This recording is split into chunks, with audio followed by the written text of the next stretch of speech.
scrutiny happens somewhere else. So I walk into the bathroom, and as I'm at the urinal, and some dude steps up to me and he just fucking looks right down at me. I feel like that'd be some crazy shit, bro.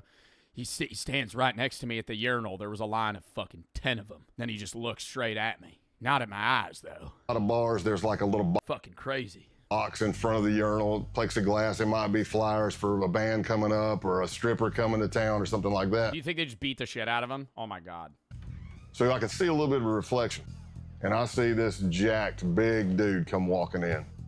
And I see him looking at each stall, and he's like, okay, that's empty. I see him looking under the stalls to make sure nobody's in there. Oh, my God. Nah, I'd start panicking, bro. Stop. What do you fucking do? Does he got training for this? Is it like he's going, I'm going to die today? And I'm watching this from a reflection. And then he comes walking up right beside me, and for a split second, I thought, oh, I'm getting jumped. I'm getting jacked right here. And that didn't happen. He says, so what brings you to Massachusetts? All undercover FBI agents have a legend, a detailed made-up backstory that they have to commit to memory. He's from deep South Texas, up in Massachusetts for work. He loves Harleys and whiskey, and his name is Scott Calloway. Oh my God, bro. I feel like I don't care how much you train for that. In that moment of like nervousness, do you think you would be able to stick to the story? You know what I mean? Like you're flat out being like, yeah, no, this is me. This is where I grew up. This is my family's names. Like you have an entire fake story, fake dad, fake mom, fake siblings, fake everything. So happens, the guy grilling him in the bathroom is also named Scott. Scott Town. A lot of undercovers, you bond with people, especially deep undercover long term. But there's turns out me and him are both undercover trying to rat on each other. I was the FBI, he was the CIA. We had no idea. There's never been another person I bonded with closer than Scott Town. For a year and a half, Scott gets to know the outlaws. He drinks with them, rides with them, fights alongside them. He gains their trust. He becomes their friend. They call him Tex. Scott's legend may be a lie, but the friendships are real. Scott Town becomes like a brother. He likes to drink, I like to drink. He likes to fight, I like to fight. He likes to ride and lift, I like to ride and lift. We completed each other's sentences. We were just kind of cut from the same cloth. They even both have a daughter who's the exact same age. Oh my God. Scott Town is kind of a doppelganger, the person Scott Payne might have become had he not gone into law enforcement. Another gang member, Brian De La Vaga, aka Clothesline, also becomes a close friend of Scott's. He said, and these guys are my brothers, and I grew up around them. He said, but I really don't have that many friends. Somebody that I know would take a bullet for me and that I would take a bullet for. And in my mind, I'm looking at his face and I'm going, oh, no, man, don't say it. And he looks at me and says, you're one of those guys. Oh my God. And then having to fucking turn him in and be like, yo, no, that's like another level of shit. Bro, this guy being literally like a fake person. Not even like, you know, he's just a dickhead, actually. Like, he's literally pretending to be like, fake backstory, fake everything about him. The shock you would feel, bro. Tomorrow is the big day. Over the course of last year, Scott has convinced the outlaws that he's a high-ranking member of an international theft ring. They begin running jobs together. It begins small, with insurance fraud and vehicle trafficking. An outlaw. Oh, so he doesn't try to join them immediately. He tries to be like an affiliate of their system. Reports a motorcycle as stolen. He then files an insurance claim, while Scott sells the motorcycle across the border. A double win. Money from the insurance company, money from the sale. They do this again and again. Dude, does the FBI ever cut, like, when this happens, does the FBI tell law enforcement, hey, don't crack down on this? Because, like, what happens if they end up getting caught and it's like, hey, no, let this go through? Like, no, we need this. You don't do anything. With motorcycles and other vehicles. But tomorrow's job is different. Some of the outlaws will be serving as security during a major drug deal, a gig arranged by Scott himself. He's revealed that he has connections with a Mexican drug cartel. No surprise, considering his line of work and his proximity to the Mexican border. The stakes are high.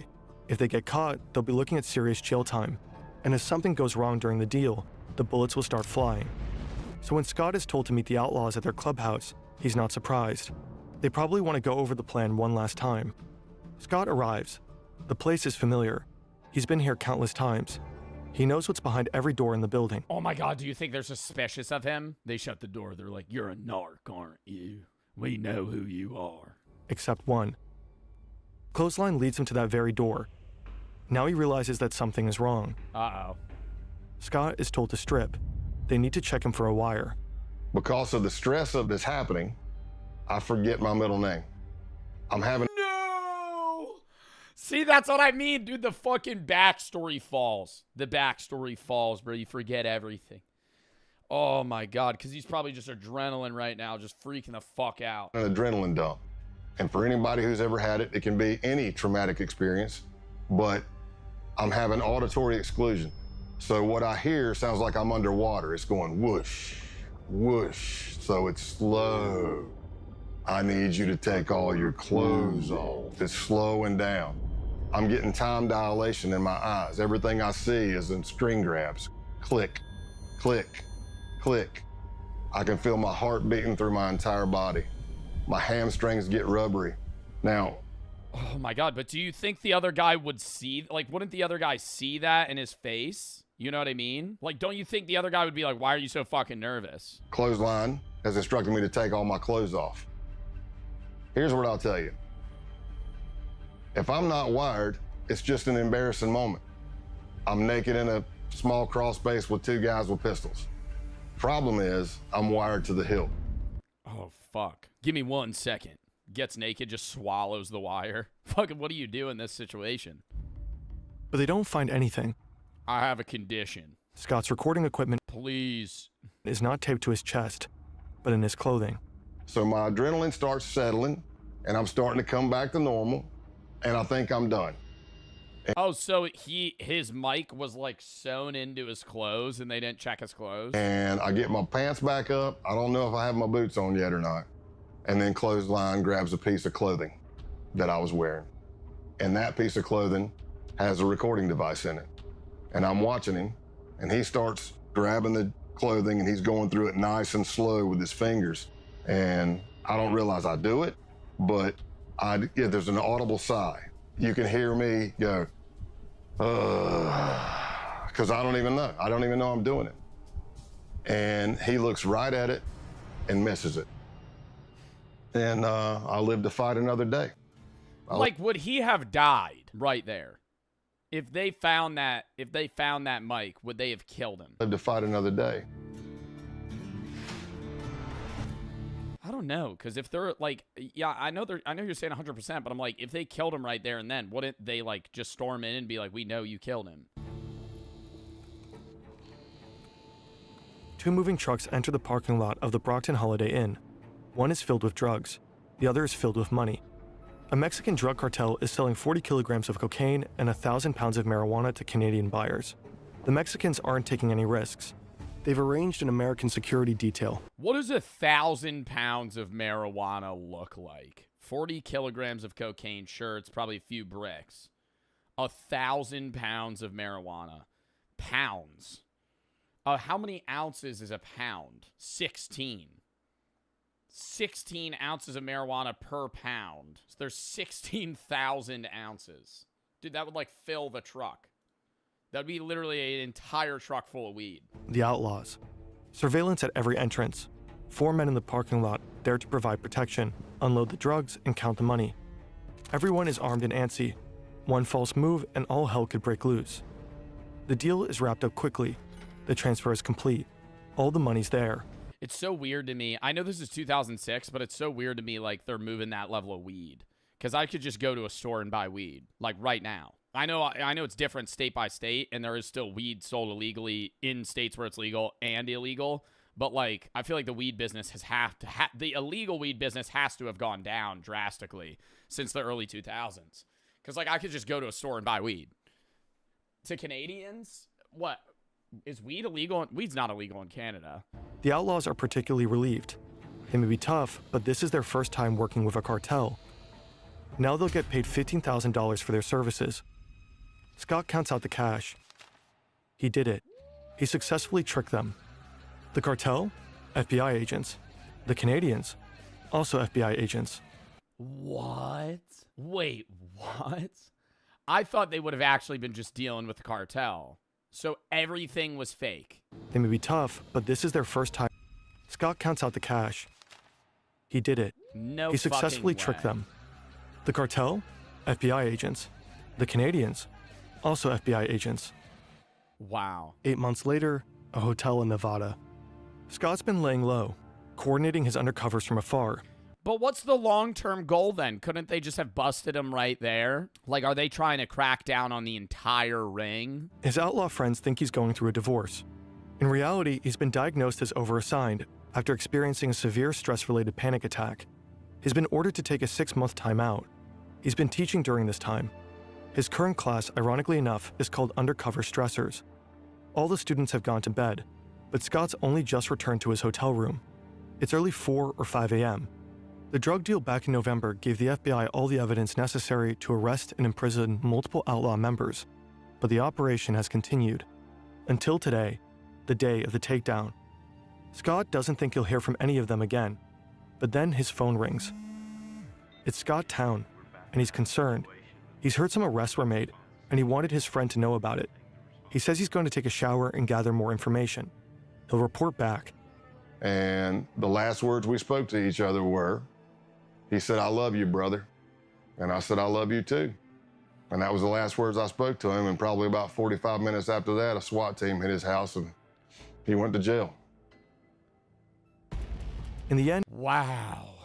And he's got to hate him because he knows he's an undercover. Like because there still is some like deep conversations they had with each other. 15 outlaws were That's so hard for him. I mean, dude, it's hard for both of them in the sense that it's like now this guy's going to hold resentment against him for the fucking rest of his life. arrested as a result of Operation Roadkill.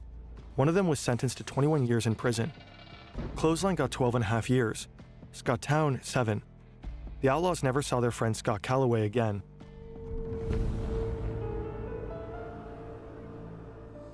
I feel like it's weird that they would reuse the same guy for another undercover mission, no? I know, I'm not saying every gang has an affiliation with each other, but I feel like it's a little risky to reuse the same dude to try and take down a different, group of people. Ku Klux Klan emerged in the wake The most hated airline in the world. Ryanair is the largest airline in Europe, flying over 180 million passengers every year. And unlike most airlines, Ryanair offers flights for as little as $9.99. But How the hell do they get a flight for $9.99?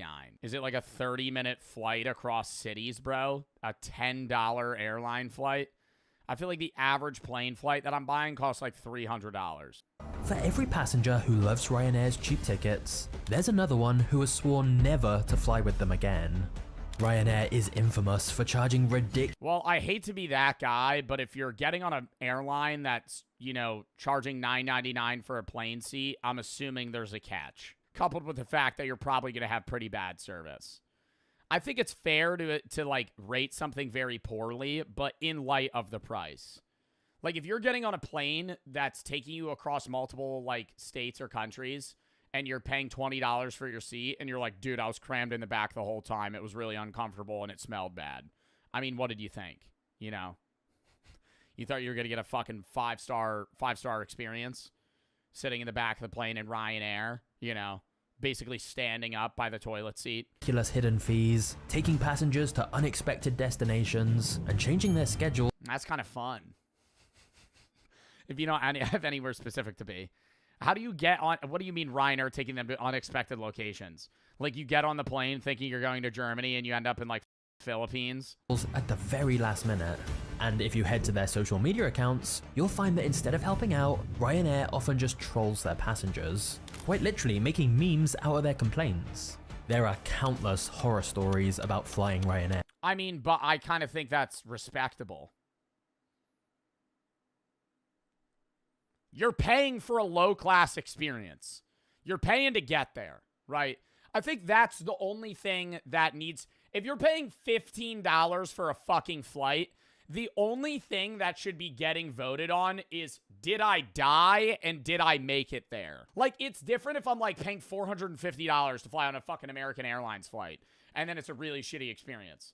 I could be mad and be like, wow, Ryanair really sucked. But I'd be like, yeah, I paid $30 for my plane seat. But here's where things get weird. Behind the scenes, everything Ryanair does is actually genius. Even with such low prices, they have one of the highest profit margins in the entire airline industry. How? They run the plane on fast food oil. Ryanair's journey from a single plane to Europe's largest airline is fascinating. How does it make money if their fucking plane seats are $10.99 or $9.99? So, strap yourself in, because the story of Ryanair is gonna be a wild ride. Let me explain something to you. I set the rules and you follow them blindly.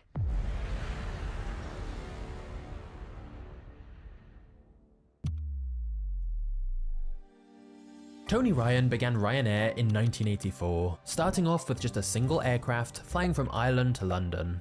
However, as they tried to expand and offer more routes, the business started losing more. Ireland to London. Isn't that not? That's like an hour flight. Is that long of a plane ride? Ireland to London? I feel like that's very short. That's like puddle jumper plane. More money. So Tony asked his personal assistant, Michael O'Leary, to take a look at the business. And what he found was a mess of unmerciful proportions. Michael's first assessment was that Ryanair should simply shut down, because it was losing millions every year. But Tony said that wasn't— How the hell is a small plane company that's only flying one place to one place losing millions of dollars? I never understand that. I know there's businesses and there's like benefits for businesses being in the red at times, especially if you have multiple businesses, because you're able to write off stuff and you could be in the red for multiple years before it's a big issue with a like IRS or the government, like because you're able to like offset those costs. But if you're like an airline company or a company in general, and they're like, yeah, we actually lost $85 million this year, and you're a full functioning business on the stock market, and you're like, I understand there's a lot of steps they have to take for like future projections, and so they spend more money than they make, but I'm like, 85 million in the red, 85 million in the red, and we're still up and running. Like, what the fuck? They said they were expanding. That might be why. An option. So Michael's next assessment was that Ryanair needed to completely restructure itself and cut down their costs by whatever means necessary. Tony trusted Michael, so he asked him to help make Ryanair profitable. They agreed a deal where instead of a salary, Michael would get 25% of any profits Ryanair made over $2 million. And what a terrible fucking deal. Not for this guy, for the fucking Tony, dude. You're going to be like, well, I mean, he did have a failing business, so he had nothing else really to fucking give him. Yeah, I'm going to give you 25% of my business effectively if you just fucking bring us out of the red. Michael would lead the airline as chief executive. Given that Ryanair was losing millions a year, Tony doubted whether Michael would make any money at all from this deal. However, Michael realized that trying to offer a better service than the more established airlines was not the right option. And so the first thing Michael did was head over to America to check out Southwest Airlines, a company that was charging as little as $10 for some of their flights. Oh my God, no, you know the worst airline I've ever been on? Frontier. It's not Spirit, it's Frontier. Spirit and Frontier are like twins when it comes to that. They're both dog shit. They have the cheapest flights, but they fly like 4 places and their seating's terrible. You also got to think, bro, bright yellow plane. Ugh. Yeah, what a fucking great business idea. Spirit Airlines. Spirit Airlines. We're going to have a fucking plane. Hey, why don't we paint it the fucking color of a school bus? Study their process and figure out how they were offering fares so cheaply. And he was hugely impressed with what he saw. Michael compared Southwest I feel like it's just add-ons now. You buy a $10 ticket, but then you have to pay to reserve a seat for like $40. Then you pay for a bag for $50. And then you have to pay for food and drinks. Like they kind of just, you know, nickel and dime you the whole way. Every process, from checking the plane before a flight, to boarding the passengers, to the in-flight services, was optimized to increase efficiency and decrease operating costs. When he returned from the US, Michael was inspired and vowed he was going to turn Ryanair into an ultra low-cost airline that offered customers rock-bottom prices. However, many questioned, with rock-bottom prices, how was Ryanair ever going to turn a profit? Well, Michael had a plan for that. And the best way to see it in action is for us to take a flight with Ryanair. Don't they jam the seats together? Bro, that's how you know. Have you ever been on an airline flight and you look to your left and it's like the window doesn't line up with the seat? That's how you know they're fucking like messing with the insides of those planes. to fit more space. Where it's like you're not looking out a window, it's like half on the side, so you kind of see the window behind you and the window in front of you.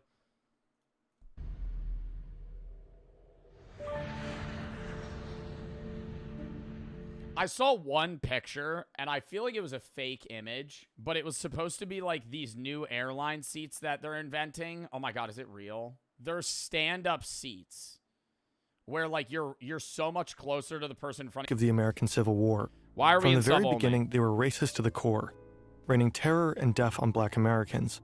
In the late 19th century, they flogged, tortured, and lynched politically active black men, raped their wives, shot their children, and burned their schools. What? The Ku Klux Klan emerged in the wake of the American Civil War. Oh. From the very beginning, they were racist to the core, raining terror and death on black Americans. In the late 19th century, they flogged, tortured, and lynched politically active black men, raped their wives, shot their children, and burned their schools. Historians consider them to be America's first terrorist movement. Today, the KKK remains active, but only as a shadow of its former self. Fewer members, less influence.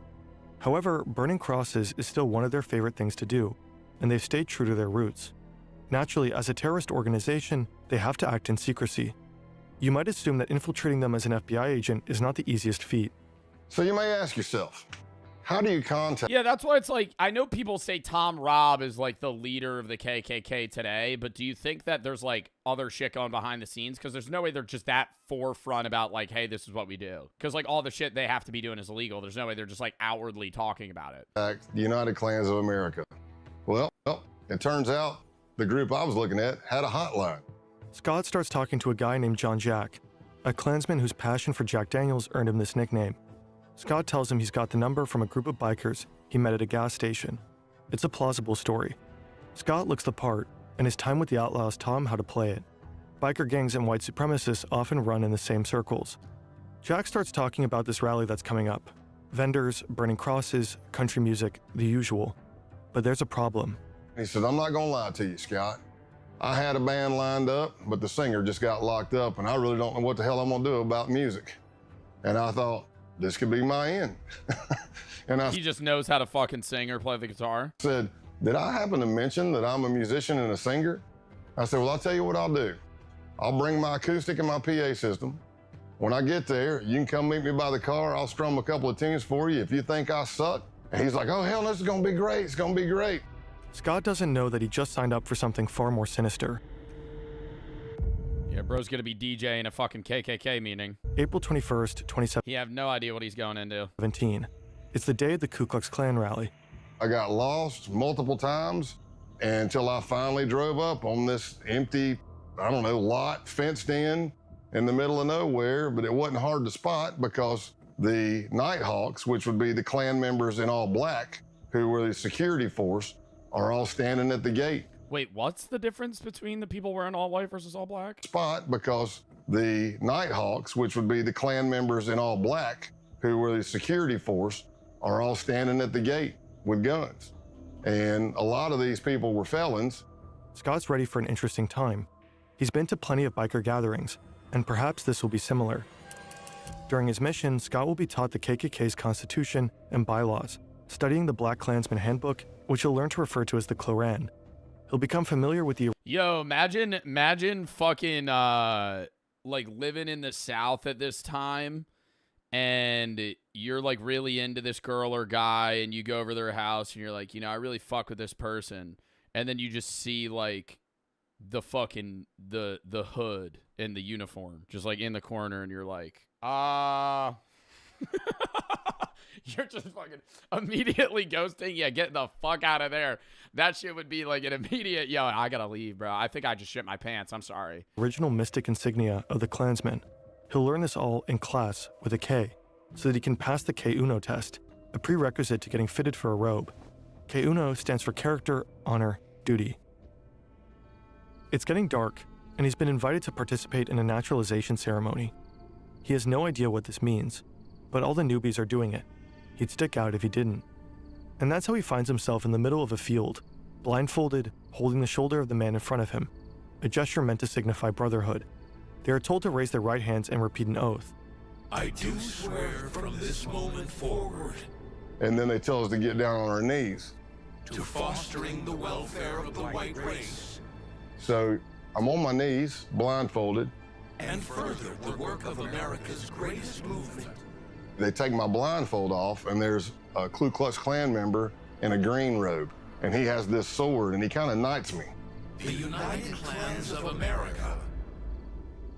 And then we all hug, and there's like a little bit of a celebration, and I'm not sure what happened. And then it hits me as I'm walking to my truck. I'm like, I think I just joined the damn Klan. Yep, that's what that was. So I got naturalized in the Ku Klux Klan that night. Scott's time at the KKK will end up being relatively short-lived. The case isn't really going anywhere. And there's another group coming into focus, a far more dangerous one. In the FBI, we started encountering more violent type extremism, not the KKK types. We're talking advanced neo-Nazism. And it led me to Yeah, so they're saying that the KKK was really just like a racial group that wasn't doing as much crime as they thought they would versus like newer sparking up neo-Nazis that were actually killing people and blowing stuff up, dealing drugs. an accelerationist group called the Base. The base mission will provide to be far more extreme than anything Scott has ever seen. The network of violent white An supremacists. extremist group known as The Base. Violent neo-Nazi terrorist paramilitary group called That's what's so weird is I've never heard of this. Base. On August 11th, 2017, crowds of people marched through the campus of the University of Virginia in Charlottesville, chanting racist and anti-Semitic slogans. They were protesting the removal of a statue of Robert E. Lee, the famous Confederate general. The next day, they were met by counter-protesters, and things quickly turned violent. Then they turned deadly. A white supremacist drove his car into a crowd of counter-protesters, injuring 35 people and killing Heather Heyer. For some, the Unite the Right rally was a wake-up call, surprising proof that white supremacy persists in America. To others, it was a grim reminder, and frightening evidence that white supremacists were feeling emboldened enough to come out of the shadows. The first accelerationist Holy shit, dude. I've never heard of this. group emerged in 2015. They called themselves Atom Waffen Division. They'd been And they just fucking go to like public places, spew racial hate, and kill people. inspired by the writings of the neo-Nazi James Mason, whose book Siege had become a sort of Bible for accelerationists. The book denies the Holocaust and attacks homosexuals and Jewish people. It also calls for organized violence, specifically for the formation of terror cells prepared to wage war against the system. Initially regarded as fringe or even cringe, accelerationism steadily gained traction. By 2020, We did a whole video about accelerationism.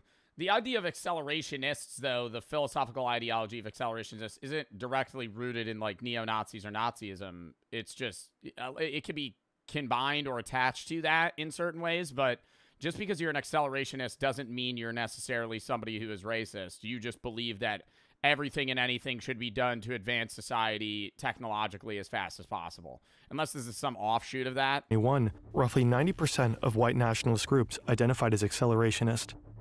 That same year, the U.S. Director of National Intelligence identified Well, yeah, because accelerationism usually aligns with like far right ideas of like having no restrictions on most things. Like it doesn't matter about like, you know, carbon emissions or any of that. You just want to be efficient and get as much done as fast as possible. racially motivated violent Accelerate the collapse of society. Yeah, but there's an end goal. Like it's not just like anarchy. It's like there's a goal that they have in mind with acceleration of the collapse of society to rebuild something else. extremists as It's far left, actually. I mean, you know, you get into any extremism ideas, you're gonna find some crazy shit. the most lethal domestic terrorism threat. What's a neo-Nazi? Like a new Nazi. It's effectively what it means. Neo-Nazis, if somebody calls you a neo-Nazi, they're basically calling you like a modern-day Nazi. More than other white supremacist ideologies, accelerationism insists on the importance of direct violent action, the kind of action taken by the people they call saints. Like St. Tarrant, for Brendan Tarrant, the Australian white supremacist who attacked 2 mosques in Christchurch, New Zealand. He killed 51 people. Or St. Roof, for Dylan Roof, who killed 9 people, all black, during a church service in Charleston, South Carolina. This is the kind of action accelerationists believe in, action that will further destabilize society, that might finally lead to societal chaos. They are explicit about this. Roof, for example, said he'd hoped to ignite a race war. Failing that, though, the purpose is to inspire more violence, which is exactly what such attacks have done. Scott Payne just signed up on Facebook. Isn't there like a showing though in that like if you're actively killing people of another race and going, my goal in this is to start a race war, like most people that would outwardly look at that would go, okay, it's not the races that are fighting against each other, it's these insane people that want to spark anarchy and a collapse in society, rather than actually white people and black people having a genuine problem with each other. He's about to publish another racist post. His goal is to get banned. But nothing happens. A fellow agent points out that he doesn't have any friends. He adds a few people, and that does it. He's promptly kicked off. Okay, well done. Next up is Gab, a social networking site well known for its tolerant stance towards far-right users. Why did he want to get banned on Facebook? To like rant about how he got banned or something? Participates in forums with names like Whites Only. This will further elevate his credentials. On July 15th, 2019, he writes an email. I've been seeing your stuff and I'm definitely interested. Survival and self-defense. I like it. The next day, a ping. Thanks for contacting the base. You can learn more about us on our official Gab account at the base. Do they like look into you though? If it's like a neo-Nazi like Aryan race group, are they looking into like your 23andMe to see like your ethnicity, or is it just straight off like if you look white? For sure. When you get vetted in, they even have the sites for it. Yeah, well, I'm assuming like there has to be some sort of like, because there's people that could be like, you know, white passing, but they're actually like 35%, you know, black or just non-white, non-Caucasian. And then like what is the percentage where you're not allowed in, you know? Like I feel like a lot of these groups, it confuses me where it's like, well, if you're like you're 5% Hispanic, is that a problem? You kind of like half sit, you're in like a crouch position almost. Like you're on a roller coaster. Ooh. I know my ass would be cramping out. Dude, look at this. Who the fuck invented this? And in the American economy, you know, I hate to be that guy. 40% of Americans are overweight or obese, all right? And you're going to try and tell me that, like, anybody over 200 pounds is going to fit. I don't even know if I weigh 178 pounds, but I'm tall, right? I don't even know if I would fit in this fucking seat. Ticket. But you can only buy Ryanair tickets online. That way, the process is streamlined and they cut out travel agencies taking a commission. Ryanair's tickets are especially cheap, but that's because customers are really only paying for a random seat on the plane. If you want to choose a seat so you can sit next to who you're traveling with, that's extra. And if you want to take I literally said that. That's how they fucking get you. Because I always travel with Brooke. I'm like, oh.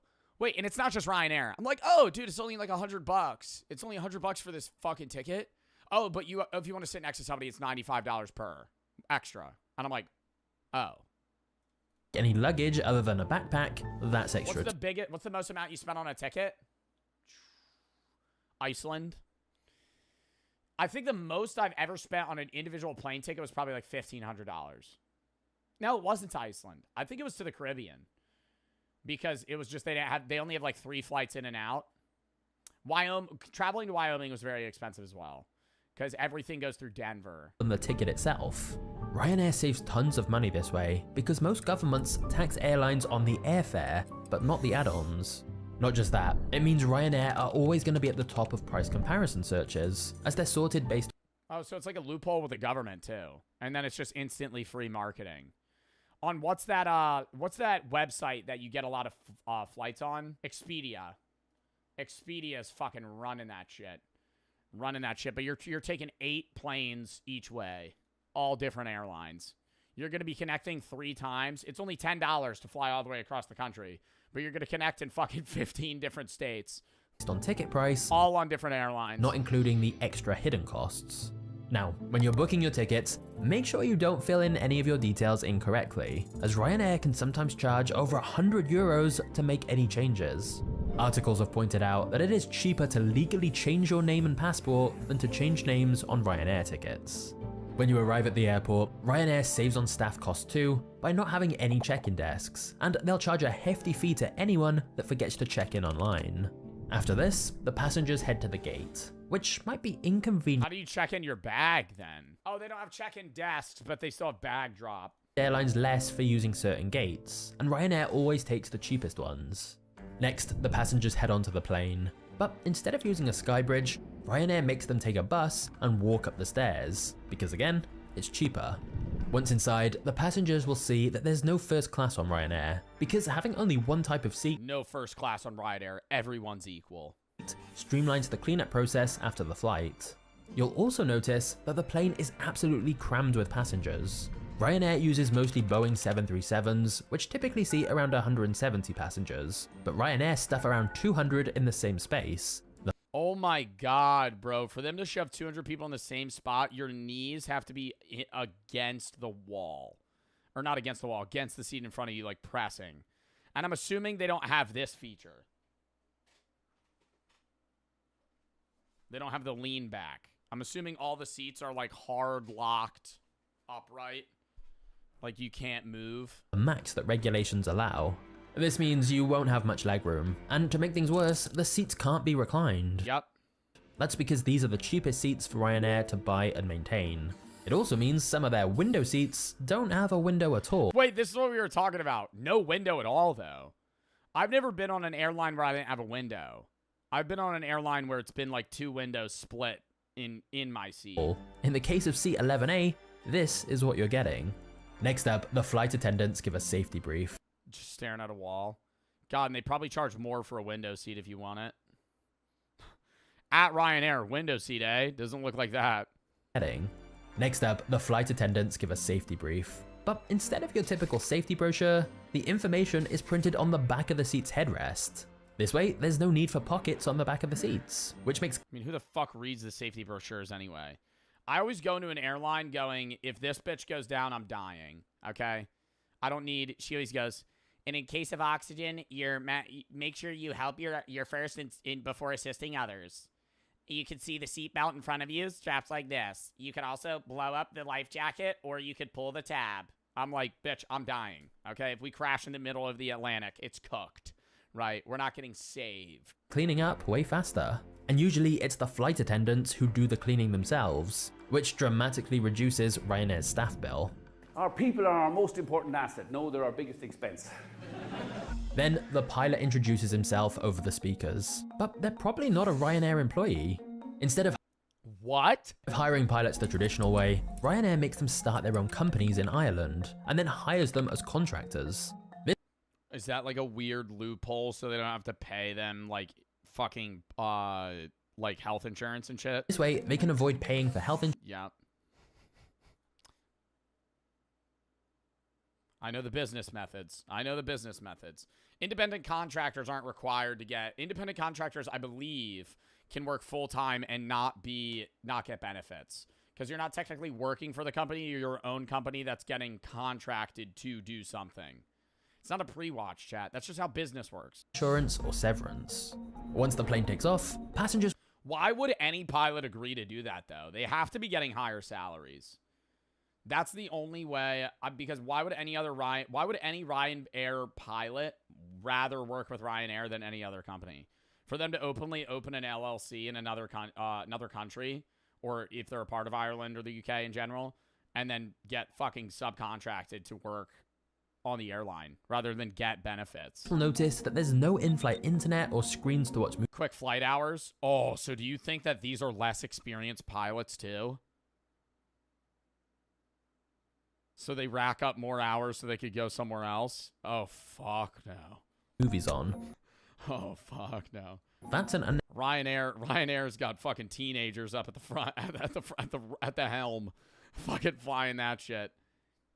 We're coming in heavy. We're coming in hot. Let me know when I can land. Dude, are you a junior in high school or you're landing the plane right now? What the fuck? Necessary cost. And if you want any food mid-flight, or even just a glass of water, you're gonna have to pay.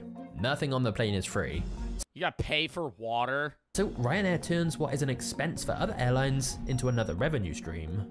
You won't be waiting long though. The average Ryanair flight is just over 2 hours. This is optimal for fuel efficiency, and it also... Isn't it common for people in the UK to take Ryanair to Ibiza, Spain, like every weekend? for like $10 or something. When the passengers land, they might find they're further away from their destination than they hoped. Ryanair usually flies to secondary airports.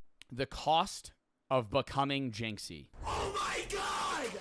This was the exact moment Jinxie became the most subscribed streamer on Twitch. Now listen, if you don't know who he is, Bro, you gotta look at this real quick. This doesn't even look real. This looks f***ing edited. I mean, like, talk about Elon Musk versus average American. 1 million subs, 73,000. And that's still insane. 73,000 subs is huge. Queso's like one of the biggest streamers, one of the biggest YouTubers in the world as well right now. 1 million subs. I know it's from the subathon, but god damn, dude. What does Jinxie have right now? Like 50K? you better find out why he's so popular, man. It seemed like Jinxie came out of nowhere. Like he snapped his fingers and all of a sudden, he was the new king of Twitch. For most people, this is a dream come true. To wake up, play video games. No, I think the dream come true is to be like a top 500, top 1,000 streamer, but like you're in your niche community. Honestly, bro, I think what I would say the ideal is you. Well, I mean, I really love my job and I love my audience, but I'm not saying the ideal because I feel like that's self-glaze. I'm going to go the ideal Summit 1G. Bro hops on the game.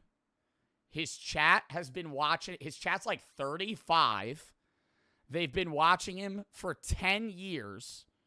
And he just plays fucking whatever game for 15 hours and hops off. But he doesn't cross-post much. Like, he just games and then gets off. He's never been... I mean, early streaming, he was probably, like, one of the biggest guys. But, like, he's always maintained crazy relevancy. But he's never, like, you know, spiked or dipped. He's always been, like, 10K viewers, 10K viewers, 10K viewers, 10K viewers. And it's just, like, held him consistently. You know, like, he has, like, the reliability of, like, a 9 to 5 in terms of, like, income. But he doesn't deal with, like, the spikes or the downsides. I do social media. Right? But I would never want to be on the top. Being on... yeah, literally.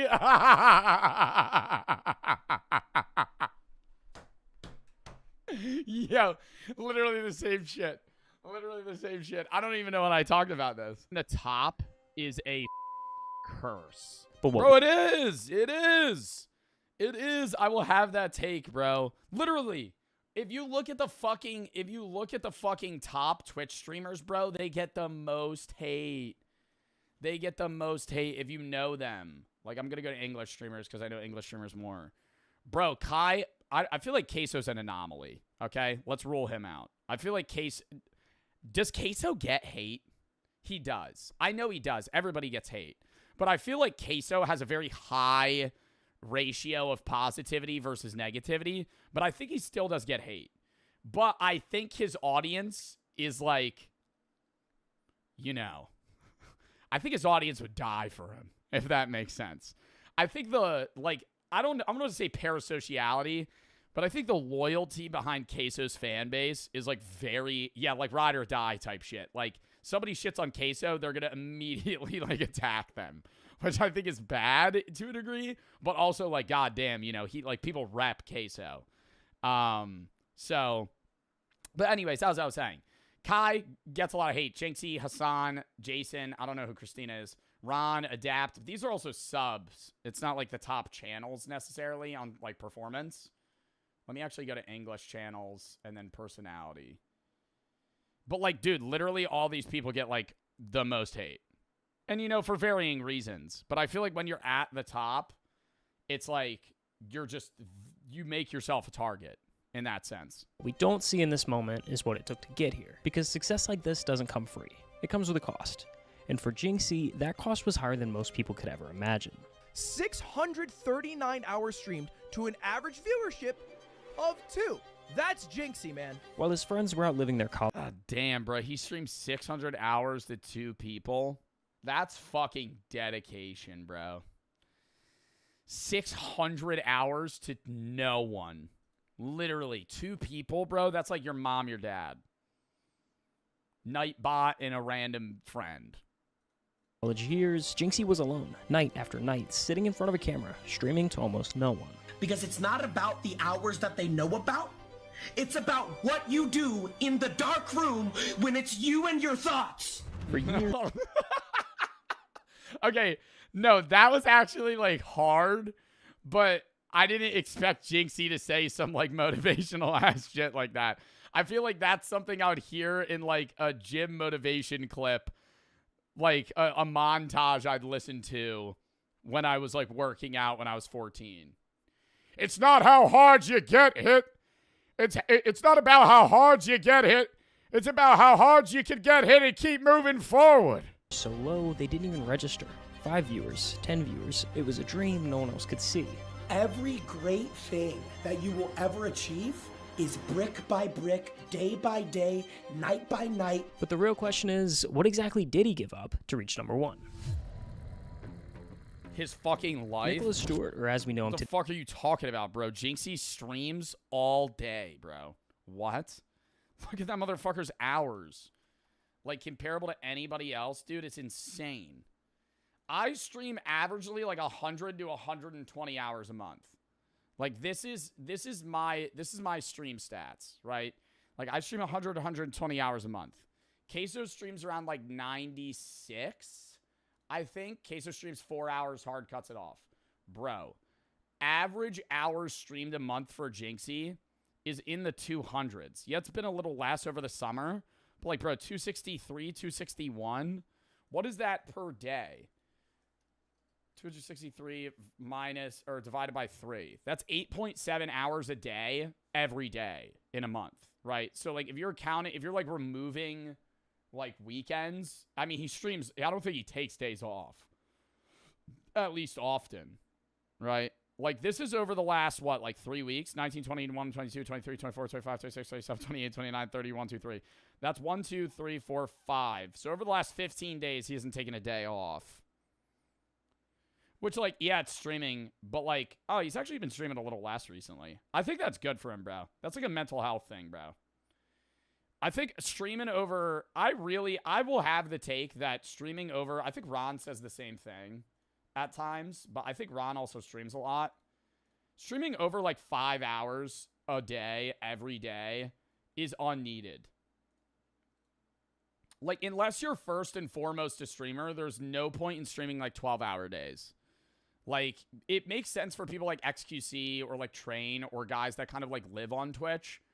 But if you are basically like spreading your wings across all social media platforms, streaming like 9 to 15 hour days is just insane. Like, why? He wasn't chasing stream. Lock in chat for the next video, Prankless Harms. See, I find that pranks are all fun and games when they come in the form of harmless pranks. Sure, can I see your receipt? But on the other side of that spectrum, we have prank. I love that video. He's just like fully fearful and shocked. Walks to the Walmart representative. That guy ate my receipt. Actually, my favorite ones are when a guy will walk up to like one of those Walmart receipt checkers and hand them like a note card that says like Big Chungus or something, and they just stare at them. And the old person freaks out and goes to a representative, and they're like, this person didn't pay for their items. And then they actually take out the real receipt and hand it to the, like, younger manager. And then the manager's like, yeah, I don't know what you saw. And they make the old woman seem like crazy. Spectrum, we have prankless harms. No. Yeah, I'm not a fan of these. I also, yeah, well, this is fake. But I'm not a fan of I'm not a fan of, like, public harassment pranks, if that makes sense. When you go to Walmart and you, like, with an employee for 5 seconds, that's different from when you're outwardly, like, following a random person in public for 30 minutes to see how far you could egg them and rage them to the point where they, like, actually pull out a gun and shoot you. That's, like, another level of trying to make stupid content. Or like there's guys, bro, there's like up and coming not YouTubers. They make content on TikTok where they'll just go like punch homeless people. Do you see that shit?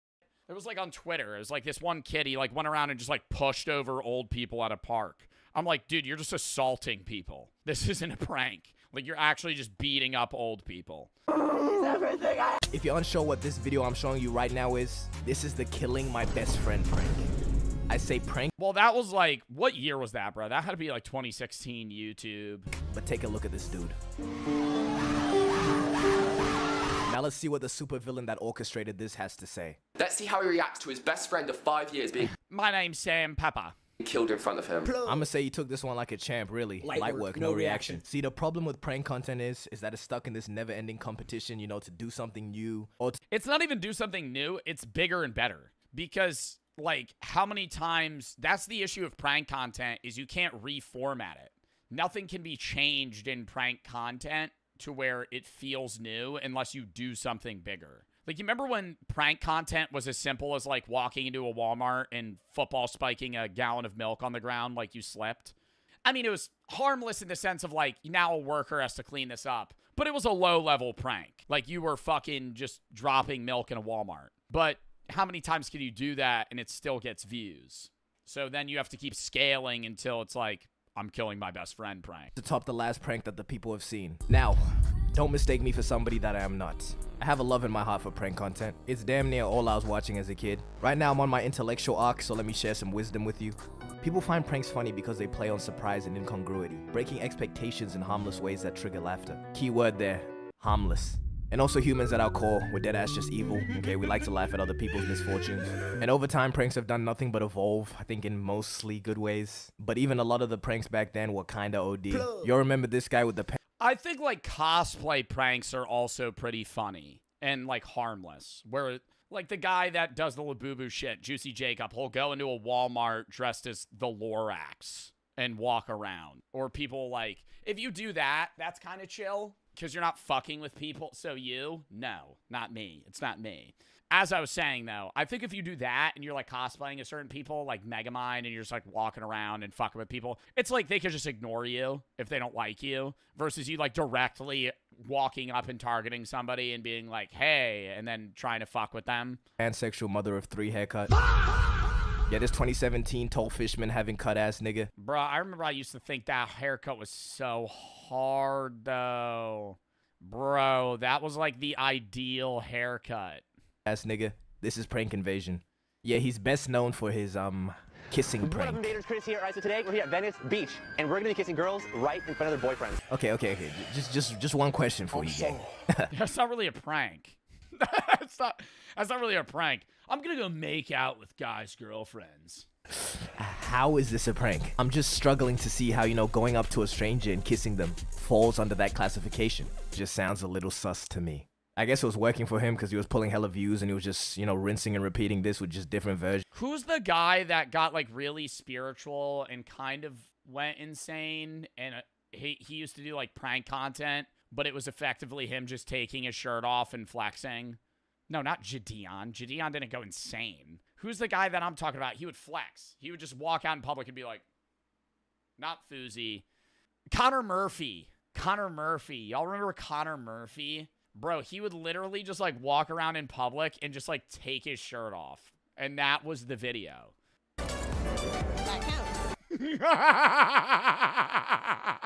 Versions. I think we lost this nigga at the sister edition, though. I'm gonna try to kiss my sister. Anywho, I think at least most pranksters stopped faking their pranks after it became like a whole scandal. Personally, I didn't even find it deep, as long as I couldn't tell or it wasn't extremely obvious. Something that just never did it for me was all those channels that would prank their significant other like over and over again. Well, that was just family channels. This time, I'm gonna prank my wife and think, like, there would be wives videos where she'd be like, this time I'm gonna sleep with a mannequin in my bed and make my husband think I'm cheating on him. Roman Atwood. Not funny. You can only kill your kid so many times before I start believing your girlfriend's Roman Atwood did a kill your kid prank. reaction. That's, like, traumatizing. Killing my kid prank. I blew up my kid is a classic prank, though. I'll give it to you. Did she actually believe it? But there was this other channel. Oh my god, that's, like, kind of fucked.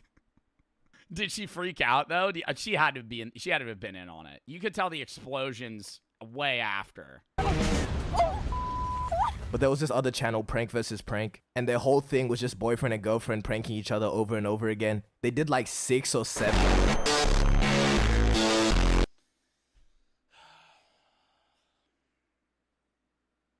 did like 6 or 7 cheating pranks. Bro, when you have a whole prank channel dedicated to you pranking each other, you're gonna live on edge like the whole time. So after the 3rd cheating prank, it's like, bro, your reaction is not going to be genuine. Well, yeah, like after a point, you're just going into every day assuming that your partner's going to prank you for the channel. But you have to lean into it, otherwise it's not content. So that's when you get those like really corny ass intros like, "What's up, Ace? What's up, A-fam? We're going to be pranking my girlfriend today and making her think that I cut my own fucking foot off." Like these two deadass used to just terrorize each other. Like this prank where he laces up food with a ghost pepper. I think we need to realize just because the camera's on. That's kind of fucked up. Being like, hey babe, try this. It's just a ghost pepper. Doesn't make something a prank. If you are genuinely just causing somebody harm, that is not a prank.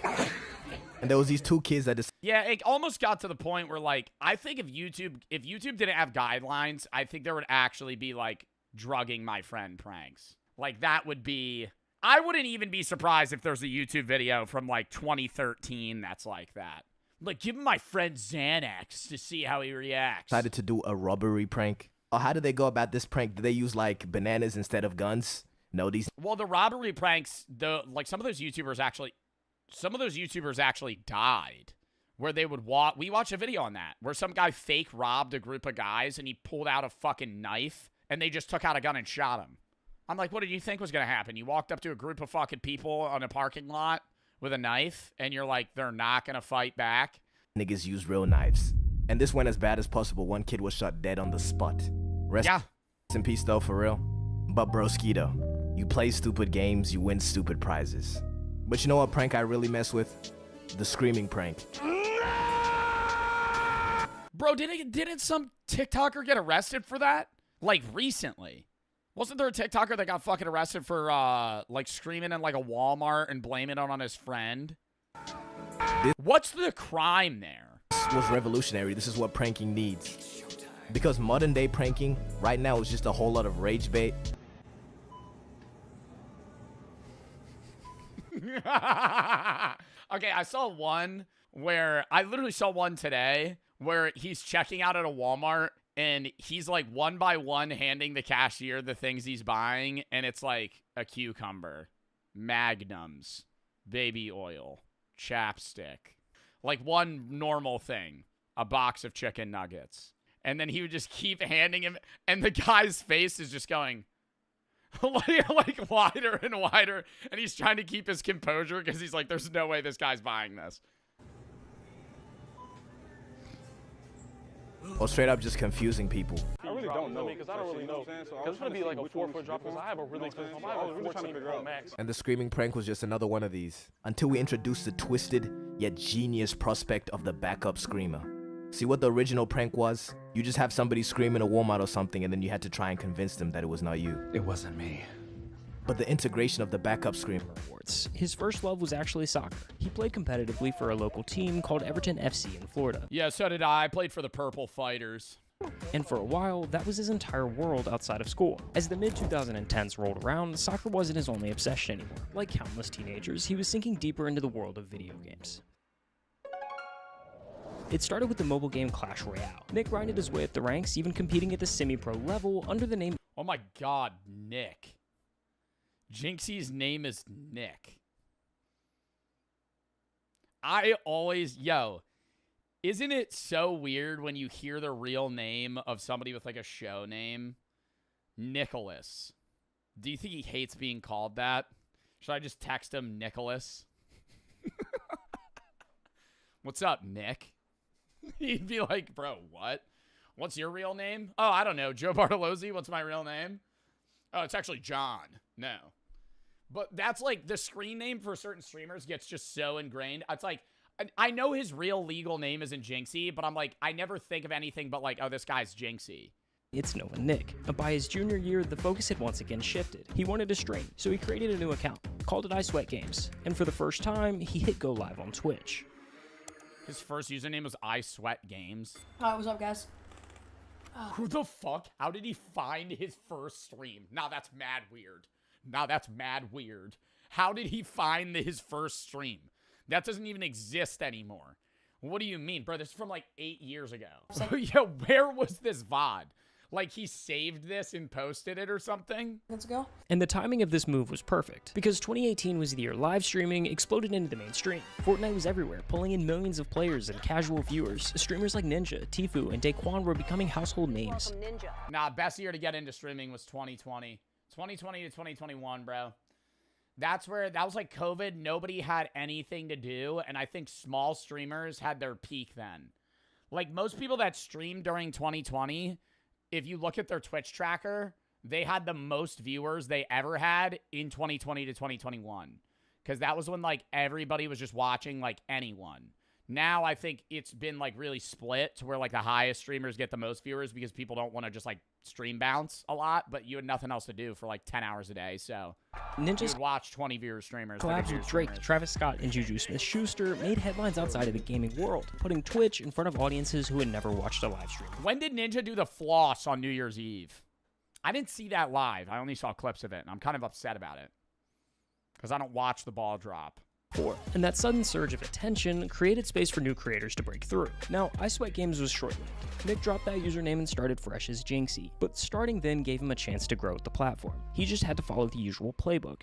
Do you go to school? I graduated high school last year, bro. I'm pursuing a career and becoming a full-time Twitch streamer and YouTuber. To become See, bro, I feel so split on when people say that.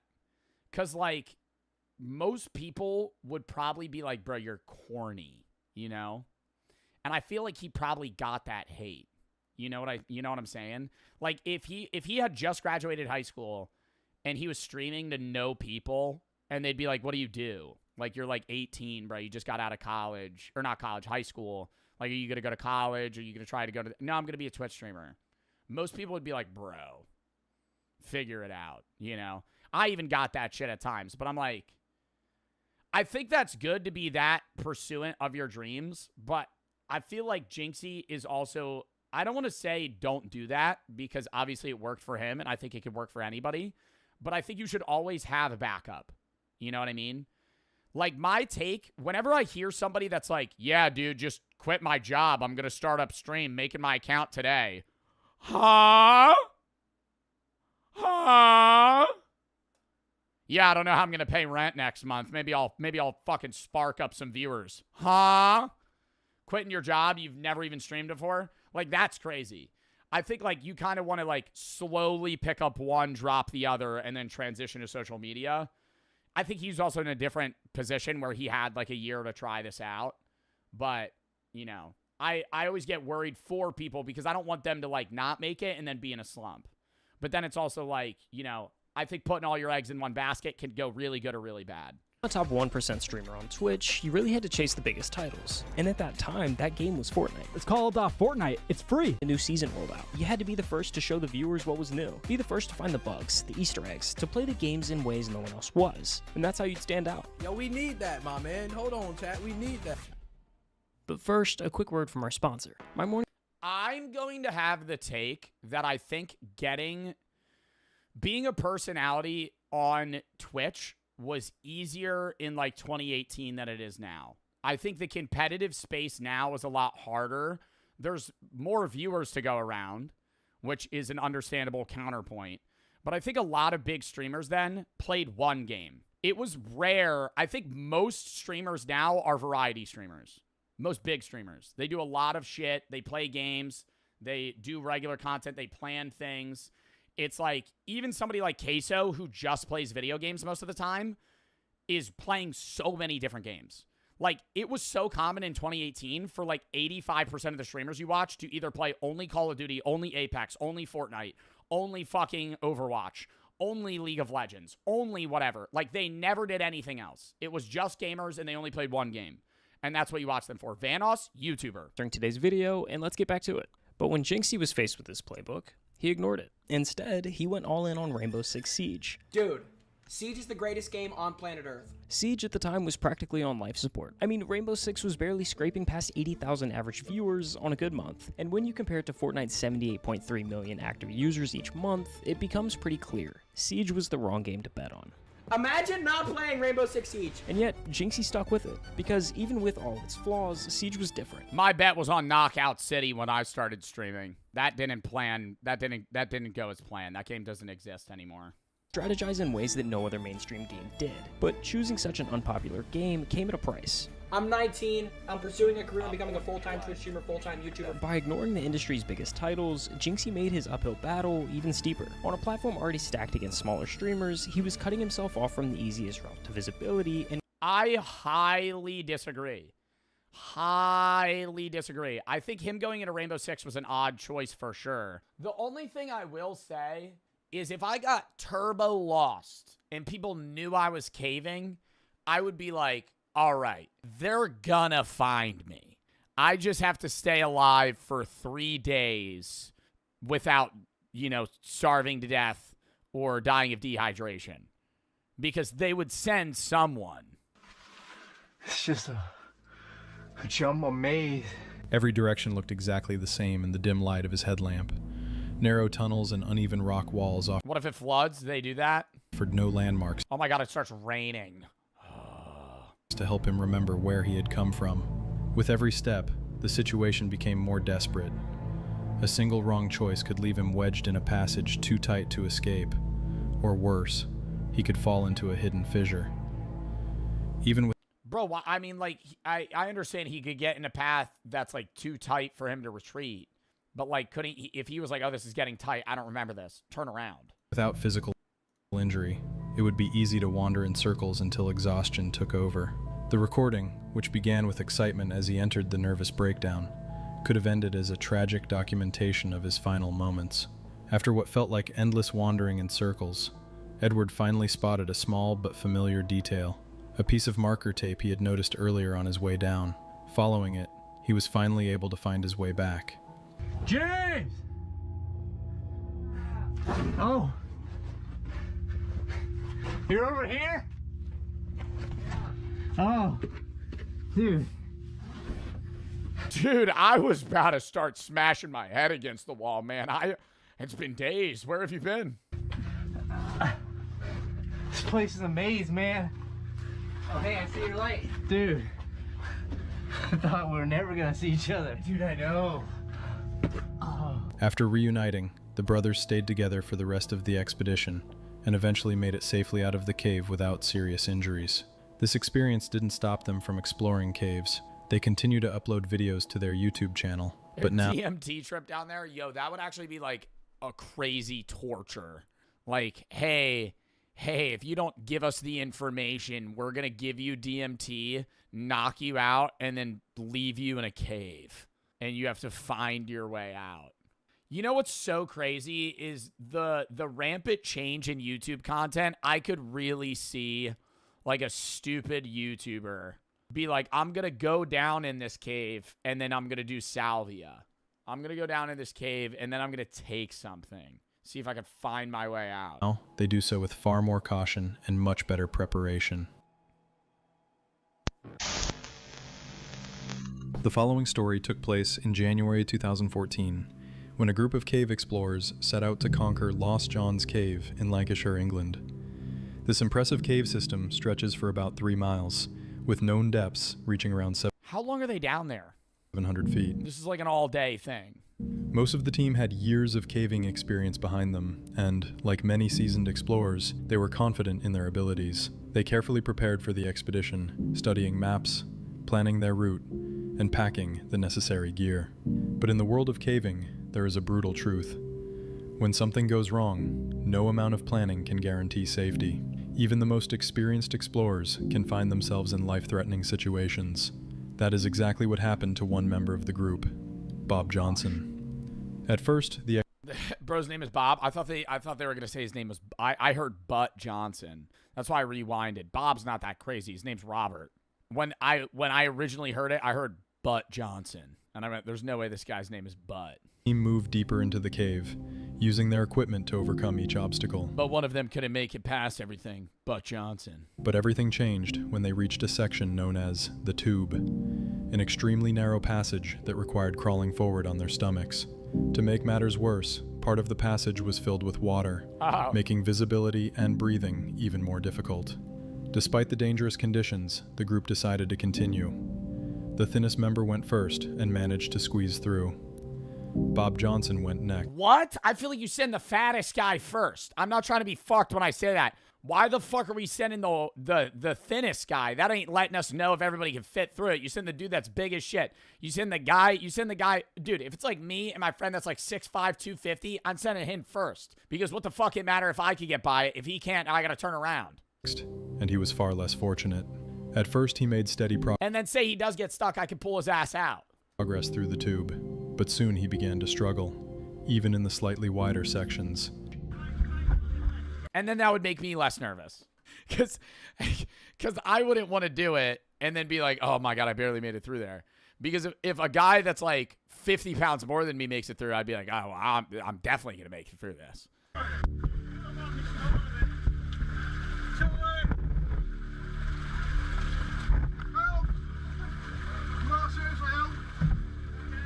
Somehow he reached the narrowest part of the passage, and that's where his luck ran out.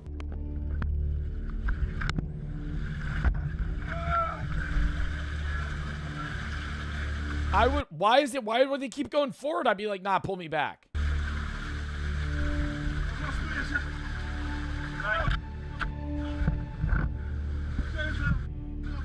He became completely wedged from the waist down, and every attempt to free himself only made things worse.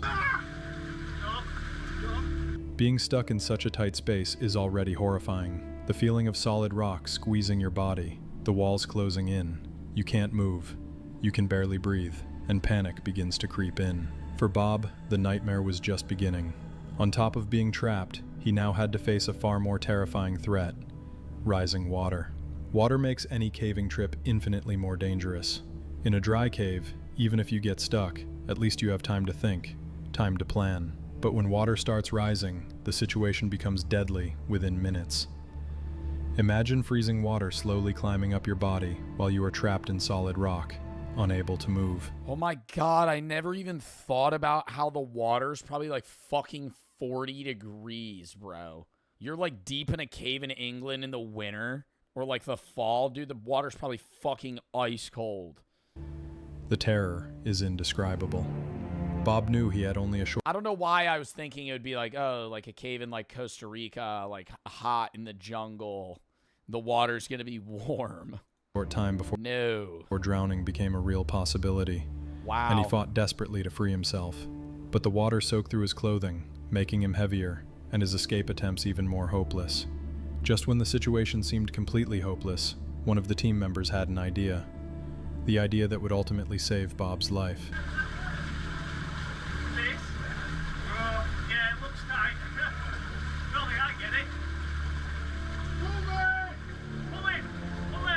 Instead of trying to push him forward, the team members behind him began carefully pulling him back the way he came, and it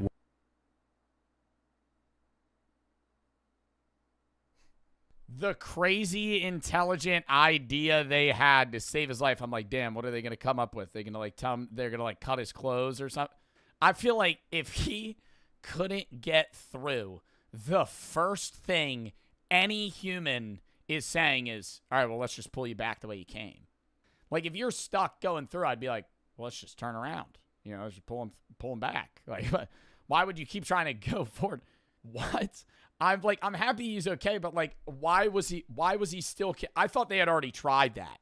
You know what I mean? I thought that was like an unspoken thing. Like, he couldn't get through, then they couldn't get him back. So it's like, all right, well, the logical thing is now he has to keep going. Worked. Bob was finally freed, though his ordeal was far from over. Later, he shared in the comments that he and the two teammates who rescued him had to crawl for another 3 hours to escape the cave through an alternative 3 hours? route. Coachella is the worst. The Papa Meat channel, how you doing? Coming to Sundown because today we're going to talk about one of the biggest music festivals of the year. Coachella, baby. Oh yeah. Ass. No, it's not ass. It was fun, but like it was ass. How do I put this into terms? Is Coachella worth the money? Never in a million years. Never in a million years. You could go to so many other concerts that are way cheaper and way more fun. Is it fun? Yes. Did I have fun? Yes. Was it worth, $12,000? Fuck no. It's the most overhyped influencer-packed event you'll ever fucking go to in your life. VIP tickets, you're not even close to the fucking stage. Doesn't even matter. You're still in a packed area because they sell thousands of fucking VIP tickets. Look at that sick Coachella montage. I'm gonna rant about it so much.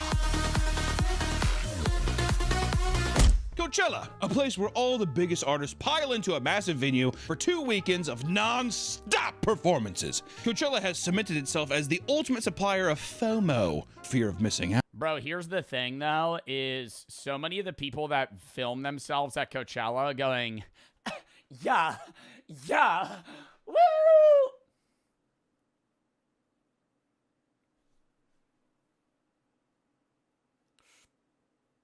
Stand around right after, right when the video cuts, it's literally LARPing.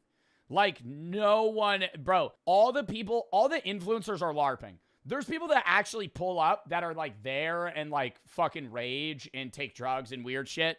And it's, like, kind of like a music festival to them. But even then, I'm like, how are they reasoning that this is, like, worth it? Because it's just, like, there's so many other music festivals that have big artists. Maybe not as big as Coachella, but they're like 1/10 their price. Desperate to make content, or music fans who want to see their favorite artists, it's truly absurd the lengths people will go to attend this event. Nick, have you gone to Coachella before? I've gone twice, baby. Was it actually worth it? The first time was. I saw like 30 bands when I was there. And then the next year, I literally think I only saw like 2 concerts a day. Don't you have to camp out there and stuff? Yeah, we did the camping. Well, here's the problem is it's almost like less is better. You know when you go to a restaurant and there's like 10 menu items and you're like, oh, I just have to pick one of these. And then you go to a Cheesecake Factory and there's 45 pages of different food. That's the same vibe, right? Like if you go to Coachella, there's 100 music artists and 3 of them that you want to see are performing in overlapping time segments. So like you're literally picking who you want to see, or you're forcing yourself to like watch half of a concert and then run half a mile to the other one and watch the rest. Like that's because everything, they have to spread it out. So there's like 9 different stages, 10 different stages. Some are inside, some are outside, most are outside. And so, you might be at like Yuma. Let me pull up a map of Coachella to make it easier. I went in 25. I did not go this year. So obviously the map probably looks a little bit different. But say you're at Sahara down here, and you're watching like one of your favorite rappers. But on the Coachella stage, Sabrina Carpenter's performing, And then all the way over in Gobi, Juiced is performing. And they're all performing at the same time. Say the rapper starts at 6:30, Juice starts at 6:45, and Sabrina starts at 7:15. They're all performing for an hour and a half. So you're like bouncing around just trying to get like samples of each artist. And it's like you either full commit to one and just get FOMO about the other ones, or you get like a half experience of all 3. Like you can't see everybody. You just can't. And it's also the worst venue ever because it's in the middle of the desert. It's hot as fuck. This year it wasn't. When I went, it was like 100 degrees outside. So that's the problem. It's like you go hype. Like I genuinely believe that the best place in my mind to hold a concert is somewhere where it's cold, right? You wear more layers as you're hype and moving around. You take them off, Like when they hold concerts at like ski resorts and shit, bro, that's awesome because it's cold as fuck. And then you get hotter. You take your clothes off. When it's fucking 100 degrees outside, and you're already walking around all day, you're sunburnt to shit, and you're trying to wear like a cool outfit because it's Coachella, and you have to be LARPing. So it's like at the end of the day, you're just fucking burnt, Go to the doctor. It doesn't matter if you're young. You should be getting yearly checkups. You should be going to the dentist. You should be going to the dermatologist. You should be going to your general doctor, your GP. I know it's hard to find doctors at times, and it can be a real pain to schedule appointments, but it's better to catch problems early rather than later, and it feels a lot more comforting to know that you have no problems. And that's where ZocDoc, the sponsor of today's video, makes your life a whole lot easier. I actually use ZocDoc to search for allergists before I knew I had alpha-gal. It can be a real pain to schedule a doctor's appointment. You're calling, you're getting put on hold, you're playing phone tag, you end up getting an appointment 6 months down the line, and you're like, what is happening? ZocDoc makes that easier. With ZocDoc, all you got to do is put in what type of doctor you're trying to see, your area, your insurance information, and they immediately set you up with a list of doctors, areas, and appointments that you're able to easily funnel through to see who you want to go to and when. They have over 150,000 providers, over 200 plus different specialties across all 50 states. And you can do it from the comfort of your own phone. It's also free to use. And I know it may seem small, but just clicking the link in the description is the first step towards prioritizing your health. Taking care of your health just got easier. Head to ZocDoc.com/Bartolozzi to get started and check that appointment off your to-do list. Thank you to ZocDoc for sponsoring this video, and let's get back into it. This is especially strange considering that every year there are horror stories from attendees that paint. Oh, don't park, dude. But it's like they up price. Yo, it's like any other fucking festival or convention or anything. Like in TwitchCon or, you know, the Super Bowl, or any other fucking event, they skyrocket hotel prices and shit because they know people are, there's a high demand. So the supplies lower the high demand, they fucking hike prices.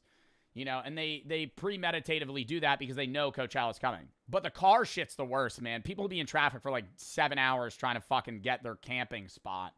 And then they'll set up some, dude, the stupidest shit is like, they'll rent like 9 car spots and actually set up a tent that's the size of a house for 3 days and then take it down. It's maybe not as bad as like Burning Man, but it still has like a taste. I feel like Burning Man, okay, well, Burning Man, there's people that like fucking tweak on drugs and run around naked. But like, I actually feel like Burning Man would be like more of a experience. Like, when you're at Burning Man, you're like, I get why we're in the middle of the desert. You know, I understand. We're at Burning Man. I'm in the middle of nowhere. Then you're in Coachella Valley and fish and chips at a shitty restaurant is $35 and you're like, this city sucks. The city of Coachella is ass. That place blows. I don't know why anyone would live there. It can get pretty crazy after all. When you put thousands of drug-filled concert goers and influencers like James Charles, remember that James Charles picture where his ass was out? Can you imagine being at a concert where James Charles is lurking around?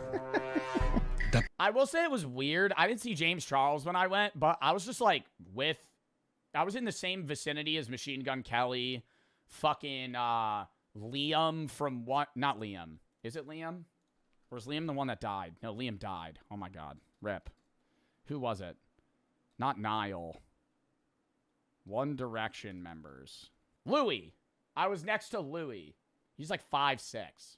Saw Charlie D'Amelio. I felt like I was in a fever dream, man. I was like, what? Spooky man. Yeah, that's what the locals say. The spooky man is spooky. So many TikTokers. I was like, what? I saw Sam and Colby, or one of them. I don't remember which. I think it might have been Sam. And it's also like such a weird, dude, it feels like there's a paywall to everything at Coachella. Like, we had VIP tickets, and I think Jinxie did. And that's why, you know, he had a dip in viewers, but I think he's still one of the biggest streamers of all time. And I think a lot of people clown on him for that. I fucking respect it, man.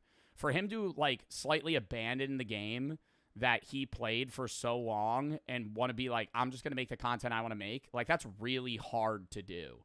It seems easy, but like in his position, when he knows it's going to have a negative downside, like monetarily for him, like, you know, dissected by millions of strangers. What was once private became part of the content machine, whether he wanted it to or not. And even inside Siege, not everyone was happy with Jinxie. Some of the OG players hated the new wave that he brought with him. They said his streams made the game less serious, that the culture was more about entertainment than strategy. The exact energy that revived Siege also made Jinxie a target within the game's most dedicated community. But that's the trade-off of internet fame. You work so hard to get everything you ever wanted, only to realize it comes with everything you never asked for.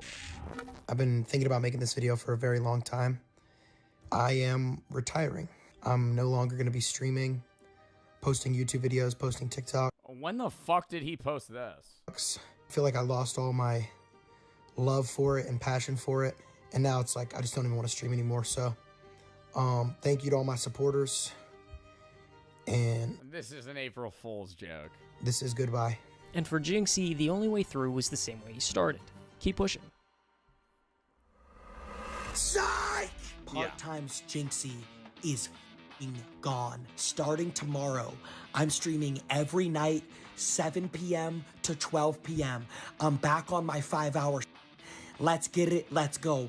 Click the sub button, click the like button, and let's do this for our mama and our little brother too. He built his whole career on consistency, on showing up no matter what, and now that mindset was the only thing holding it all together. He began branching out, pushing his content far beyond the walls of Rainbow Six Siege. Jinxie hosted online dating shows, opened fan mail live on camera, and began IRL streaming with some of the biggest names on Twitch. What the f*** you do? You're f***ing crushing. Yeah, thank you, bro. I appreciate it. This was actually the time period that I myself first became a fan of Jinxie. In early 2024, those clips of mukbangs... Yeah. Bro, the queso collab where they were just like unboxing shit and just eating chicken nuggets. Like the most unplanned. With queso and cooking with Sketch started flooding my TikTok feed. Was that pot rusty, or trying to find out what the metal taste is there? That is a funny ass. When they were doing the cooking streams together, that was a funny ass segment where they were just fucking it up constantly. And I'll admit, I can't stand the cringy, over-the-top screaming reactions by streamers. Dude, I think Sketch gets a lot of hate too because he's lost viewers, but I think Sketch is genuinely like more of a personality than a streamer, if I'm being real.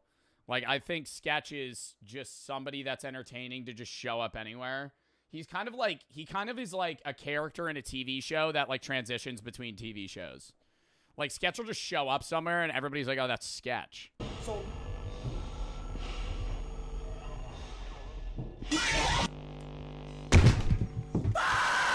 That's actually pretty funny. Anyways, this was the first time that I saw Jinxie be more of himself and less of an internet character. These clips, especially— Oh my god, his gross ass loofah. I remember that fucking clip from that. I don't know if that was that stream. Oh. Less of an internet character. These clips, especially the sketch, were hysterical and created trends far outside of the gaming community. You're gonna need a frisbee to cover those pepperoni nipples. These streams took Jinxie to an all-new high, averaging nearly 100,000 viewers per stream and peaking at 229,525 concurrent viewers. Wow. For perspective, Twitch as a whole maintains an average of 2.6 million active users at any given time, meaning Jinxie alone— Yo, I'm like 0.001% of that. Rep. Had 10% of the entire platform watching his stream. To Jinxie, this made it infinitely clear. His fans were watching for him, and no matter what he streamed, they'd be there. The mental barrier of streaming for performance was gone. Jinxie really just streamed whatever he wanted to. He still streamed Rainbow, but there was constantly new additions, some that even go all the way back to the beginning of this journey. How long have you been streaming, honestly? Yeah, when'd you start? I've never even said this. Oh, the full send pod? Oh, the full send pod? Get sendy with it? Like, I was streaming when I'll get sendy with it? Crack a happy, dad? Was a full send? Freshman in high school. I was streaming when I was 15. So I've streamed on— Oh, that was low-key sendy? 3 different accounts. I started off streaming Clash Royale. Earlier this year, Jinxie hopped back onto the Clash Royale grind, streaming more and more of the content he used to stream to just an audience of 5. But this time, it wasn't the task of performing that was fueling the grind. The same game that lit the spark of his competitive drive was surging again in popularity, and it would be easy to chalk that up to timing or coincidence if the number— Yo, can I make a bet on what Jinxie's next game is alongside of Clash Royale? Let's do an analytical deep dive here. Jinxie likes returning to games that he's played previously. And he also plays games that are typically not games that people stream. I'm going to go to what Jinxie streams. NBA 2K? No, he's never going to peep back to that shit. I feel like he'll still run Clash for a very long time because I think that game has like a long longevity. This is what he streams. Look at this. Fuck, oh my god. 9,800 hours in Rainbow, 688 Clash, 227 just chatting, and then it's immediately drop off. I think he plays FIFA, but I feel like he opens packs more than anything. He played only up for 22 hours. My god. What would be the next game he'll play? It's going to be like some multiplayer shit. He loves playing multiplayer games. You know what I would love to see? I think his viewers would hate it. And I don't think I would love the content, but I would love to see Jinxie get obsessed with League of Legends. I think that would be like That would be like the equivalent of like Tyler 1 era. Like, I think Jinxie would get really toxic in game, and it would be, oh my god. I think he would get banned from fucking League. Numbers right there. In June, 8 out of the 10 uploads on Jinxie's channel were Clash Royale, with the game's player count jumping over 8.4 million in that exact same month. Whether he'll admit it or not, the moment he came back... Wait, what? Since Jinxie switched to Clash Royale, it upped player bases by 8 million? Right there. In June, 8 out of the 10 uploads on Jinxie's channel were Clash Royale, with the game's player count jumping over 8.4 million in that exact same month. Oh my god, the creator code is going to... I'm reverting back to what I said. I think Jinxie's making $50,000 a day. I'm reverting back to what I was saying before. Bro, he individually brought 8 million players over to Clash. Whether he'll admit it or not, the moment he came back, the game itself seemed to wake up too. And not just Clash Royale. Overnight, a surge of 800,000 He averages way less now, but his sub count's all the same. Players jumped back into Clash of Clans, like it was almost a brand new release. And we were right there with him.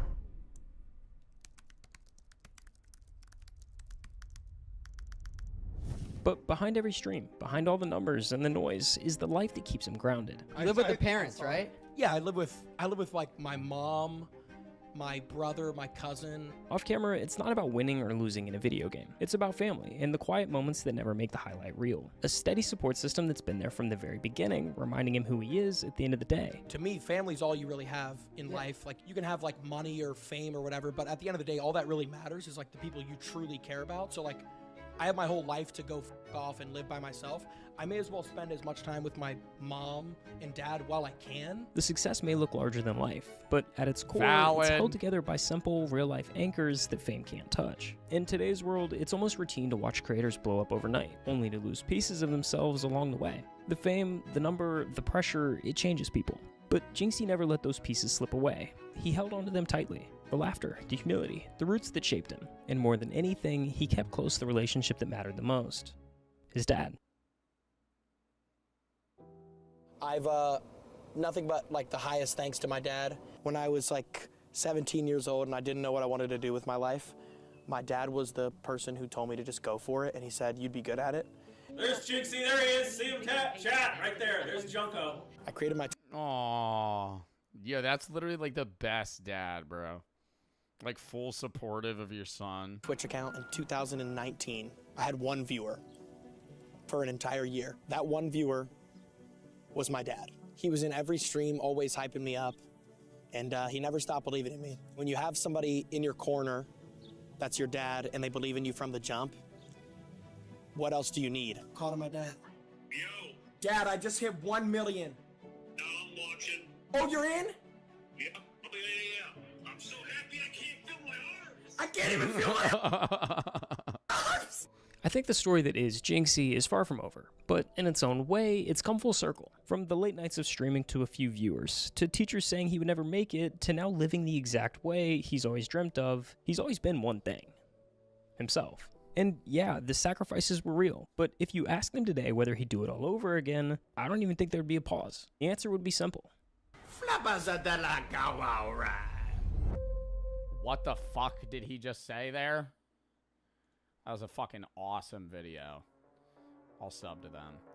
I love that his dad is supporting him from the beginning. Not many kids get that push of support he got. Oh, for sure, bro.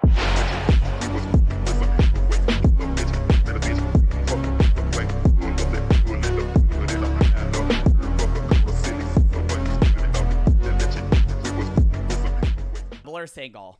Double. All right, that'll be $42. Staring at you as you're choosing tip. I can't even imagine. I mean, I almost refuse to go to shows. Working at Coachella's got to be a gig, brother. Holy. You're a bartender at Coachella? Yo, you're making a fucking $3,000 paycheck in 3 days. Those that have, like, if it's more than 800 people, yeah, I'm really not going. Honestly, I'm not gonna go. One of the worst things that come from Coachella's mainstream appeal was that it became an experience rather than a music festival. It was less about music and more of a status symbol gained from going to the cool, popular event of the year. That's just gonna happen though too. You know, once it becomes a cultural thing, especially with the fashion stuff, it's a different kind of cosplay almost, is what it seems like. It's like, oh, we're going and we're doing like the most absurd, impractical special outfits that are just so we can take pictures, and like that's the event. I don't really give a fuck about the music. I just want to go and experience that kind of thing, which is also, I mean, in a way, I have respect for that. It's your time. Bro, I don't know. I just like, I remember when we were walking, and at some point I was so hot, I just took my shirt off, and I was wearing just like regular fucking like jean shorts and shoes. And I saw some other dude in just like sunglasses, like gym shorts, and like Adidas sneakers. And I was like, this guy knows what's going on. You know? Like some days I was wearing an outfit, but I was like, yo, it's actually just better to just pull up and like rant, like comfy shit, man. Just show up. Money, you can do whatever you want. Oh, of course. But I'm just saying that if it is this like multicultural, like it isn't just music, it's about art. I think what becomes annoying though is that if you slice up the pie too many times, you have like, okay, well, this portion of people are just here for fashion, this portion of people are here just for music. If you're trying to go see a band, but nah, the people that are there just like it's the vibe, bro. Coachella map. The people that fucking show up and only go to like this one tent. Yo, if they're just at Do Lab the whole day, they're on fucking drugs and they're there to just enjoy the event. If somebody's just posted up by Coachella and outdoor, mainstream. Coachella outdoor, they're just sitting by the VIP section the whole time. Like, that's what it is. Like, there's some people that literally just don't leave, like, Yuma tent and they just listen to rave music for fucking 6 hours. But like nobody gives a fuck about it. You're fucking with everybody's experience. And then I think the experience becomes too divided. While the festival is an impressive commercial success, in many ways it has lost its luster. The event is no longer something that anyone can afford. For example, a 3-day pass can now cost up to $650. And like with anything nowadays, scalpers are always there to drive up the prices of tickets purchased at the last second. This year, scalpers made massive profits selling weekend $4,000. And that many people still bought that shit? Tickets for $4,000 to $5,000 after the event had sold out. And Coachella now offers access to special, luxurious accommodations like their Safari Campground, which can cost as much as $12,000 to rent. Bro, $12,000 to stay in an unair-conditioned tent. Like, what are we doing? Dude, it's really, the 12 grand, chat, it's for the convenience. Because even if you get a private driver and you have a hotel, it's just so much easier to get done and then just walk out of the event into your tent, pass out. Just give you a tent and maybe a coconut tree. Or something, you know, whatever, or a tiger plushie. There's an option to rent on Airbnb, but the prices are straight up demented. Properties in the area will shoot up thousands of dollars during. I mean, yeah, the influencers that are buying Airbnb, like we stayed at like some fucking like 12-room fucking hotel, dude. That's where we stayed. And we walked to breakfast every day. It was awesome. But like, it was still expensive. But the influencers that are renting out Airbnbs, I mean, you're spending probably like $20K on an Airbnb for 3 days, 4 days, but you get like 9 people and split it. In the event because they know someone will eventually end up booking them. And those who can't afford this will simply pay for a small patch of land in order to park their car and camp out. If you thought, come with me to set up my Coachella tent. So first, we got this bright blue, beautiful tent. And I also have a miniature Yeti gallon water bottle to hold my water and potentially pee if I don't want to go to the communal bathrooms. I put that in the corner. Got to remember which is to drink and which is to pee and whether or not there's water or piss in it. Anyways, outside of that, we also have a little mini burner in case I want to cook myself a little snack at night. We have a little ice cooler here with some steaks and other raw foods, but we're running low on ice because we're in the middle of the desert, so we got to eat it before it goes bad. There is a whole culture behind car camping online where people show off their insanely elaborate setup. Like, bro, we really set up a portable, bro, like, oh my God.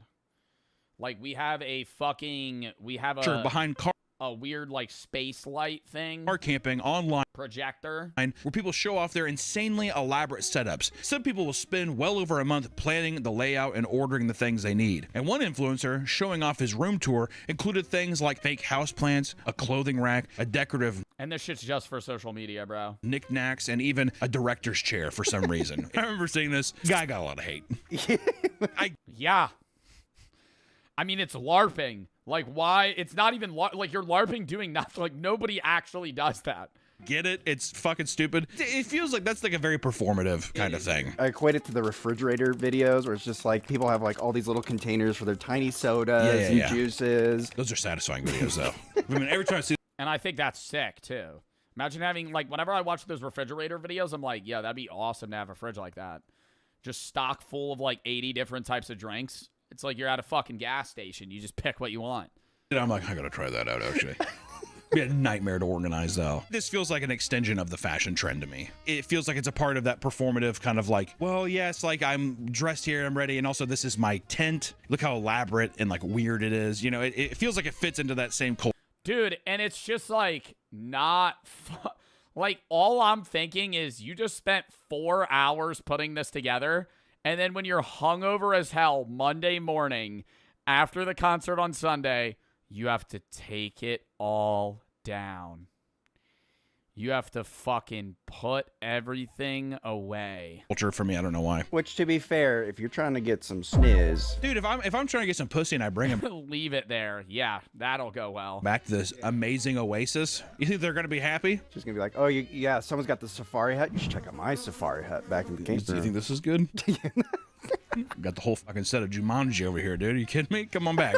For many, it's less about the utility and more about the aesthetic and the content that can be made with it. The absurd prices extend to the food as well, and people often post their insane food expenses, like one attendee showing off a plate of tacos and nachos that cost $102. $102, and we're... My God, that's like normal though. That's like normal for there. Like, I remember when me and Brooke went, we got like, it was like lunch or some shit there. We got like chicken tenders and fries.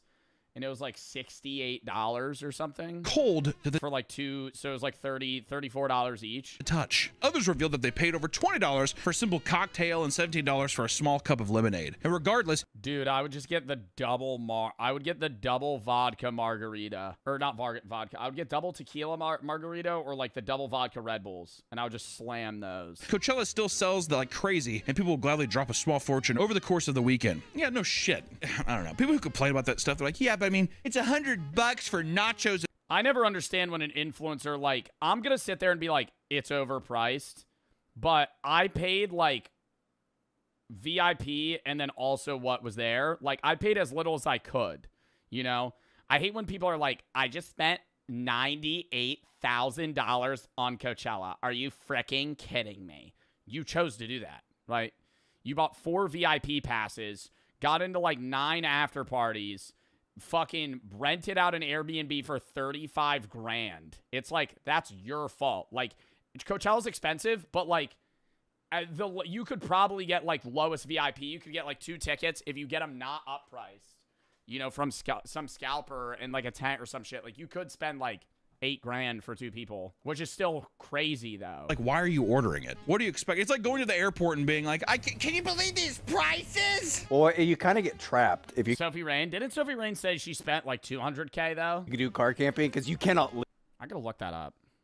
Sophie Rain said she spent $193,845 on a 3-day Coachella trip for her friends and herself.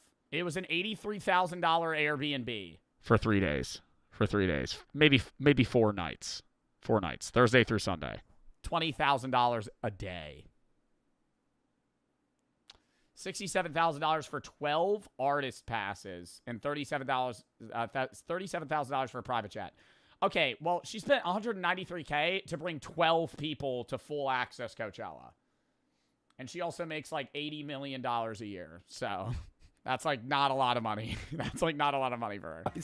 Yeah. Which, granted, if you're camping, you should bring food. Well, why didn't you bring food? Yeah. I mean, it's like just bring a bunch of fucking bologna and cheese sandwiches. You know what I mean? Why not? If this all sounds far too expensive, don't worry, because now people are signing up for payment plans in order to pay off the insane ticket prices and smaller. No, just don't go. Don't go. If you are putting yourself on a fucking Klarna, like, pay later shit, like, yo, you should not be going to Coachella if you're doing installments for a year. Installments. In 2020, for 6 months. 5 reports showed that 60% of attendees, around 80,000 people, utilized this to afford their ticket. Many people. What? Yo, you're paying that shit off on Christmas.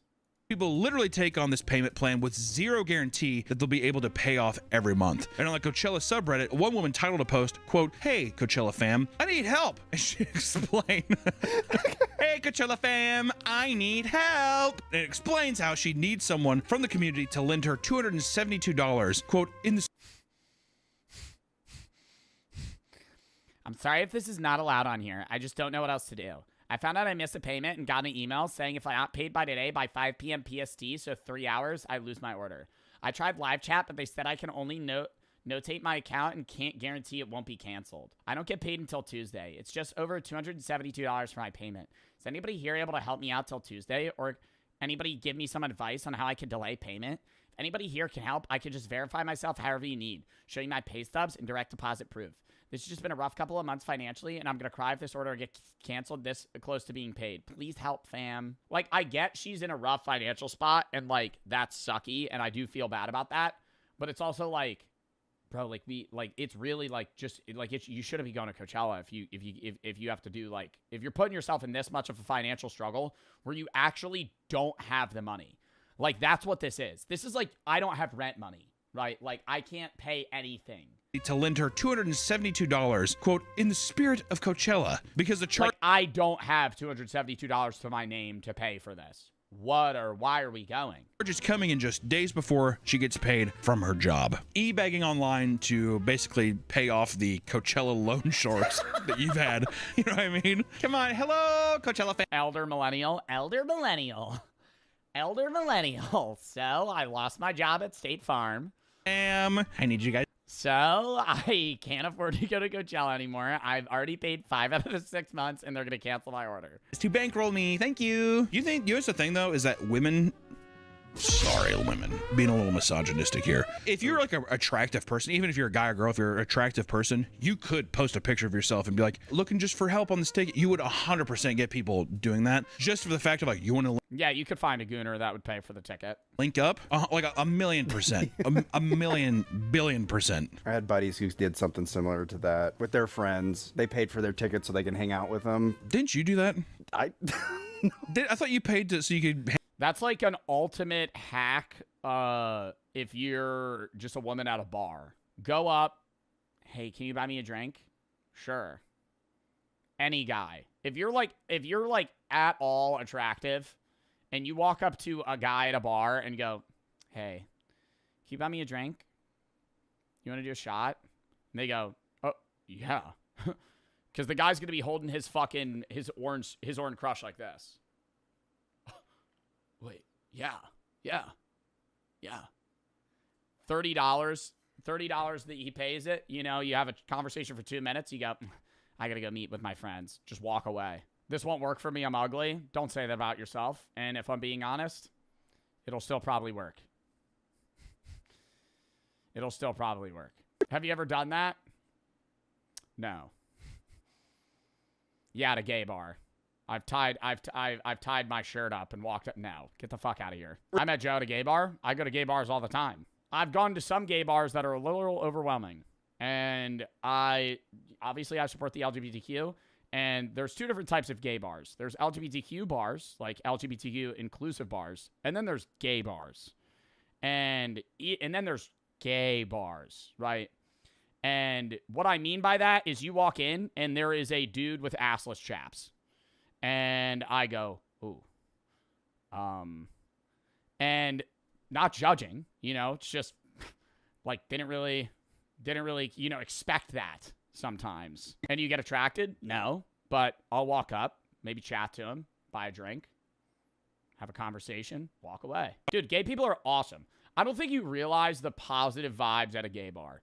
You walk into a fucking gay bar, everybody's happy. Super happy. Gay and gay, both meaning both homosexual and happy. And it's awesome, you know? They're fucking nice. They have great fashion, you know? And the drinks are cheap. every gay bar is cheaper than any other regular bar. Could not look stiffer, and he's just looking up at the stage. There was an 18-year-old there with like 3 23-year-old women. So his thought was like, oh, I'm going to rent a hotel and I'm going to have a crazy sex party afterwards, right? So when I showed up and the girls were like, you're fucking up my plan. They're like, Nick, what are you doing after the concert? And I was like, oh, I think I'm just going to sleep in my car. I brought like a Tempur-Pedic mattress and put it in the back of my car. Did you think you were getting lucky with the Tempur-Pedic mattress? No, but I did think this would give me brownie points. Like, they think I'm so fucking cool. No, it probably came off kind of stalkerish just a little bit. Remember that thing that you just told me you were doing this weekend? Surprise. I'm doing it too now. I think I worked the next morning, so I left at like 7 a.m. Is that when you're slinging za? Yeah. Oh, yeah. Nice, dude. Influencers with money to spend. Slinging za, the funniest story from, what is his name? Nick, I think? Was when he said he was on it was a Papa Meat video. He said he was on acid and he was freaking out so much when he was making pizzas that he was sweating all over the pizzas. Like dripping sweat onto the pizzas. However, will admit publicly to spending as much as $200,000. Like, just imagine some guy just tripping balls in the back of a fucking pizza place, just like spreading the cheese. $1 to get the full Coachella experience, from private jet flights to insanely expensive Airbnbs. Who's Sophie Rain? Stop LARPing. Flying out various people. It's a tax write-off for our content. James Charles. Who's Sophie Rain? Can we go to Coachella next year for a tax write-off? No. Please. Only if I know for a fact that the Shadow Man's not going to be there. Hi, sisters. James? Can you imagine being in a tent and then, you just see the silhouette of James Charles outside? If you hide your lipstick and mascara, he can't hurt you. The most absurd part about Coachella is that no matter how much money you drop in order to live in luxury, there's only so much you can prepare for when you reach the venue. There's a fucking thunderstorm. In 2025, the first weekend of Coachella was off to a horrible start. Oh my God, yes, this is when I went. All the campers were posting that they were in line for like 9 hours and they couldn't get to their spot. What was being referred to as Coachella Carmageddon. People that wanted to utilize the car camping lots found themselves trapped in a never-ending gridlock. People were reporting over 12-hour delays with limited access to bathrooms. It looks like District 9. Fucking prawns. That's how they're referring to each other, and they're all eating cat food and shit. People flooded social media ranting about how long they've been stuck, claiming that people were shitting in bushes and desperately in need of food. And according to one TikToker, a woman was even hit by a car as she attempted to stop it from cutting in front of her in line. It takes about like an hour or two to get through. Normally, they have like these lanes and they have someone inspect your car because they're trying to find drugs and shit. Like it's a fucking border patrol or some shit. Like literally, yeah. They made you take out literally everything. Did you have to do that? They start playing the fucking, what's that one song? Oh my God. What's that one song where it's like, da, da, da, da. Papers, Please. They start fucking scanning the tires. Mm-hmm. Because they smell a little funk. They fucking pop your tire with like a Bowie knife.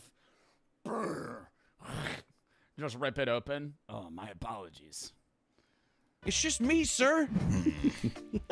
Pull over to the side. Others posted videos of cars that were having to be pushed out of line because they were overheating and shutting down. But let's assume you get past the horrible introduction and you get into the venue, right? If you think this means you're in the clear, think again, because doing anything at Coachella is a depressingly tedious chore. Many stands are going to have you waiting as much as 40 minutes when they're busy. Perhaps you opt for a slice of pizza because it's quicker. You may end up being one of the hundreds that reportedly got food poisoning this year after eating a $25 slice of pizza from one of their most popular vendors. You're like, bro, I remember it was like 8 or 9 p.m. on one of the days, and we walk up to the pizza place, me and Brooke. This was 2025. And they just served somebody a slice, and we walk up, they go, "We're closed. We're closed." And they actually start getting mad at everybody, and they go, "Leave. Leave. We're closed." They shut the door. I'm like, yo, you're actually an idiot. Number one, you're a bum. Number two, you still have pizzas. I see the dough. Number three, I don't care if you say you close at 9. You are literally missing out on thousands of dollars, right? Like, you're just serving dough. Chat, lock in, bro. We're going to watch like a video or two. 6 terrifying cave moments caught on camera. A YouTuber named Alex from the channel Cantrell Caving is known for exploring some of the most dangerous, narrow, and unpredictable cave systems. How do you think they rate the cave? I would understand being like, oh, this is sick, you know, look at the view, look how deep it goes. But I feel like a lot of these expert cavers, they're just like more than half of the caving experience. They're just wedged in between a wall. Or they breathe out and move. And they just do that the whole time. And then they get out of that and they're like, yeah, that was a 10 out of 10 experience. I thought I was going to die the entire time. I enjoyed every moment of it. In the world. But this time, his passion nearly cost him his life. I will say, whenever I think about caving, I immediately think about Nutty Putty Cave, where the guy died upside down. So scary. Like, it gives me anxiety thinking about that. Like, being in that, like, position. Like, where you're just literally stuck with the blood rushing to your head. You can't move and you can barely breathe. November 3rd, 2023, a group of 5 young men, including Alex and his close friend Jacob, set out to explore a cave they had never been in before. The plan was simple: follow the rope, reach the end, and document the journey.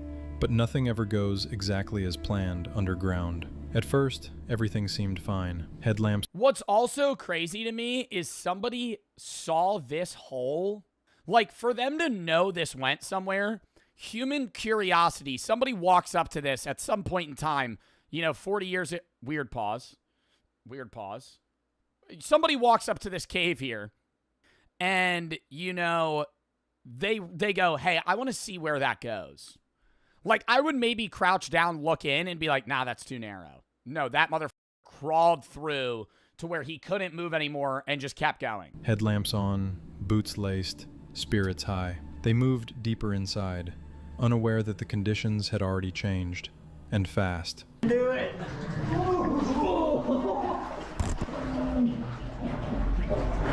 Are they having fun? No, is this, like, they're like, oh, dude, it's getting so tight. I feel like I'm dying. Oh, dude. Oh, the water level's rising. Dude, we're displacing it. I think I'm inhaling fucking bacteria. Oh, why does the air smell weird? Not long into their descent, they found themselves battling rising water.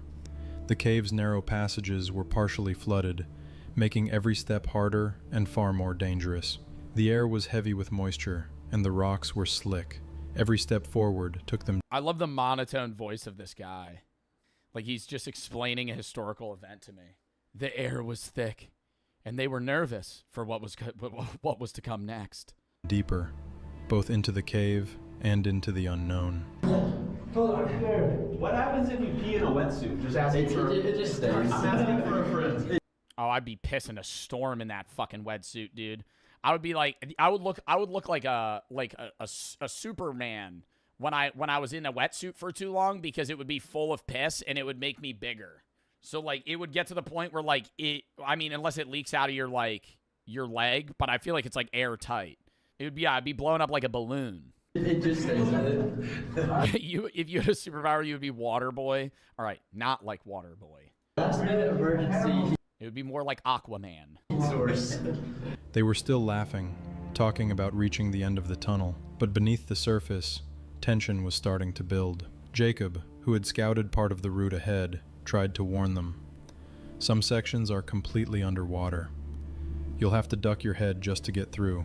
There's no way to breathe. I mean, he can't even look where he's going unless he has like a reflected, like if his camera's showing him what it's recording behind him. Within parts of it. Like, how does he know where he's going? I can't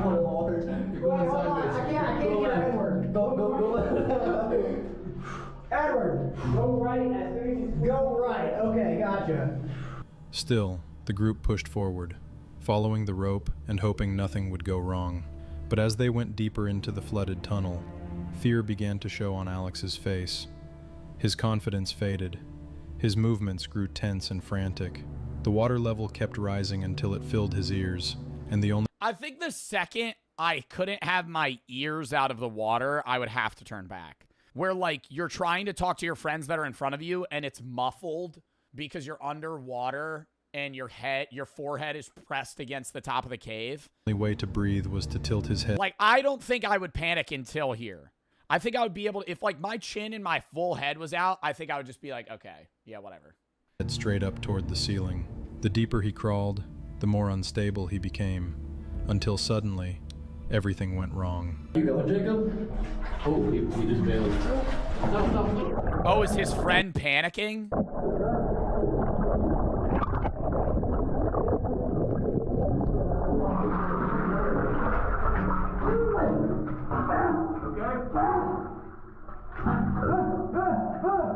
You're good. You're good. You're good. Oh my God! I'm coming out. All right, we'll back. I feel like if you go caving and do this, caving isn't for you. Is that like fucked to say? Like, even if you have the interest in caving, if like you panic like that and then, you know, put your life and like your friends' lives like in danger in the sense of like, oh no, I'm just going to push past them. I need to get the fuck out of here. Like, obviously he didn't want to do that. It was probably like an instinct, but like, my God, dude. I would be so mad at him. One of Alex's friends He could have gotten knocked out. panicked. Struggling to breathe, he grabbed onto Alex in desperation, nearly dragging them both underwater. Cold, water, darkness, claustrophobia. In a cave, panic is your worst enemy. Oh yeah, no, I would definitely panic because you would be mini breathing. You'd be like, because you can't like take, especially the position they're in, like they couldn't breathe normally. Despite the chaos, they somehow managed to keep their heads above water. Inch by inch, they pulled themselves back toward the light. By the time they reached an open space, both Alex and his friend were scraped, bruised, and completely exhausted. It could have ended very differently. They were lucky to survive. This man was exploring a... Damn, would y'all rather be in like an underwater trapped cave, like a semi-underwater one like that, or just like a tight space? I feel like I'd rather be in the water. I wouldn't want to be underwater, but I would rather deal with that than like having to squeeze through like a gap that I actually think I can't breathe in. Because that was more like in his head versus actually your chest being compressed. Cave when he reached a dangerously narrow passage. Oh yeah, like no, I'm not. I'd rather do the water by far. It's not even close. Like because right here, if you panic, you're just screaming, and then you're gonna faint. Determined to push forward. Like you can't move. He squeezed himself into the tight gap and nearly became stuck. The video was uploaded to YouTube on January 10th, 2022, under the title "Smothered in a Claustrophobic Cave." The man behind the channel, Caveman Hikes, has posted dozens of similar videos, where he successfully escapes caves after long and risky explorations. But in this video, wow, man, what happens if you put on a few pounds too, you know? You're used to caving in, like, tight areas. You're like, oh, you know, they may have stats on the cave of how, like, thick it is. You're like, I can fit through that. You know, it was just Thanksgiving. You had a few full meals. You're 5-10 pounds heavier. Uh-oh. Far more tense. But so far, I haven't felt like that squeeze, but I don't know what that means. I'm assuming by squeeze, he means like a fearful tightening around my body. Not like you're being hugged, but like you're being pressed, like compressed. I don't know if I'm going to be able to take the light with me, is the problem. Is he going down or up right now? If I go Superman style, I can certainly get through, but then my clothes are going to bunch up. He's going down. So he thinks he's going to be able to get back up through this if he can't even go down? Like gravity's not aiding him. Or gravity is aiding him and he can't get down there. There's no shot in hell he's going to be able to get back up. Look cool. He could be sideways right now, too. On camera, but very uncomfortable bunching clothes up and backing up at the same time. So one of the nice... All right, this guy's not a fan of me, but I am a fan of him. That was... Oh, does he want to attack him?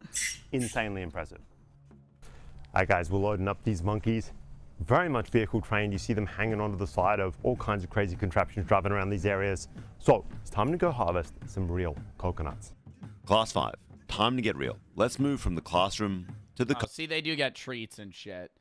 I don't know. Like, it's hard to gauge their happiness. It doesn't seem like they're being mistreated right now. They're just on a leash so they don't run away. But it's like, if they're being rewarded, they seem fine. I know, but it's also like, well, if you took them off the leash, would they run away? And then you could say that's fucked up, right? That they have them. But you could say the same thing about a lot of dogs as well that don't like follow their owners. Coconut grove. What else would they be doing? In the jungle, probably doing the same shit for themselves. I mean, now they just have food provided for them, maybe better medical care. Because, like, if they get injured, they'll probably be like, go to a vet. All right, guys, we're on our way to the monkey. They live better than in nature. I think that depends on where they're selling them to. I think that's something that needs to be said because this is a training facility. I don't know if they're training them and then in-house using them. If they sell them off to a farmer that's now using them in, like, hurting them. Monkey farm is kind of crazy. That would be animal abuse. Dogs coming along. 3 monkeys. They look pretty old, pretty well trained. These are obviously some veterans in the coconut trade. And yeah, I know. Yeah, because, like, you would... the argument for it being fucked up is, like, oh, because it's a monkey. But for, like, a border collie, it wouldn't. But border collies are also bred animals from... Like, they didn't exist without humans. Kind of wild just watching them hold on. I guess it makes sense. But... let's see how it goes down. Dog seems amped up as well. They're taken out to... I mean, getting the dog some exercise. Buddy can't just get... Buddy can't hitch a ride? We're making him run the whole fucking way. Seems amped up as well. Does he want to run the whole way through? There's a little space in there. I mean, you can sit in there. They're taken out to actual coconut fields and they're worked in a 3-monkey rotation. They're not ready yet for the full-blown day's work of a working monkey, but they're getting... Oh, see, I don't think they should be working like 8-hour shifts. I feel like they should work like an hour. And then they get to do whatever the fuck they want. real experience in an actual field. Yeah, I don't know if they should work an 8-hour. Like if you're making the monkey work a 9 to 5, I think that's probably animal abuse. I think that's crazy. All right, guys, enough of compensation for that. Yeah, they need a 401k and benefits. the school, enough of the practice. Bowie, it is time for some actual harvesting, huh? The 3 apprentices perform surprisingly well. They need constant coaxing. That's a lot of fucking coconuts, man. And their attention holds for just 1 or 2 trees before it drifts and they just can't be trained anymore. So that's why they're worked in rotation. Oh my god, there's a huge tree. At times, though, they're even working in parallel. That's like a 50-foot fucking tree. Monkeys up there in the trees, one working each tree, harvesting together. Alright guys, it's crazy how tall this tree is. Like there's no way you'd be climbing up there. I mean, maybe you could if you had a death wish. But this monkey is making kind of short work of it. We are kind of having to call to him every now and then. We work 9 to 5s though. Yeah, you also get benefits from your employer, and you're a human living in a society that like understands the idea of a 9 to 5. It is crazy how high these things You're choosing that. are. Like society chose that. But he's on his like maybe 4th or 5th coconut right now. And yeah. Ooh. Yeah, the big issue is the monkey's not choosing to do it. Here it goes.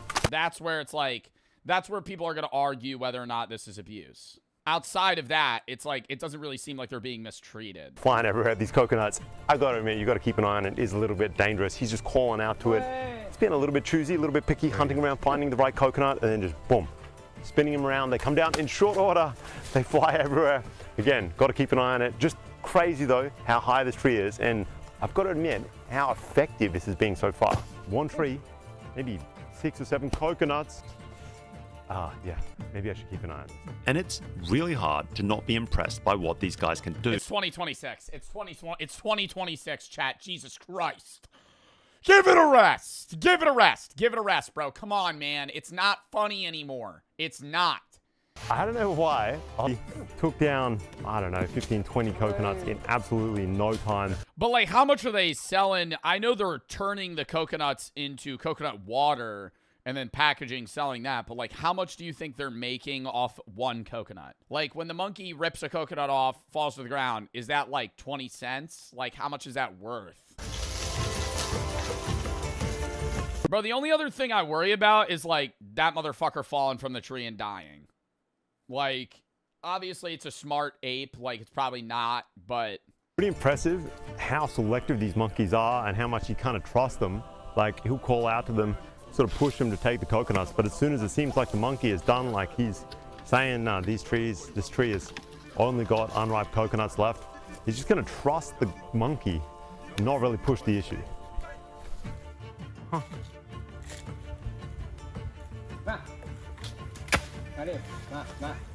Later that day, we run into real working monkeys. They arrive just right. Wait, those were apprentices. So this one's like seasoned veteran, been working the biz for 10 years. He's got a pension built up. Riding on motorbikes, pulling up to a roadside pit stop. One of them's on the side of a trike, the other's just hanging onto the back of a motorbike like a school kid in Vietnam, catching a ride home.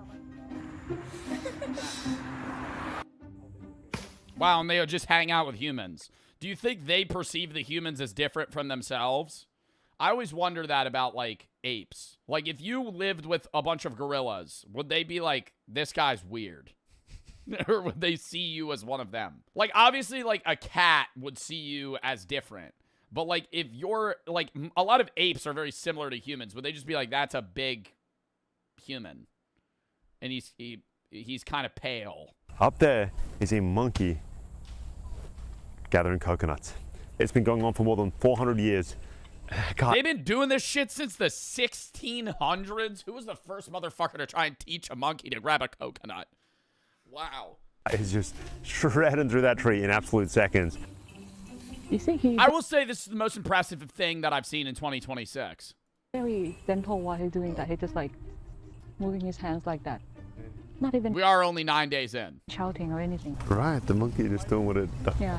He said like the monkeys already know what to do, but he also like help to guide a little bit too. So.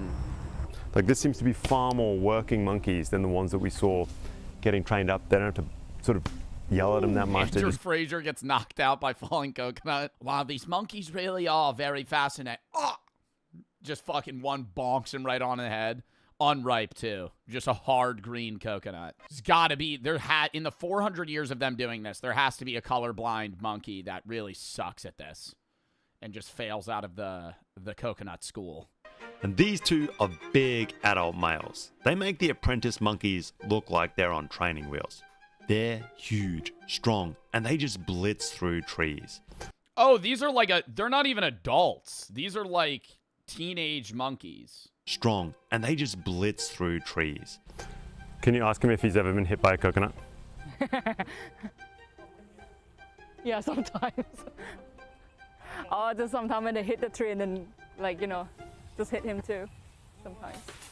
But that is it. Like, you have to be very cautious. You have to fall. Would that shit kill you? I know people die from falling coconuts every year, but like if that monkey threw the coconut and it like hit you in the head, would you just die on the spot? I feel like you wouldn't die. Even if it's like 50 feet. I mean, how heavy is the coconut?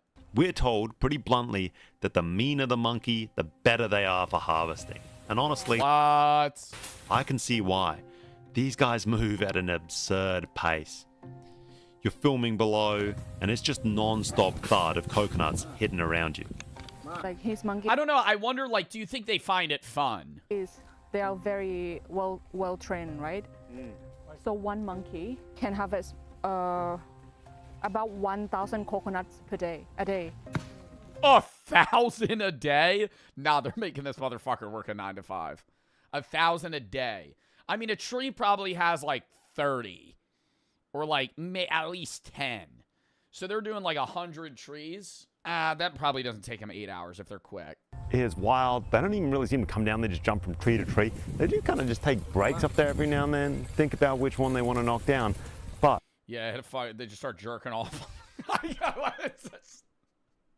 Just a quick smoke break up at the top. Bro, they do that. Have you ever seen the videos? Bro, no, monkeys do that shit. I swear to God. Dude, okay, don't look it up. But you know he's up there, bro. Guy's like, come on, man. You haven't fucking it. Oh, why is it raining? And as we drive around the area, we run into harvester after harvester. These little Honda bikes with a sidecar for coconuts. And you pull up and you see the monkeys just hanging out in the trees and collecting the coconuts. So again, guys, similar kind of setup. A couple of these trikes. Big boy monkeys, males. Mainly, apparently females and males can do this job, but the males seem to be the choice selection. They're rocking. Holy fuck! That one of them grabbed that many in that amount of time?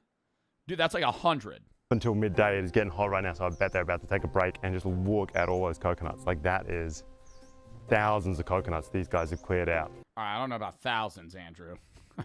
I think we might need to take a class on counting. I'd go maybe 120.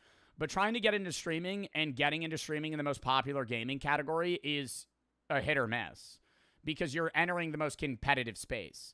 Jinxie entering Rainbow as early as he did enabled him to climb better in that category, right? So if people liked Rainbow, they would like Jinxie. If you like Fortnite, you would watch Ninja or Tfue or like any other, you know, famous streamer of that game at that time. Seem to care about. We stream every day. Most consistent Siege streamer there is every single day. For a year straight, Jinxie streamed Rainbow Six gameplay to an average viewership of just 5. And at times, it pushed him to the brink. If I could just get 1 follower a day, I would be happy. With so few people watching and stagnant growth, he seriously considered walking away from streaming altogether. My friends, my teachers, guidance counselor just said like, oh, you're wasting your time. You're not going to be a streamer. That's a... Yeah, and then you go up to them and you fucking hit a fat money spread up the arm. Jinxie makes what his teachers make that were making fun of him in 8 hours in what they make in a year. Like their yearly salary Jinxie's making in less than a day. And those motherfuckers are clowning on him. Like I think that's a different thing. Teachers I think should be obviously directive in a sense of like, you know, hey, I think this is how I can help you best. But I think like punching down people's dreams as a teacher is like the wackest thing you could do. Not realistic, that too. As exhausting as it was, he kept streaming, day after day, doing what he genuinely enjoyed, holding on to the belief that maybe one day it would pay off. 5 viewers, he's grinding. He's on the grind. As he got better at the game, the Siege community began to tune in. Slowly, 5 average viewers turned into 15. 15 became 50. You guys are freaking crazy, bro. And by June, his Twitch following had jumped from just 300 to over 3,000 followers. Bro, we're at 993 viewers. Can we hit 1,000 viewers, bro? But in the summer of 2021, he hit a wall. 1,500 average viewers. The reach of Rainbow Six had hit its limit. Yeah, you hit a wall, but I think he did hit that wall because Rainbow at its time wasn't that popular. But even then, that's not a bad wall to hit, right? Like, you could be a full-time streamer on 1,500 viewers. There's so many, half of the guys I stream with, bro, like, I think, like, Puffer and Pezzy and a lot of those guys, they average around, like, 2-3K. I think Pezzy's around, like, 1,500. You could rip that. Like, that's easy. That's easy to fucking run that, you know, for years. If you can maintain that niche of a community. I averaged 1,500 viewers for a long time. Most popular players in the space, and even having a personal charm in the game, no one outside of the Rainbow community cared enough to tune into the streams. For almost an entire year, Jinxie sat there, at 1,500 viewers, making enough money to not have a job, but not enough to really live a life. How much do you think the average 1,500 viewer Twitch streamer makes? No YouTube content. I think like raw. It very much depends on how many subs they're getting. It really depends on how many subs they're getting, because you're and how many ads you're running. I would say the average 1,500 viewer streamer on Twitch is probably making like 10K a month. 10 to 20. Nah, 10. I'd go 10, not 20. 20's a lot. I'd go there making over 100K a year. If you're streaming like 100 hours a month with over 1,000 viewers, you're probably making like 10K a year. Or not 10K a year, 10K a month. Yeah, for sure. Are you fucking kidding me? So one day, he woke up to thousands of new followers. He was confused at first, then checked TikTok. Someone had screen recorded his stream from the day prior and uploaded a short clip to TikTok. How's that not enough to live? No, he said enough to live, but he's saying not enough to like, you know, live lavishly.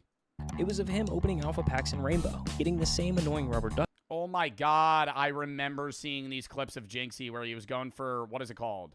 Jaeger Black Ice. Someone had screen recorded his stream from the day prior and uploaded a short clip to TikTok. It was of him opening alpha packs in Rainbow, getting the same annoying rubber ducky charm 3 times in a row. Another rubber ducky! And this clip exploded on TikTok, raking in over 17 million views that day. Oh, it's not real, it's a myth? How many do you guys have? When he started up stream later that day, that ceiling finally moved. Thousands poured in, and Jinxie's stream peaked at over 4,000 live viewers. It had been almost 4 years since he started streaming, and Jinxie had finally moved up a rung on Twitch's endless ladder. 5,000 viewers already. That is a Jinxie channel record. But what no one could have guessed was how quickly he'd shoot towards the top from here.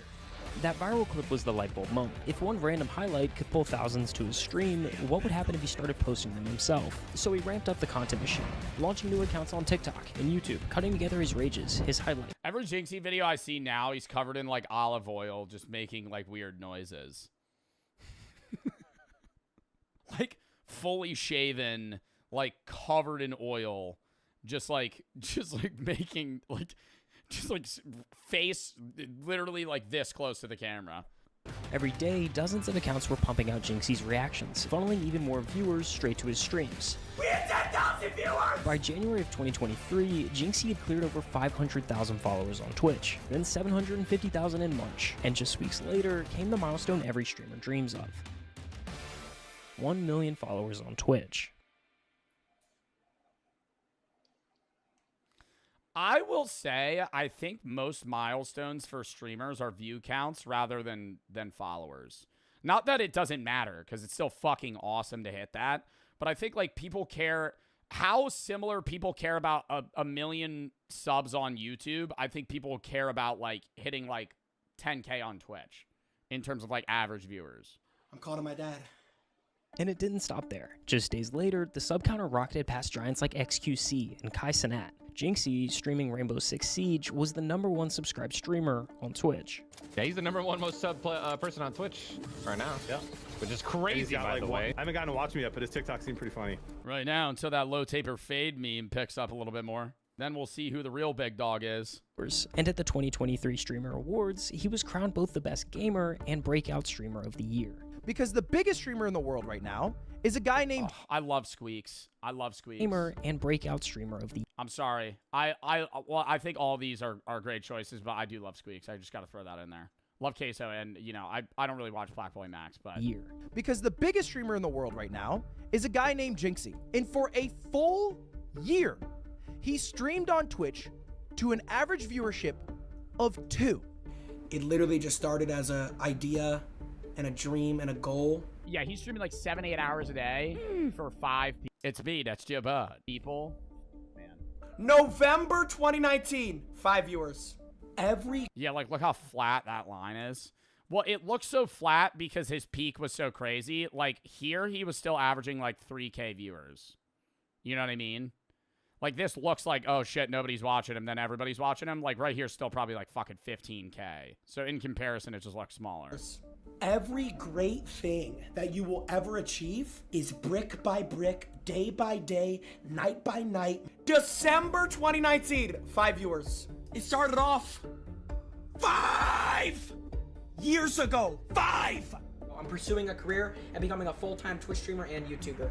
January 2020, 5 viewers. The amount of mother that'll tell you that you can't do something because they can't imagine themselves doing something. If you have a dream, you have to protect that dream every single day when you wake up. And you know the craziest shit too is the motherfuckers that were sitting there telling him it wouldn't work out and he would never make it. Then he did. And I guarantee you they immediately flip, double down. They either immediately flip and glaze or they double down and go, man, he got so lucky. I wish I could have a job like that. Yo, this shit's so low effort, so easy. Anybody can do it. Like, it's literally the direct opposites. It's just literally people that hate to hate. Like, actually switch it up like crazy, but not even a good switch up. It'll be like, yo, you're never going to make it. That shit's hard as fuck. There's literally no point. To, oh, dude, streaming's so easy. You have the best job in the world. What are you talking about? Bro, you cannot lose if you just don't give up. Literally, bro, the only way to lose is to give up. The crazy thing is why this all worked in the first place. A generation ago, streamers lived and died by the games they played. If the game popped, so did they. But if it faded... I still think that's very true even in modern times. Like, I understand what he's saying. Modern times, like, you know, 5 years ago wasn't modern times. But I'm saying, like, recently. Like, a long time ago, you know, 2016, 2018, if you were a streamer, you lived and died by the game. But people still do that. You know, like, look at modern Fortnite streamers. They're fucking falling off like crazy. You know, it's because the game's fucking dying. Like, you know, hate to say it, the reason The reason Fortnite streamers aren't doing well isn't because they're any less entertaining. It's because the game fucking is doing bad. Like, bad. Like, the game is continuously losing players, losing viewers, losing, you know, potentiality for people to want to watch, because you're not going to want to watch a game that you don't like playing. You know, you might watch games that you don't play, but you would play if you could, or you would just rather not and rather watch something. But, like, the majority of people that watch Fortnite streamers or, like, League streamers are also players. And if they stop playing, they stop watching. Their careers went with it. Jinxie flipped that script. Siege was already on life support when he started, so his growth was never tied to the popularity of the game. The climb took longer, but it built a foundation that wouldn't... I think Jinxie's popularity was slightly tied to the game, but I think he has a very heavy audience that still likes watching him for him. Top guy on any stream, you are dealing with all of the bullshit. However, success often comes at a cost. In just a few months, he went from a random kid on Twitch to the internet's main character, and that meant his personal life wasn't really his anymore. Relationships, drama. Suddenly, it was all being dissected. Yeah, more and more of your life gets put in the hands of other people. You kind of become like a cranked robot to a degree, where, like, the more, when you're at the top like that, you basically are just like a puppet that people use for entertainment in some form or another, you know. But at the end of the day, it's like, for you to appeal to an audience, you basically have to, like, bend to anything that they want to see. And then usually creators hit a point where they go, fuck this. Things about these is you can use your feet for leverage, and you can't see that, but I take my feet and I pinch it up against the ceiling, and then I use that to leverage myself backwards. So I'm leveraging myself through here. And I fit okay. It didn't look like I was gonna, but I'm pretty much...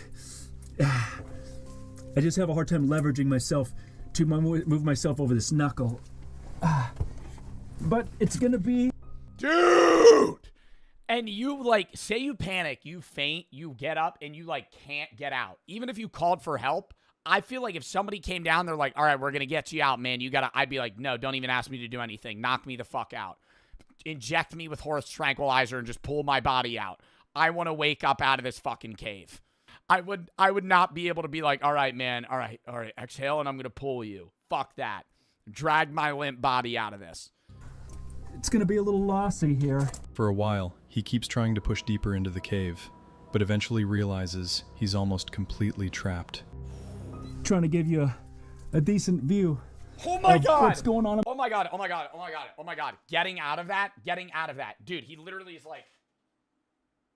My little gumdrop's life here. I'll bring you close. He's not gonna try and get back up. He's going, I'm gonna keep trying to go down. Closer. There we go. So it's all about leverage, and I don't know where my feet are here, but I'm working my way through here as I can. I can't turn and see. You see, this is the problem with the clothes bunching up. My knee pad's caught. Okay. At that, I do gotta say, these people, I feel like these cavers gotta be like, I'm just assuming, very lax people. Like, there's no way you could do this, deal with the anxiety of this, and then not be, like, basically able to handle any stress, you know? Like, I feel like if you could deal with this, bro, oh my God, you're able to withstand anything. moment, he decides not to risk it any further and begins carefully backing out the way he came.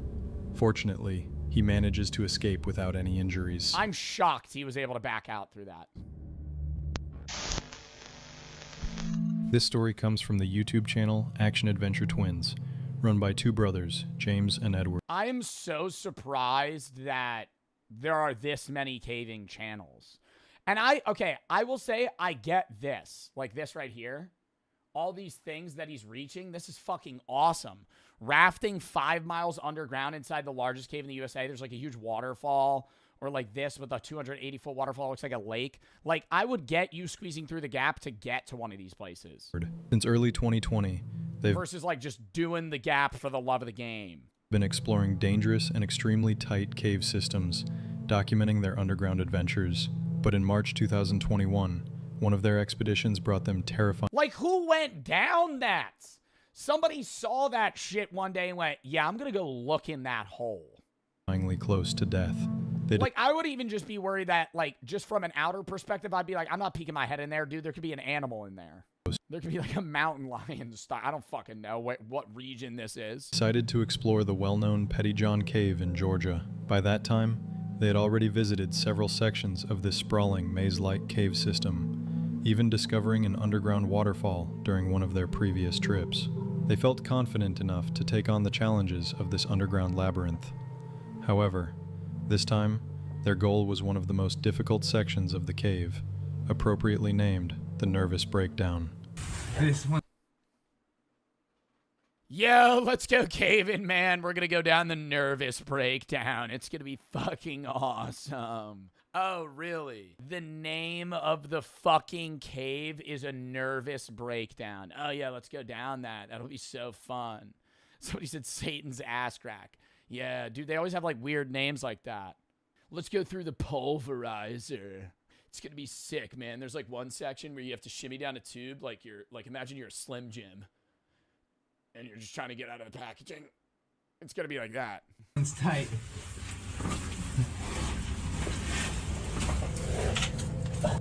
A title that perfectly describes the mental state of anyone attempting to pass through it.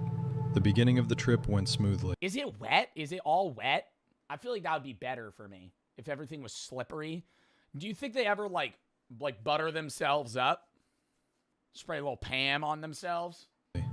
The brothers squeezed through a narrow entrance and reached the first open chamber of the cave. But soon, the passages began to narrow again, forcing them to crawl through tighter and tighter spaces. After about 25 minutes of crawling, they faced their first serious obstacle. A muddy chamber with a deep, narrow pit in the middle that had to be carefully skirted along the edge. One wrong move would mean falling into a tight shaft with almost zero chance of climbing back out. See, but like, I could do this. I could do this. Could you guys do this? Like, if I gotta crouch, I don't care. Even if there's like a little few parts where I would have to like crawl. But the second I gotta like lay down and scooch myself through the opening, nah, it's over. With almost zero chance of climbing back out. The slippery walls and lack of solid footing would make it nearly impossible to pull someone out. After safely passing this dangerous area, they finally reached the entrance to the infamous Nervous Breakdown. To their frustration, they're not even there yet, freaking out about getting there. Part of the surrounding area had collapsed, making it much harder to find a safe route forward. Rocks were scattered everywhere, narrow drops surrounded them, and pitch-black darkness filled the space. After a long search, Edward eventually located an entrance and decided to go down, leaving his brother above as a backup in case something went wrong. He had no idea that this decision would become one of the biggest mistakes of his life. After descending a bit deeper, Edward tried to contact his brother, but there was no response. I found a rope! Oh my god, and they just stopped communicating? I feel like I would think he's dead. Huh. I don't hear James anymore. Uh-oh. He suddenly found himself in a nightmare scenario, lost in an unknown part of the cave with no way to communicate. At first, he tried to stay calm. They don't even have like radios or things they could call for help with? And continued moving, still hoping he would meet James somewhere ahead.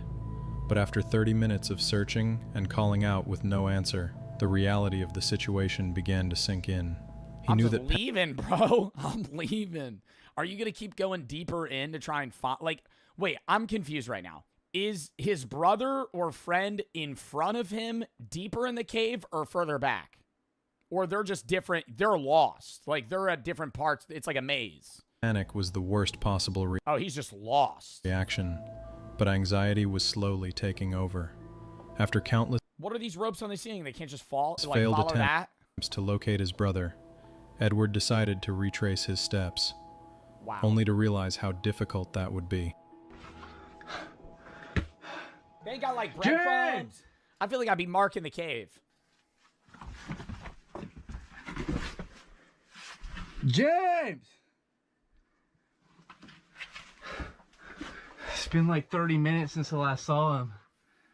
I don't even know where I'm at. I tried to go back to the last place I saw him, and everything just looks the same. Nah, this is the worst. This is the worst. This is the worst. A smaller step of, like, raising a kid, bro. Obviously, a human's gonna be harder, but, like, I honestly think raising a dog is probably a pretty good training exercise for, like, keeping something alive. Like, it's not easy to... That's why so many dogs are misbehaved, too. They don't socialize them right. They don't get enough exercise. They'll buy a fucking, what's, like, the smartest dog? My God, it's a sheep-herding dog. It's a sheep-herding dog. It's so cute. Why am I blanking on the name? It's, like, one of my favorite animals. I would love to own one, but I couldn't exercise it enough. Not a husky. A border collie. Yeah, motherfuckers will buy border collies because they think they're cute, and then they keep them in an apartment 6 stories up in the city, and it doesn't exercise, and then it fucking misbehaves, and they wonder why. I'm like, yo, that dog's meant to be nonstop mentally and physically engaged. Those animals are bred to be, like, on the go and ready all the time, and you're using it as, like, a show dog. Like, that times 10 now with an ape. I would assume. Like, I'm guessing an ape's probably pretty active. The sourcing is brutal. Babies here are taken by either killing the mother and or breaking up and scaring away the troop. But it's messy because long-tailed macaques aren't just pet market animals. Globally, they're actually a major biomedical commodity. Between 2008 and 2019, an estimated 450,000 were traded internationally, mostly exported out of Southeast Asia to labs in the US, Europe, and China. I think it's kind of a justifiable evil. But it means that there is a legitimate market for it. Oh, to, like, test medicines on them and shit? Jatinegara, though, is mainly domestic pet trade. And it keeps going through this legal omission. Indonesia protects species listed under its 2018 regulation. And that regulation does not include long-tailed macaques. They're not considered protected and an endangered species. The IUCN, though, did move them to endangered in 2022. But the IUCN is not law here. It's kind of like a warning light. And the regulation just has not been updated yet. So shutting down these markets is hard, unless authorities can prove specific permits or quota Or violations. just smoking cigarettes in its face.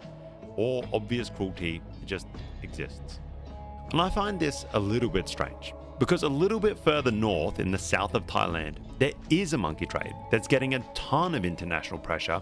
The brand Shako is accused of using monkey labor to pick the coconuts. And that is getting cracked down on hard. And after checking it out, I find it a little bit more justifiable. What's more justifiable? The fact that it's getting cracked down on, or the monkey usage to pick coconuts is less immoral? These monkey schools in southern Thailand, in Surat Thani, run on a straight-up curriculum. Do you think monkeys are sentient? I think all animals are conscious, but not in the same sense that we are. There's levels to it. Like, a chicken is not as conscious as a pig. A pig is not as conscious as an ape. An ape isn't as conscious as a human. Why? I mean, it's the levels of brain structure and perception that they have. Like, bugs are obviously not as sentient as humans are, but I mean, they're still conscious because they have experience. Like, consciousness is divided into a multitude of things. It's like, you know, memory, the capability to recall information, the ability to communicate, express emotions, and feel emotions, which many animals, basically all animals, are able to do. Feel pain, and, like, a few other things like reason, you know, like humans can reason, or I guess complex understanding of things like dolphins, elephants, whales, where they can mourn. There's like a million categories that determine how sentient something is. Like, yeah, crows and ravens, somebody said in chat, very smart animals. I believe a crow, I don't know which one's smarter, a crow or a raven, but I think one of them has the intelligence of like a 6-year-old, which is like crazy. Border collies are like the intelligence of like 4-year-olds. And it's also divided into a few other things as well. Most people perceive cats as smarter than dogs, but cats are more individual creatures that are more critical thinkers, but less socially aware, right? They have different skills in different areas. You perceive cats as smarter because they're kind of like solo creatures that are capable of, you know, doing things on their own. But dogs, on the other hand, are very good at social understanding and emotional understanding and things that cats can't do. Oh, hello, Swadika. Wait, this is like the classes. Oh, so they have 5 classes on how to teach a monkey how to pick a coconut? 5 classes, 10 days each. They have to fucking be able to determine the difference between a ripe and an unripe coconut and then tie a knot. I can't even do that. Apparently is all they need. Oh, hello, Swadika. At least in the school. From there, they go into this kind of like apprenticeship program of training on actual coconut groves. We have a good 30, 40 monkeys behind us at this Thai monkey training school. That's where a lot of these kind of like monkeys end up. They're actual working creatures. And here in Thailand, they still have, as you can see, ridiculously tall coconut plantations. They haven't all been swapped out for the sort of You really think it's cheaper to train a monkey to do it than get like a machine to be able to do it? dwarf coconut trees you see elsewhere.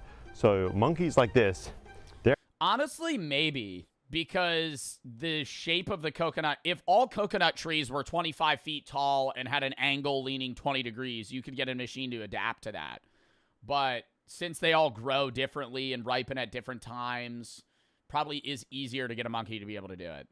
How would a machine even do that efficiently? That's what I'm saying. Like, certain machines are only able to do certain farming efficiently, right? That's why, like, human farmers still, like, pick blueberries. But, like, you could have a machine do corn and, like, you could, like, you know, flood a bog or whatever it's called for cranberries and shit. Like, there's different methods of farming. an essential tool in the south of Thailand or in Surat Thani. We're going to see exactly how they're trained up and how they turn into coconut harvesting machines. He has been doing this since he was 15 years old. Wow, that's crazy, huh? He's 57 now. Can you 57? tell? He looks so young. How many monkeys do you think you've trained? He think about 1,000 of monkeys. 1,000 monkeys? Yeah, about 1,000 Wow, of that's monkeys crazy. already. Okay, so the monkey school setup is kind of, I mean, I don't know what you'd imagine, because you don't know what a monkey school looks like, right? But essentially, a bunch of coconut trees. Do you think he's training them and then deciding which ones are picking up faster and then having those ones breed to efficiently make a smarter monkey population? Makes sense. These tires are attached to the bottom of them. Like he's selectively choosing which ones do better. Each monkey gets one tire, one coconut tree. That's their hangout, their base, and they're Oh, they get like a home? periodically brought into the sort of the class section, the curriculum section of the school. And I've got to admit, that's kind of crazy. Like, I don't know if I think this is fucked up or not. Like, I've never even heard of this. They get their own home and they have to pick coconuts. Crazy to me that you can train a monkey in 50 days to do this so I'm kind of on the fence. That's what I'm saying. I feel like I need to know more. flawlessly. And trust me, these things will blow your mind. The level of mastery, the smarts of these monkeys are fascinating. Here it goes. So the first step is to learn spinning the Spinning. coconut. Spin. They will do this for 10 days. Another interesting thing is like... He'll just spin a coconut in front of their face for 10 fucking days until they pick up on that shit. Oh my God. Dude, that monkey's gotta be so confused for the first 3 days. Just fucking watching this guy spin a coconut right at his forehead. They cannot focus for... No, they have low attention spans because they're babies. They need to be able to understand how to, detach the coconut from the tree. A long period of time, right? So he said like only 2 to 5 minutes or less than that. Oh, they only do this for 5 minutes? Oh, because he's doing this for 10 days, but they only do it in 5-minute intervals, and then he lets him go back and goes and grabs the other one. That's all. So it's like these short It's like Super Monkey Ball. periods of training. Because they cannot focus, they don't want to be trained that long. Yeah, the well-behaved after training, he will sell like 15,000 baht. 15,000 baht for one 15,000 monkey. baht for one monkey. All right, guys. What do you mean he's selling the monkeys to like different farms? Second step is now learning to hang on the tree. The monkeys learn to use 3 limbs to twist while anchoring with the 4th. Then it's just a matter of elevation. Day by day, the coconuts get higher and higher. That was super quick and super impressive. He jumped right up there, nailed the two down. Boom. I mean, this is impressive to watch.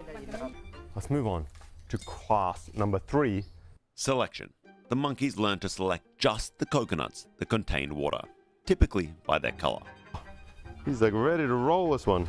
Business time. Oh my God, guys, this guy is like clipping along. That's 2 coconuts down, 3 coconuts down. He is absolutely crushing this. 4 coconuts. Nah, he's not supposed to spin those ones. 5. Last one.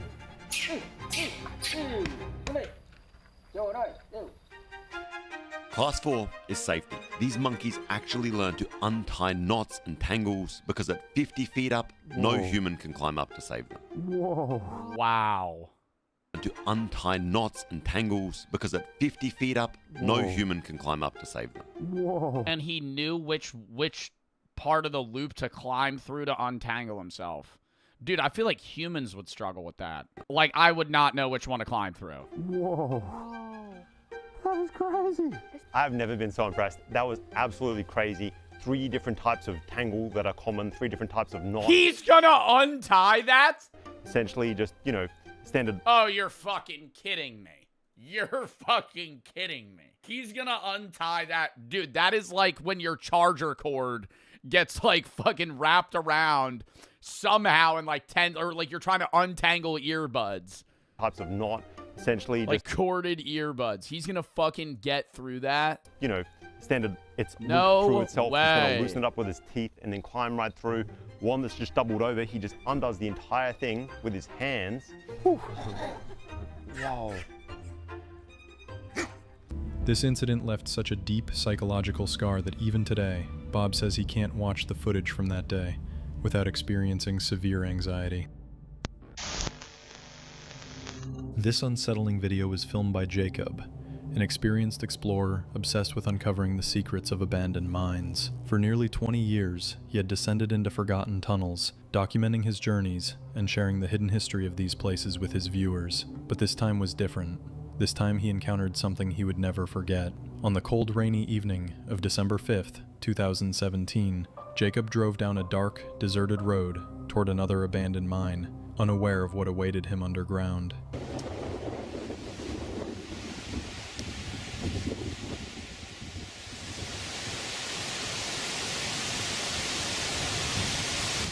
The forest is slowly overtaking the old mine ruins at the Waldeck mine. Okay, that's the portal to the Waldeck mine. I'm inside. Bro's calling it a portal. It's over.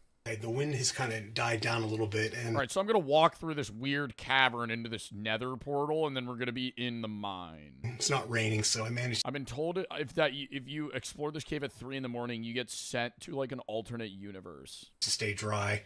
I'm trying to find the back rooms. Of course, I'm inside this little alcove, kind of. But anyway, you come down this little incline path, and then big boulders here you have to climb over, and then the tunnel's right behind me this way. So let's check it out. Let's get in here. At first, everything seemed normal, almost calm, but the deeper he ventured, the stronger a strange feeling of unease grew inside him as he passed beneath rotting wooden beams, barely holding back the crushing weight of the earth. After more than 15 minutes of walking, something strange appeared on camera. We're going to take this branch Oh my god, like an animal? tunnel that we skipped on the way in. Did you see the white light or another person? Do you see the white light appear further down the main haulage tunnel in the dark on the right side of the screen as I pan to the left? I'm assuming that X means a dead end or somebody died. A faint flash of light deep in the tunnel, like a Oh my god, I did see that. tunnel, like a distant. A faint flash of light deep in the tunnel, It's right there, you see it? Wait. like a distant. A faint flash of light deep in the tunnel, like a distant flashlight beam. Though Jacob didn't notice it at the time, moments later, disturbing sounds began to echo through the tunnel. Soft, whisper-like noises, coming from somewhere just out of sight. Do you hear that?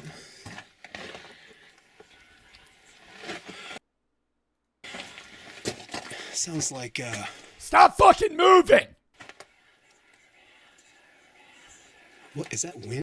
It sounds like wind. No, it sounds like somebody's watching like a video on their phone. Can you, I don't know if you can hear that on the camera.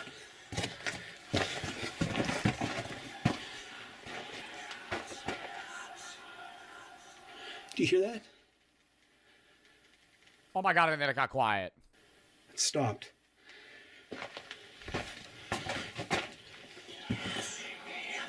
Well, I don't know what that is. That doesn't sound like wind, but... Bro, I'm pretty sure that's saying, you see me, you see me. Yo, him going... I don't think that's wind. What if that's like a demon or a fucking ghost down there? Yo, that motherfucker's probably so confused. Well, that's got to be fake. What that is. That doesn't sound like wind, but... That's crazy. Don't know if that's a bird or... A bird? You're underground. What that is. It almost sounds like snakes, but...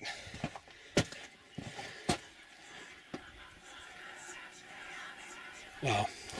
I've heard some weird stuff in mines, but that is definitely creepy. I don't know what that is. So let's get out of here and head back out to the portal. That was weird. I think I keep hearing something. That was strange.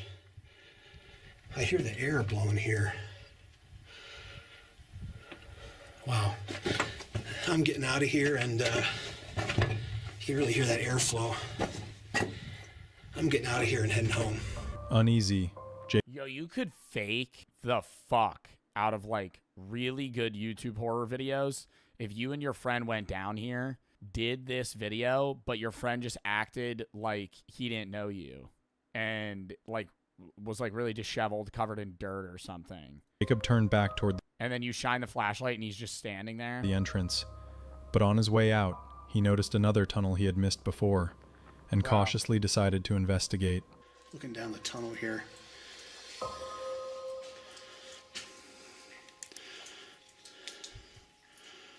What the fuck is this?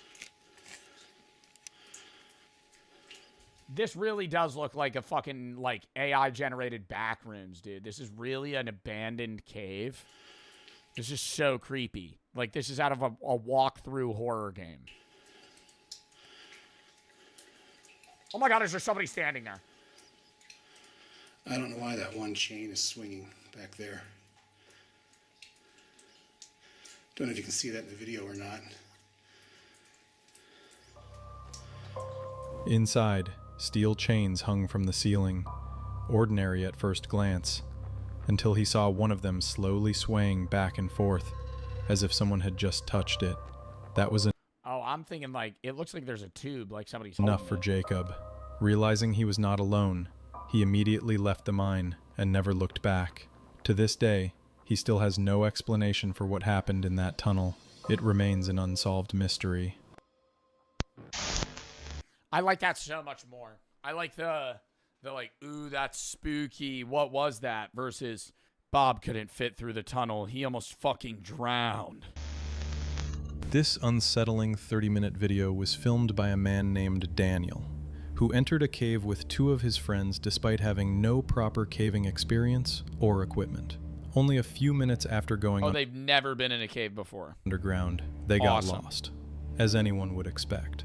While searching for a way out, Daniel discovered a small chamber crawling with massive spiders. Oh! I'm not scared of spiders, but there's a shitload of them. Where? Okay, spiders, don't touch me and I won't touch you. And to make things even worse, one of his friends nearly became stuck between the cave walls. At first, the group tried to stay calm and act as if everything was under control. But as the video goes on, the tension rises and panic slowly begins to take over. Fortunately, after a terrifying struggle in the darkness, all three of them eventually managed to find their way out unharmed. That one wasn't that bad. I think if you're like if you have like arachnophobia, that'd be really rough. At least, no matter how bad and tough it gets, at least you're not in a cave. Cave divers, when they have a 500K house, loving wife, 3 adorable kids, and the cave is named Do Not Go In There, you'll die in the worst way possible. Oh my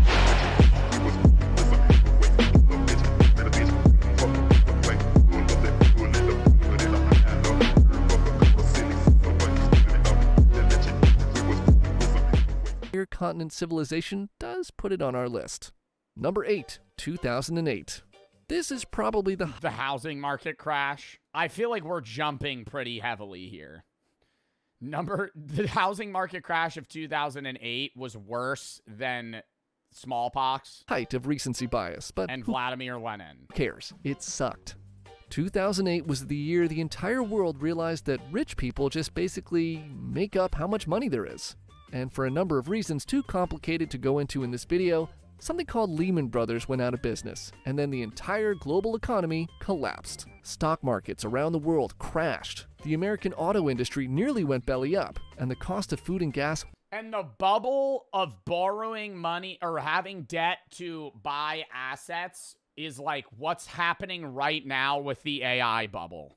I'm not trying to like make people panic, but the shit that happened right before the 2008 housing market crash where people were taking on debt to buy houses and assets is exactly what's happening right now with big businesses. So if it fails, they're fucked. Went through the roof. It was the worst financial crisis since the Great Depression, causing millions of Americans to lose their jobs and homes. Also, if you've ever wondered, why do houses cost so much these days? Well, in the aftermath of the 2008 mortgage crisis, new home construction basically stopped for about 10 years because nobody could get a loan. And since there wasn't a 10-year hiatus on unprotected sex, we now have way too many people and way too few houses. So thanks again 2008 for still ruining all of our lives. What? China and Australia's economy actually grew during the Great Recession? What do you mean America isn't the center of the universe? Number 7, 73,000 BC. Yeah, I feel like that's a little absurd to put the 2008 housing market crisis as one of the worst years in human history. Like, I wouldn't even say that's like top 50. Like, you could say 30s was like the Great Depression, because that was bad for the world as well. Okay, so we're a little loosey-goosey on the exact year, but trust me, whenever it was bad. Rewind 73,000 BC. I love how we're jumping around history right now. We got Spanish flu. We have Christopher Columbus, 2008, and now 73,000 BC. Clock 70 or so millennia, and you'll witness what's known as a super Pompeii. When was Pompeii? Wait, is this Pompeii? Volcano eruption. No, Pompeii was not 73,000 BC. 73,000 BC, there wasn't fucking cities yet. When was Pompeii? That was probably like fucking 3,000 years ago. 79 CE, so 2,000 years ago. This particular event is known as the Toba catastrophe and is probably the thing Indonesia is second most famous for after Komodo dragons. This eruption set off a 10-year volcanic winter that nearly eliminated the entire human species. The Toba eruption released so much volcanic ash into the atmosphere that it blocked sunlight, leading to a drastic drop in global temperatures. The few survivors faced harsh conditions, with scarce food and resources, struggling to maintain their communities. The entire human population left on Earth was somewhere between 3,000 and 10,000 people, or roughly the size of Brandon, South Dakota. And we're all descendants of them. Wow. We're all related to those people. I feel like that's so cool that like every person has a common ancestor, like what, 60 people ago or something. Like there's somebody that so we're all related in some way. Yeah. But not in a sense of like incest. But then I'm pretty sure this era is when they were making like was it whale bones? No, I think it might have been like, what's that motherfucker from Ice Age? A mammoth. Mammoth bone huts. Yeah, people used to live in this. Stuff that looked like this. Ukraine. Mammoth bone structure homes. This is like when it was like really fucking cold out. They would make shit like this out of just straight animal remains because it was so insulative.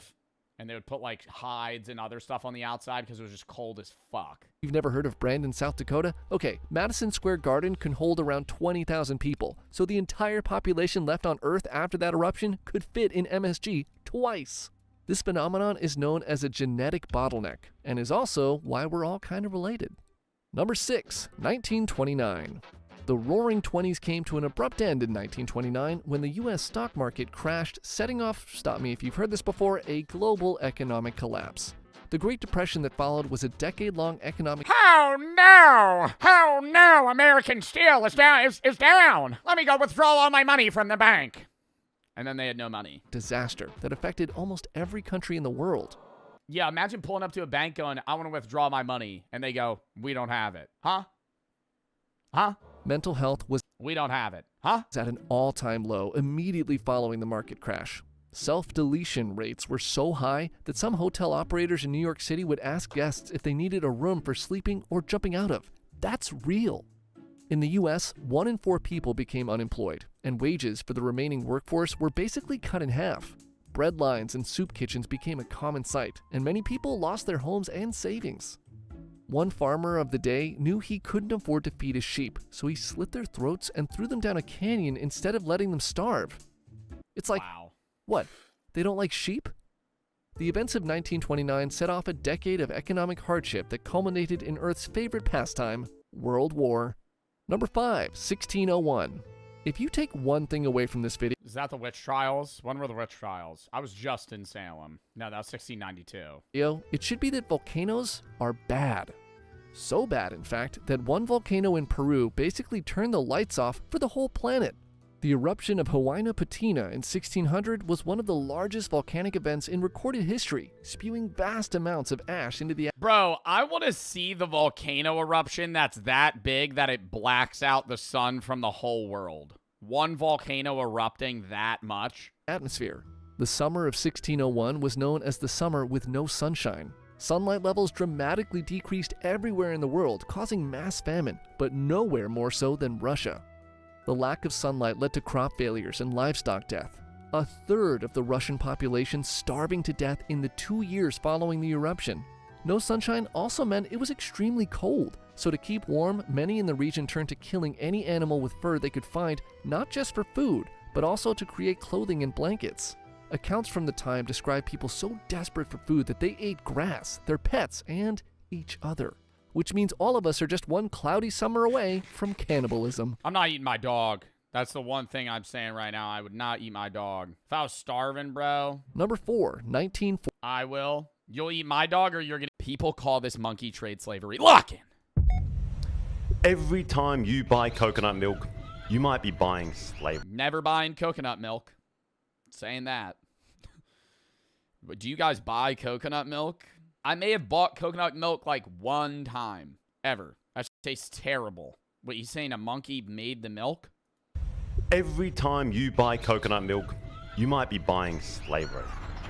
Costco will stop selling one brand of coconut milk from a Thailand-based producer. That's what the headlines say, at least. The world is angry. Oh my god, do they chain the monkeys to, like, the tree and then make them climb it to go fucking pick the coconuts? But is this really abuse? Or is this some ancient tradition that the West just doesn't understand? To find out, in this episode, we're traveling How do you even train a monkey to do that? Across Southeast Asia. From the chaotic monkey markets of Jakarta to the ancient coconut jungles of southern Thailand. And we'll see how they're sold, trained in monkey schools, and put to work in towering... Trained in monkey schools? They have a whole system where they train them? Do you think you could fail out? Like, how many monkeys do you think fail out of the school because they, like, don't listen? All right, I'm going to have this take off rip before... let's see if my take changes. I think if they're training them through a reward-based system... and they're not, like, electrocuting them or some shit to, like, ingrain that they have to do this or they'll get hurt, I don't see this as a problem. Like, if they're just, like, hey, they end up training the monkey to go pick the coconut and then they give the monkey, like, a grape or something, I think that's fine. Like a dopamine reward. But if they're, like, zapping the motherfucker and they're like, we're gonna hurt you if you don't do it. Because, I mean, that's like the same thing as like retrievers. Like, it would be like the same thing as a retriever dog if you did it like that. It'd be like, okay, go get the duck. And then they go pick up the duck, you give them a treat. Then they go they like doing it. I think the argument then still is that monkeys are smarter. And so it's like, are you taking advantage of that? Jatinegara Pet Market. It's basically this like zoo where you can buy anything roadside. I think my goal today. Oh my god. Oh. See, that upsets me. Look at the puppies. I think my goal today is to see like how many different species we can possibly see in one day just as one market. Exotic geckos next to Those were fucking like flying. Were those sugar gliders? then one day. What are those? They're not flying squirrels. Are they sugar gliders? What are these? Are these flying squirrels? These little things right here? How do they even catch those? This is one market. Exotic geckos next to someone's random house cat, all crammed together. There's sugar gliders everywhere. Sugar glider. Answer my question. Never mind. Different varieties of squirrels too, like just a ridiculous amount of. Yo, I feel like this is like, yo, it actually makes me realize, I know this is like a fucked up market, but this shit like makes me realize the amount of animals that exist that I don't know anything about. Like this looks like a skunk. This isn't a skunk. This is a squirrel. Squirrels, including some kind of ground squirrel that apparently stinks. It's a squirrel that have a bad smell. We call it bajing. I think that's a skunk. Yeah, bajing. A bajing. It's a squirrel with a bad smell. Yeah. Kind of. Hi guys, this is one of those bad smelling squirrels. Apparently, he looks cute as hell. I feel really bad for this little guy. I don't think he's gonna last that long, if I'm honest. He's just kind of like hanging out there, rather wet. How much is this? Berapa papa bajing? 150. $9 for that fucking living animal, bro. What? I feel like I would buy that and then just release it into the jungle and hope it survives. You come into stuff that's not even from Indonesia. Albino hedgehogs, Brazilian turtles. Brazil? Yeah, oh my god. Imported weirdness just everywhere. The whole thing. But is this like for rich people? Like, are they eating these animals? Well, I feel like some of them, this is an exotic pet market. They have exotic animal markets for food, but like nobody's eating a sugar glider. Joe, what the fuck? What do you mean, Joe, what the fuck? We've watched videos where they have pet markets and right next door they have animal markets where they're cooking things. That's not, what do you mean, Joe, what the fuck? That's an honest question. It's kind of fascinating, and it doesn't take long before we find our first monkey. You have one monkey. You're like, that's a chicken. How much? 1 million. 1 million for one monkey. $60 for a monkey. Bro. I feel like a monkey should be like $5,000. Like if you're buying, I feel like if you buy an ape, that should be like $5,000. An ape or a monkey. Like that's like a smart ass animal. That's pretty hard to get. Okay. And it is pretty heartbreaking right away. These guys are tiny, not even a year old.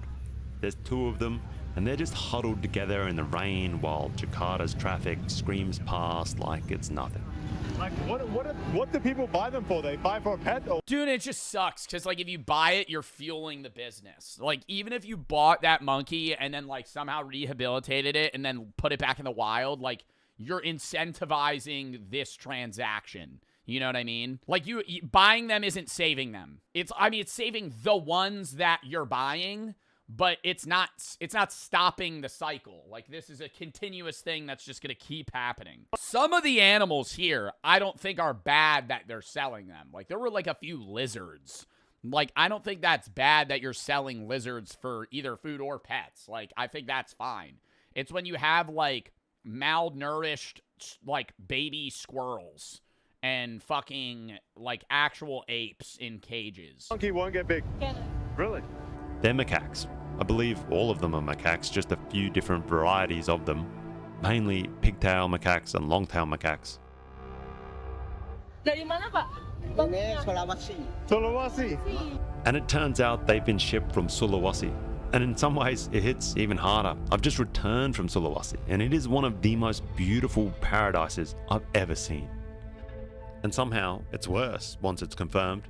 These aren't captive bred. They've been pulled straight out of paradise, just to rot roadside in cages. More macaques, this time in camo uniforms. But then what are people doing with them? Like, this one's wearing a shirt. Like, is some random Indonesian man coming by and, like, buying this macaque for $60 and then what, like keeping it in a cage as a pet? Turned into props from someone's idea of adorable. And they're also not albino at all. Their coats have been dyed. Yeah, but like you can't keep that as a pet. Like you're not going to be able to train that thing. This kind of cheap trick to heighten the novelty and make it an easier sale. And before long, we find the epicenter of the market, the monkey section. No longer the occasional cage tucked among birds and reptiles and hedgehogs, but a dedicated corner of commerce. Cage after cage of macaques in different shapes and sizes, lined up like products. They're from Sulawesi And like how many of them are dying before they're even getting sold? and Sumatra primarily. And then from here, they'll be shipped all over Indonesia. Oh, isn't that when they start fucking losing their minds? What is that called? That's like an actual thing where they just like roam in circles. Yeah, zoocosis. 50 monkeys. He has 50 monkeys. Why do you have that many monkeys, bro? Like, is there that big of a market for this? Maybe less. Around about 50. Yeah. And in just one stall here, they have more than 50 monkeys, cage after cage lined up. And then you see the ones that are already breaking. Some are clearly getting just wired up from being trapped in these cages for too long. Some of them are too small, they're too stressed. And once they get bigger, you can tell they're nowhere near as easy to sell anymore. Meanwhile, there are more cages with tiny babies. Some of these things are insanely young. Again, looking like they're barely a month old, clinging to each other like that's the only comfort they've got. My God, and they have no idea what's going on. Oh, it's just 1 month. 1 month old. Yeah. 1 month old? How did they catch that? Did they catch the mom and then the mom gave birth? They've got these big cartoon eyes, these oversized heads, little hands gripping onto the cage bars. It's almost too cute, which is the problem. And you can tell exactly why. They've been taken away when they are at peak cuteness, peak sellable. The first stop is these markets, and then they get sold off as pets all across the country. Yeah, but that many people in Indonesia own monkeys? The monkey trade at Jatinegara. Like, I wouldn't even know the first thing of taking care of a monkey. Like, what do you feed a monkey? Like, fruits and nuts and shit, but it's like, you have to, like, keep it entertained, and it needs exercise. Like, dude, that's the problem with it. It's on another level. But it's the same shit with, like, any animal owner in the United States, too. Motherfuckers will buy pets, not bananas. Motherfuckers will buy bananas. You're just saying banana. No, chat's not even saying bananas, just banana. Okay, we're feeding them banana. All right, anyways. Oh my God, what was I saying? Motherfuckers will buy pets in the United States, not understanding how much work it is to take care of that pet. Like, it's unreal, dude. Even something as simple as, like, a dog. They'll buy a puppy and not realize, like, hey, you have to, like, train this thing, take it out all the time, watch it, make sure it gets exercise. It's like the integration of the backup the screamer brought all the attention off you, especially if they sounded like you. I've seen backup screamers that don't scream the same, and it's not convincing because the people are going to remember the pitch, right? You need somebody that has a very similar voice to you. Somebody else take the fall. Genius. Simply just genius. Now, just before I mentioned rage bait pranks, now there's a thin line with this one between harmless prank and prankless harm. Rage bait pranks have been around forever, like the calling black people neighbor prank. What's up, my neighbor? Or the farting in the hood prank, or the staring at people in the hood prank, pretty much anything in the hood. Black people. Bro, those pranks were fucking nuts. They would just be a guy that would walk up to somebody and be like, I'm like, you're asking to get beat the fuck up. Like, how much would somebody have to pay you to go in public and just stare at someone? Like, but not even from afar, like directly to their face. And when they say stuff, you don't respond. I would think that they would murder me. I'm not doing that for any amount of money. $10? For $10, bro, your ass is caving. Your ass is caving. You're not doing that. If I gave you $10, you're not walking up to a guy and going, you would maybe do it. And the second he goes, what are you doing, bro? You're walking away. You're going to be like, I'm sorry, man. Okay, so there's like a camera over there. I'm getting paid. You're going to be like, I'll give you half the money. You would immediately give up. A content farm for pranksters. And why I say there's a thin line, because, you know, we obviously have pranks like staring at people in the hood. Because obviously you're not causing anyone harm, but you know how they're going to react, you know? So when a petite white guy goes around I think that's anywhere, though, bro. You stare at somebody like that, they'd be like, bro, what are you on? in the hood saying, my neighbor, with the hottest ER you've ever heard, yeah, he's going to get some reactions out of people. But when you get to putting your cheeks all up in people's faces, even if it's a real fart or not, that's a reasonable crash out. Oh, and there's this... Okay, but that is kind of funny, though, when you're in, like, a subway and somebody rips ass as a prank. Not like the fart spray. I've seen that video. Where he's in a subway and he's spraying fart spray on himself like it's cologne, and there's like somebody in the background just gagging. One guy on TikTok, right, that gets employees into the craziest positions and has them say some crazy shit. Come in. Are you in? Are you in? In my ass? I don't know how he'd be getting away with these. He just calls them brain teasers and people do them. Like, I know it's not part of your job to be in this position when a customer asks. Come in my butt. Come in my... You high-key did this to yourself. And also just being a public nuisance. Yeah, I don't understand. Like, some random guy walks up to you and you're like, yo, you gotta get on your knees and say, but spell run. Be like, what's the brain teaser here? Since I don't think that falls under the prankless harm category. Yoo-hoo, it's a Boo-boo.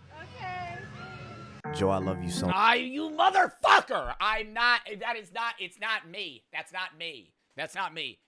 That's Juicy Jacob. He does harmless pranks. But what I mean by being a public nuisance, this guy Vitaly got arrested for unjust. The guys that go to different countries and play pranks on people is like, fuck it. Well, the guys that go to other countries and play pranks on people, their pranks are usually just like blatant racism. You know what I mean? Like that one, who's the other, not Vitaly, who's the other guy that went to like South Korea and he also got like arrested or beat up and he was just like sitting in a 7-Eleven just like playing fucking like racist audios. It wasn't Fuzi. Yeah, Johnny Somali. This guy Vitaly got arrested for unjust vexation, which is the crime of being annoying. And before the arrest, he was low-key on a different path too. Is that really a crime? Just being annoying? Of terrorizing civilians, he focused his attention on predators. Now, what he was doing to him. Yeah, a lot of them will hard pivot content-wise to that because then it's more socially accepted, but they'll still do the other shit on the side. Is Vitaly in jail right now? I thought he got out. He was in the Philippines, right? Is Vitaly in jail? He was held in a holding facility facing deportation. Wouldn't you want to be deported? Isn't being deported, like, good in this situation?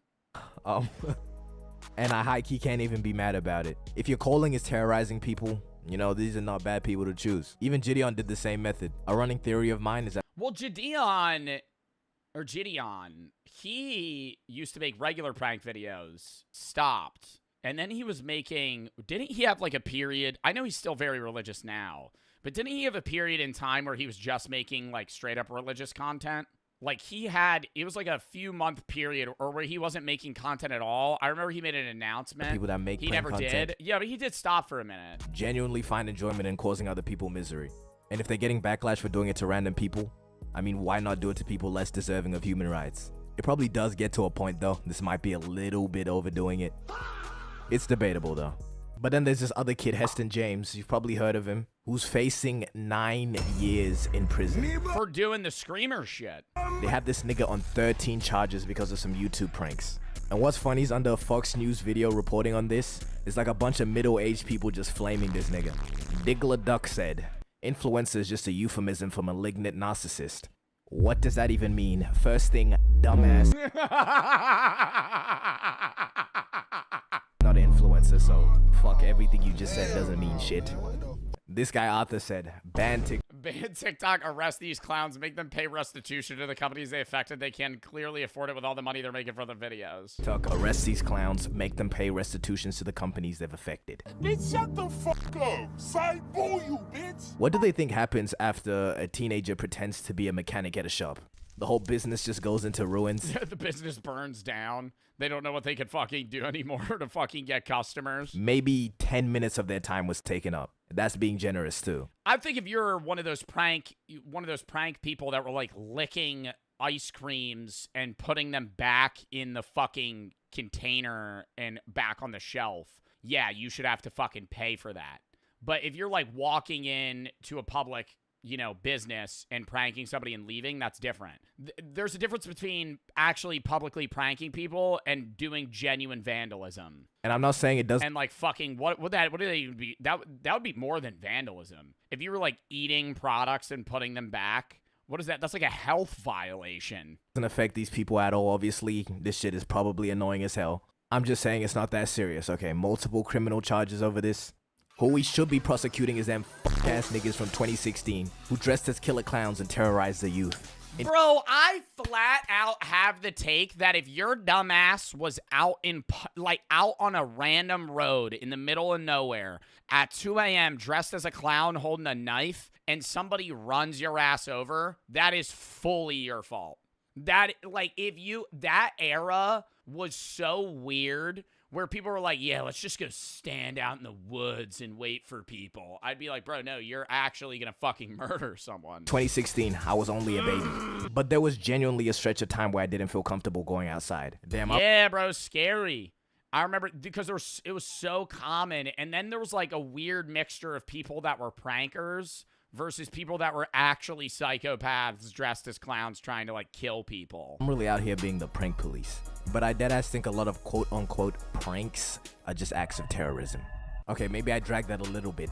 Except for the fake bum prank. That one definitely fits.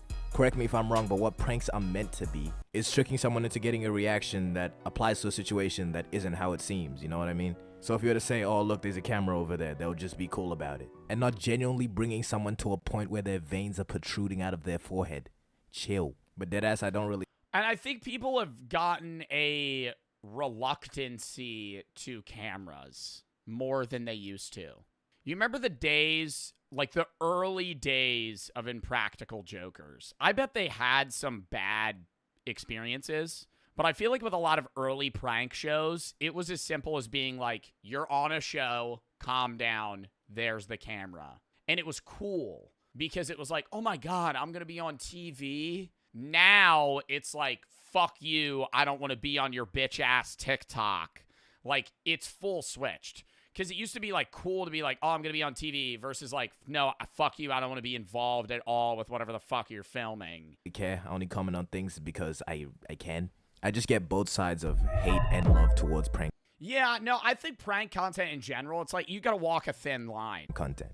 Because if this was me in this video and somebody just comes up to my shit and turns it off, yeah, I would be mad. But it is kind of funny, though. But this prank here is high-key my favorite prank ever, just for this guy's reaction. This guy's just taking items out of this old guy's trolley and saying, oh, you don't own it yet because you haven't paid for it. And for some reason, this is his reaction. Don't be a racist. Come on. How am I being racist? Because you're picking on a white guy. I just wanted to share that. Because I thought it was funny. Oh, my God. Don't be racist because you're picking on a white guy. I would just be like, don't be like a dick, bro. What do you? How is that racist?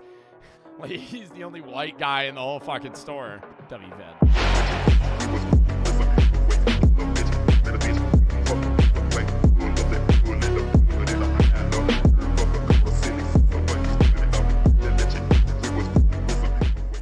There's monkeys working all around this area, and it does seem to be a pretty much thriving community up.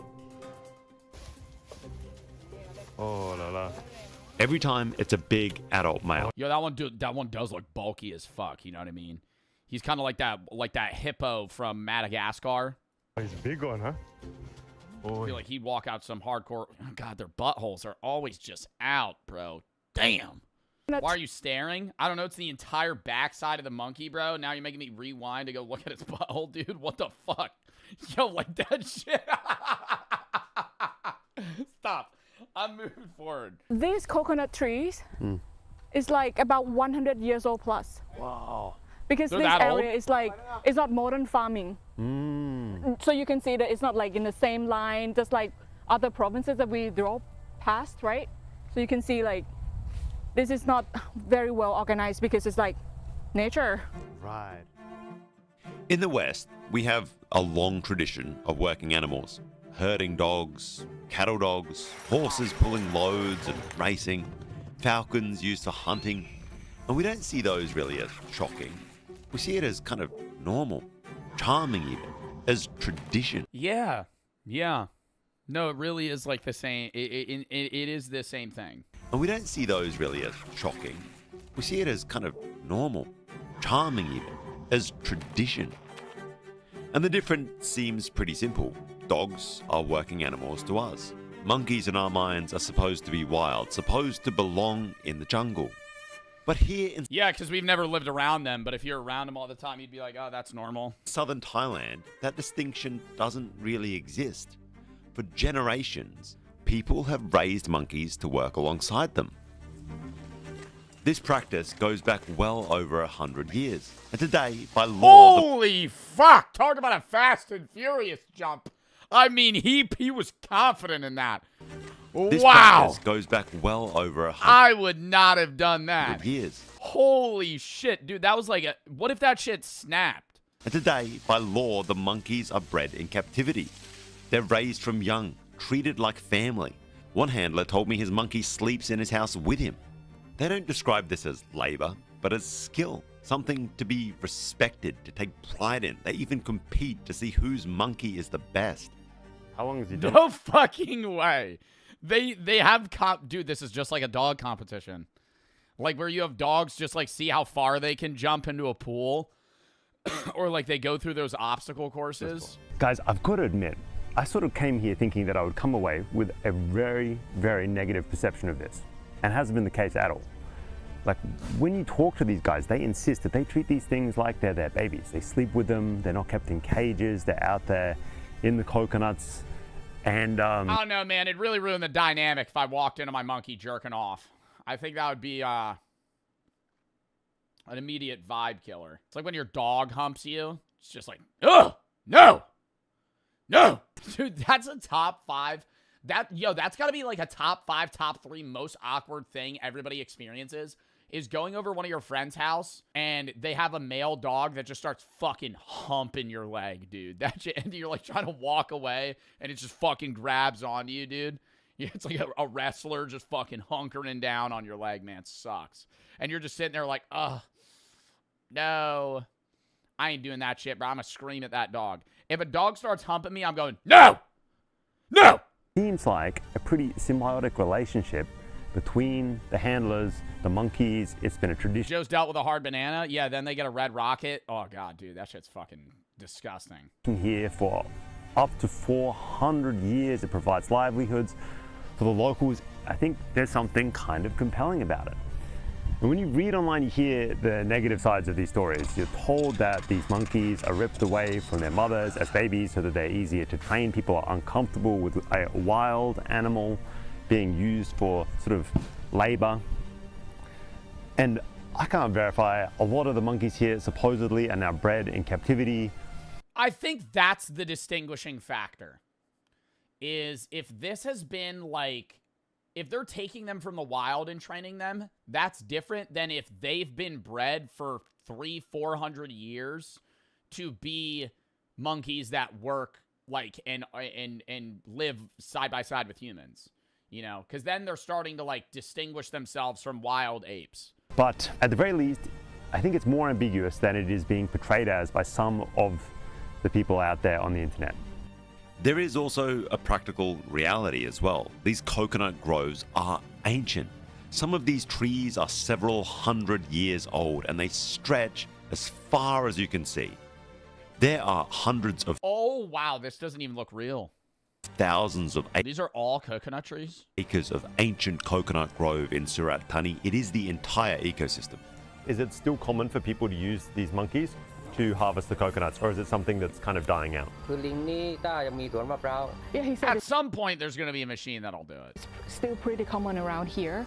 And without trained monkeys, well, the alternative would be to cut them down. Replace these ecosystems with the tiny micro trees that are springing. Oh, see, that's what I've seen. I've never actually been, like, I've never been to Asia, but I've been to, like, the Caribbean where there's coconut trees, and they're always, like, what, like 15, 20 feet? Like, I've never seen a coconut tree this high.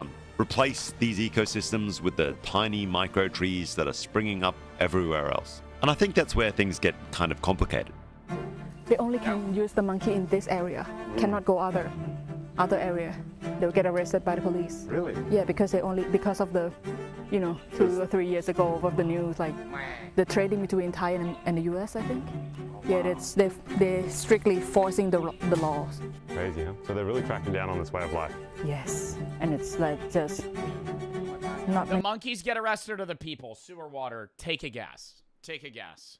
Sewer water, gun to your head. Do you think the human's gonna get arrested for leaving the area and harvesting coconuts, or the monkey? Look, I get it. Monkeys are incredibly intelligent animals. It can suck to see them on a leash. Watching them work, it can make us feel uncomfortable. But is this really so different from dogs and horses and falconry? Or is it just something that's not that familiar to us? It starts to feel like this double standard, like animal labor is acceptable when it fits our Western traditions, but when it doesn't, then it's abuse. These babies should. Well, the weirdest thing about horse races is they're really fucking. Horses are like driven to the fucking brink, bro. And they're young. Like when you see those horse racers, the only thing is like they have to work that hard for the first 2 years of their life. And to my knowledge, I don't even think the owners of those horses make that much money from the racing itself. Obviously, they're betting, but the money maker is when that horse is done, they just sell that horse to fuck for like 10 years. Be cradled by their mothers, but they're prisoners. The statement is by PETA, and normally I don't go with stuff that PETA says. And in the end, this debate, I don't think it's going to matter for that much longer anyway. The new laws are already being put in place. It feels like Thailand. Dude, that's the problem with PETA too, is like they'll have things that aren't crazy, but like PETA gets clowned on so hard because they take offense to everything. Somebody said I missed the old PETA. That's what I'm saying. It's like what they stand for isn't bad, but it's like PETA will be commenting about shit that's like not bad a lot of the time. And so then people just clown on them. And is ready to move on. And the old groves, they're beginning to disappear also. Bit by bit, they're getting replaced with those short, stumpy trees. Something that can be easily harvested by a machine, benefiting from the new economics. You see these short-ass coconut trees? These are the sort of modern plantations. They don't grow high at all, and you can just pick them right away. Yeah, humans just pick them. And so if you feel uncomfortable, I will say, I think, I didn't know this existed where they could just have micro trees. I feel like they should just do this, but I do understand there's literally like thousands of acres of land of these tall ass trees. about this at all. Let me just reassure you that I think this is a tradition and a practice that is going to just naturally die out. Anyway, fortunately, It's going to naturally die out because it is just less efficient. Like, it makes more sense long term to just have fields of smaller trees that you could just have a human pick them or a machine even come by. or unfortunately, depending upon the way you look at it, this is the future. It's just so much easier. So I guess I'm just happy I get to document this whilst it still hangs around. Wow, what a fun fucking video to watch. Fucked up in the beginning, too. More questionable near the end, but... what seems to be a reliable and good way to harvest will be replaced by diesel-burning machines. Makes sense to this day and age. While the monkeys untying the knots this day is really insane. No, that was the craziest part. Like, that was the most impressive thing. Was its capability to untie and crawl through knots to be able to, like, untangle itself. Next, video chat. Lock in.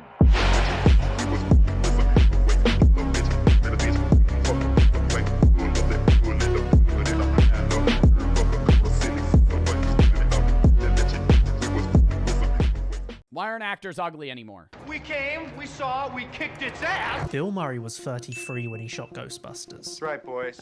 And I gotta say, Bill Murray is an unconventionally attractive man. Before we get into why aren't actors ugly anymore, I'm going to do a bit of Bill Murray glaze here. I don't think Bill Murray's ugly. I think Bill Murray is a black pill 4, right? Sub 5. But I think the way he puts himself on is like an 8. You know who's really attractive? And I always glaze this guy. From the Fallout show, Walton Goggins. I think Walton Goggins is one of the few men that can rock the horrible hairline. And he is also, I think Walton Goggins is like a 9. Like, Walton Goggins is a very attractive man, but he's unconventionally attractive. He has a very bad hairline, and he doesn't really, I think it's like his facial symmetry is very nice. He's a good bone structure. Now I'm glazing. This is what actors in their 30s and 40s look like. But something has changed since then, because actors that age... Facial surgery and Botox. Large-scale facial surgery from the Hollywood's greatest to try and keep themselves looking the same that they did in their 20s. To where when they're like 50, they start looking like dolls. And it's scary. Like, I love a man in Hollywood that owns the wrinkles, you know?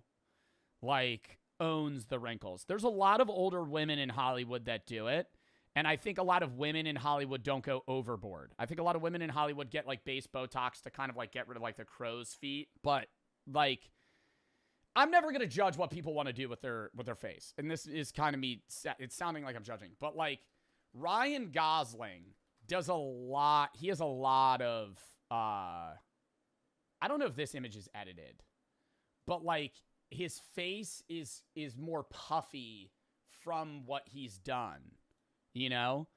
Like, I still think he looks great, but it's like there becomes a point where it's like, okay, you look like a 50-year-old that's making themselves try to look 30 versus like, I think you can look great as an aging man or woman, right? Who's like an older actor that doesn't do Botox or like facial surgery stuff? Like, maybe like Ashton Kutcher, but he's also not that old. Jack Black. Jack Black was never, I'm more talking about like guys that were considerable heartthrobs, you know? Like people that were like, you know, praised for their attractiveness. Whereas, like, Jack Black, I think he's obviously great-looking man. Stunning. Has cheetah eyes. But, you know, he was never praised for his attractiveness. He was praised for his acting abilities, his singing, how, like, cool he was. William Dafoe. Yeah. William Dafoe does it well, too. Yeah. Like, I think he looks good. I know he's old, but he looks like, it's like, I fuck with that, you know? Like, dude, that was like the uncanny shit was that Dunkin' commercial. Can we watch that real quick? And then we'll get back into it. Like, I know they CGI de-aged everybody, but it was fucking creepy. But, like, they made all of them, oh my God, like Joey, what is his name? Not Joey Tribbiani. Well, that's who he plays, but I always forget his actor's name. Dude, that's creepy. No, the worst one is Jennifer Aniston. They make Jennifer Aniston look scary when she shows up, bro. Like, she looks like a doll the way they CGI her face. Oh my God. It's just, I think that's one of the reasons why actors aren't ugly anymore. But, like, it's also just this obsession with looks on social media, especially short form media now, where I think a lot of people that get opportunities, it's like the foot in the door is no longer the acting ability, it's the look. I think Hollywood is so much more now about like, we want a guy that's going to look good, right? But it gets unrealistic. You know what I mean? Like now we have like Timothée Chalamet. I'm not saying he has this, but like Timothée Chalamet did Marty Supreme. I think he did a great job, you know, blah, blah, blah. The promotion was awesome, right? But like you could have like Timothée Chalamet playing a regular New York taxi driver. Totally unrealistic.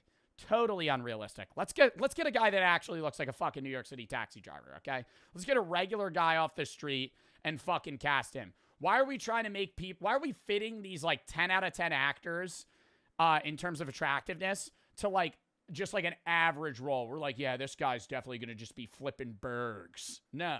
Today don't look like this anymore. I lost my hand! They look like this. Or like this.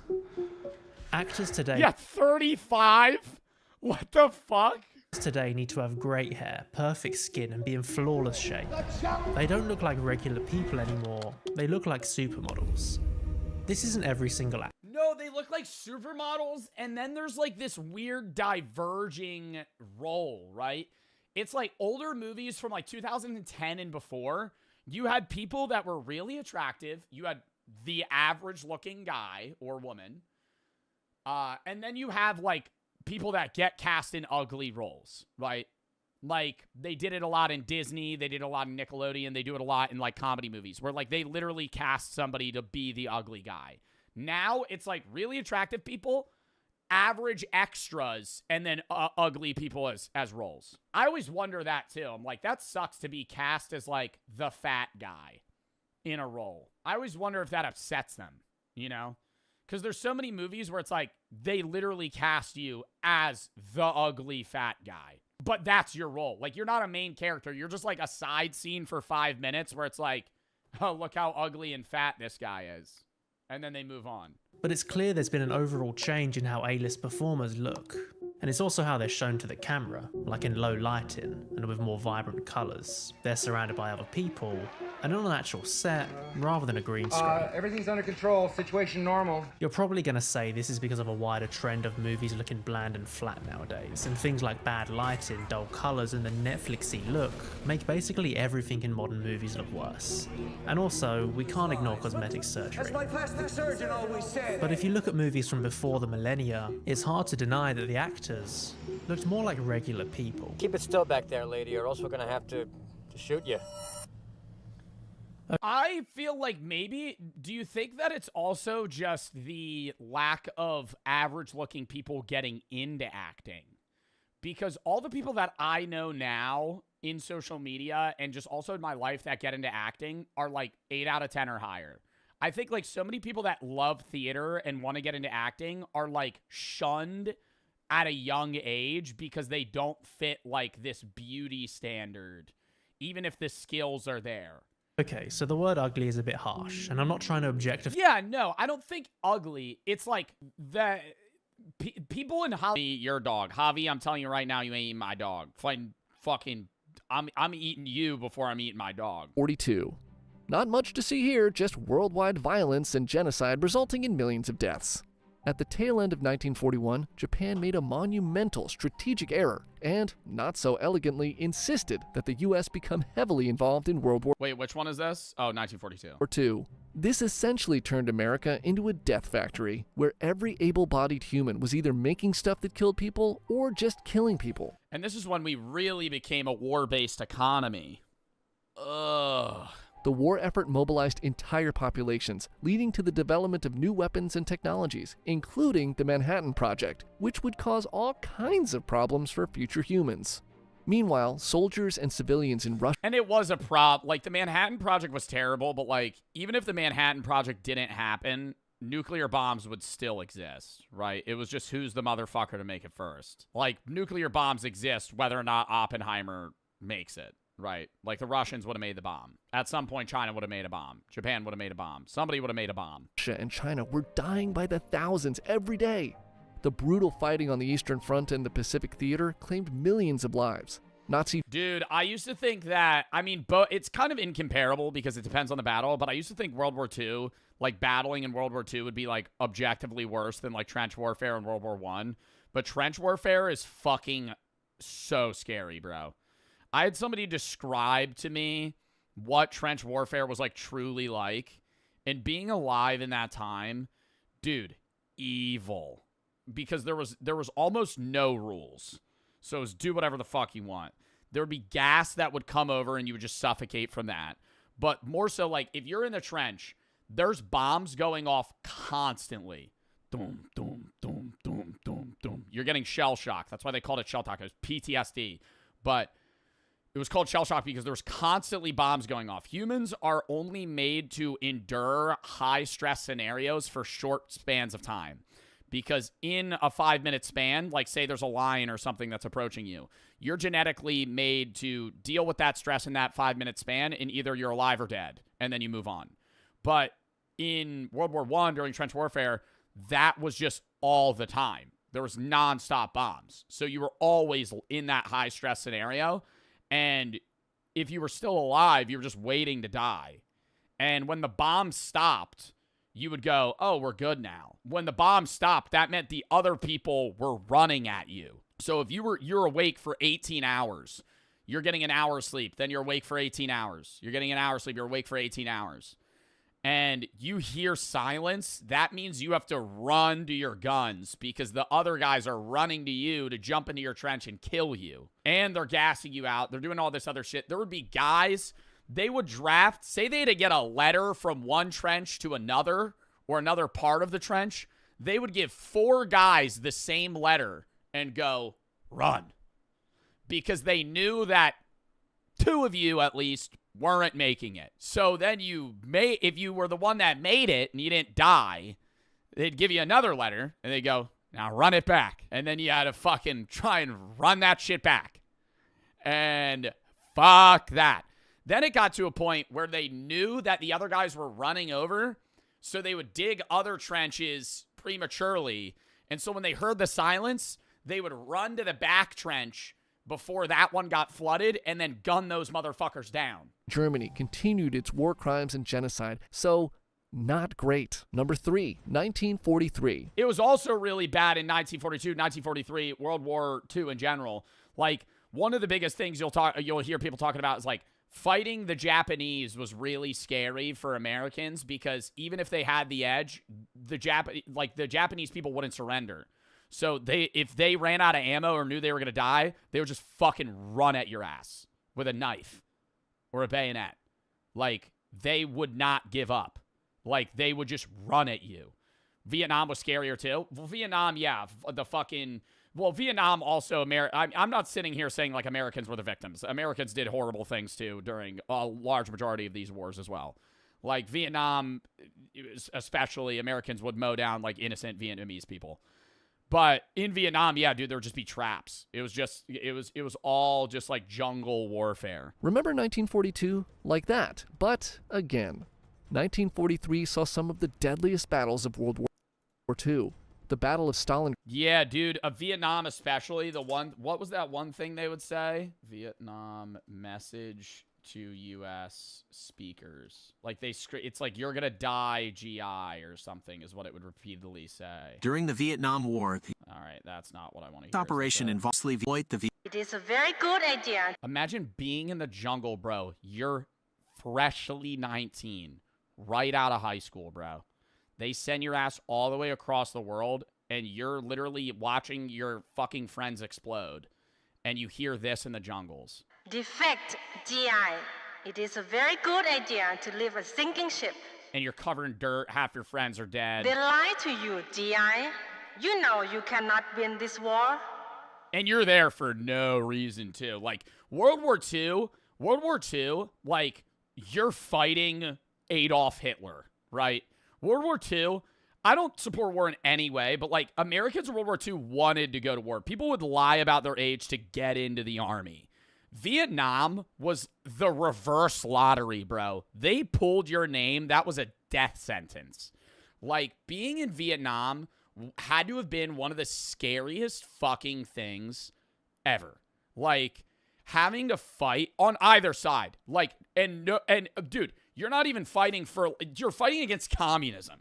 Like, you're not even fighting for, like, oh, the betterment of, like, people being, like, the Jewish people or something. Like, you're literally just going into Vietnam because your government's sending you. You would come back, and there were instances where, like, the soldiers were treated like shit, man. They didn't even like, it wasn't like they praised you when they came back, like World War II. It was so different. Your rich leaders grow richer while you die in the swamp, GI.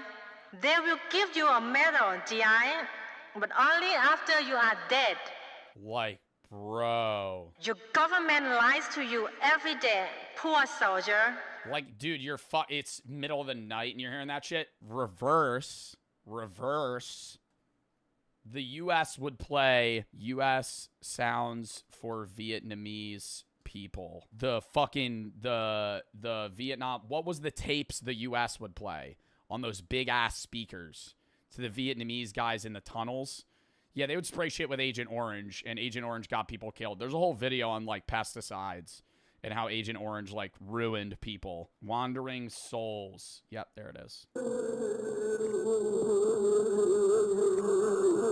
The U.S. would play this for the people underground. Make you lose your mind so you'd run out of the tunnel and then they'd fucking shoot you in the face. One of the bloodiest battles. People don't realize how, no, I'm serious. Like, you hear about, like, you learn about war, bro, at such, like, a basic level in high school. Like, that shit, bro, like, no, like, people go, oh, war's bad, you're killing people. It's beyond that, dude. It was psychological torture to have to fucking fight in any of these wars. Battles in history ended in early 1943 with the defeat of the German army. This marked a turning point in the war, but came at a staggering cost of over 2 million kits. So there's like general admission, all that area. It's most of the venues general admission. Then there's like VIP spots where you could get like drinks quicker, and there's like better food, but it's still like $80 for fucking food. And in the VIP section, you're still standing in line for fucking 10 minutes to get a drink, 15 minutes to get a drink. They don't serve shots. They only have light drinks. And it's like canned beer for, you get a fucking Heineken for fucking $20. Anyways, vodka Red Bull, $32. But guess what? They have Aperol Spritz stands. Woo! Woo! Oh, I love the taste of grapefruit and fucking bitterness in my mouth when I'm in 100 degrees and I'm dying of dehydration. Let me drink something that makes me feel like I'm a raisin. They have an Aperol Spritz stand. Woo! How fancy. Some stupid shit like that.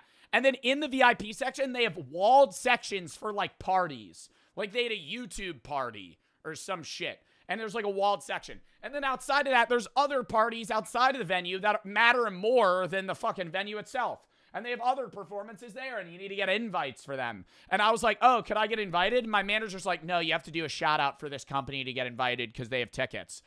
Guess what, buddy? Whoop! Whoop! I'm not going to go to that. I'm not about to shout out your stupid fucking company so I can get a ticket to a party. What is this? Dystopian ass shit. No. It's like you're in or you're out. Why do I gotta fucking do an ad so I can get into a party? The Shadow Man. Hell no. That's what they call James Charles. They call James Charles. So I could walk up and be like, yeah, I'm on the list. The Shadow Man. All you see is a giant silhouette of like huge fucking big ass lips and a giant ass. Hi, sisters! Ah! Yeah. So, let's explore the insanity that is Coachella. The first Coachella Festival began in 1999 because its founders wanted a place to celebrate music, art, and culture similar to that of the Glastonbury Festival in the UK. I also wonder if it's also because of the Woodstock resurgence in the 90s too. Oh, probably, yeah. Because there was a lot of, and then the Woodstock 99, I'm pretty sure that's where people died. Oh, God.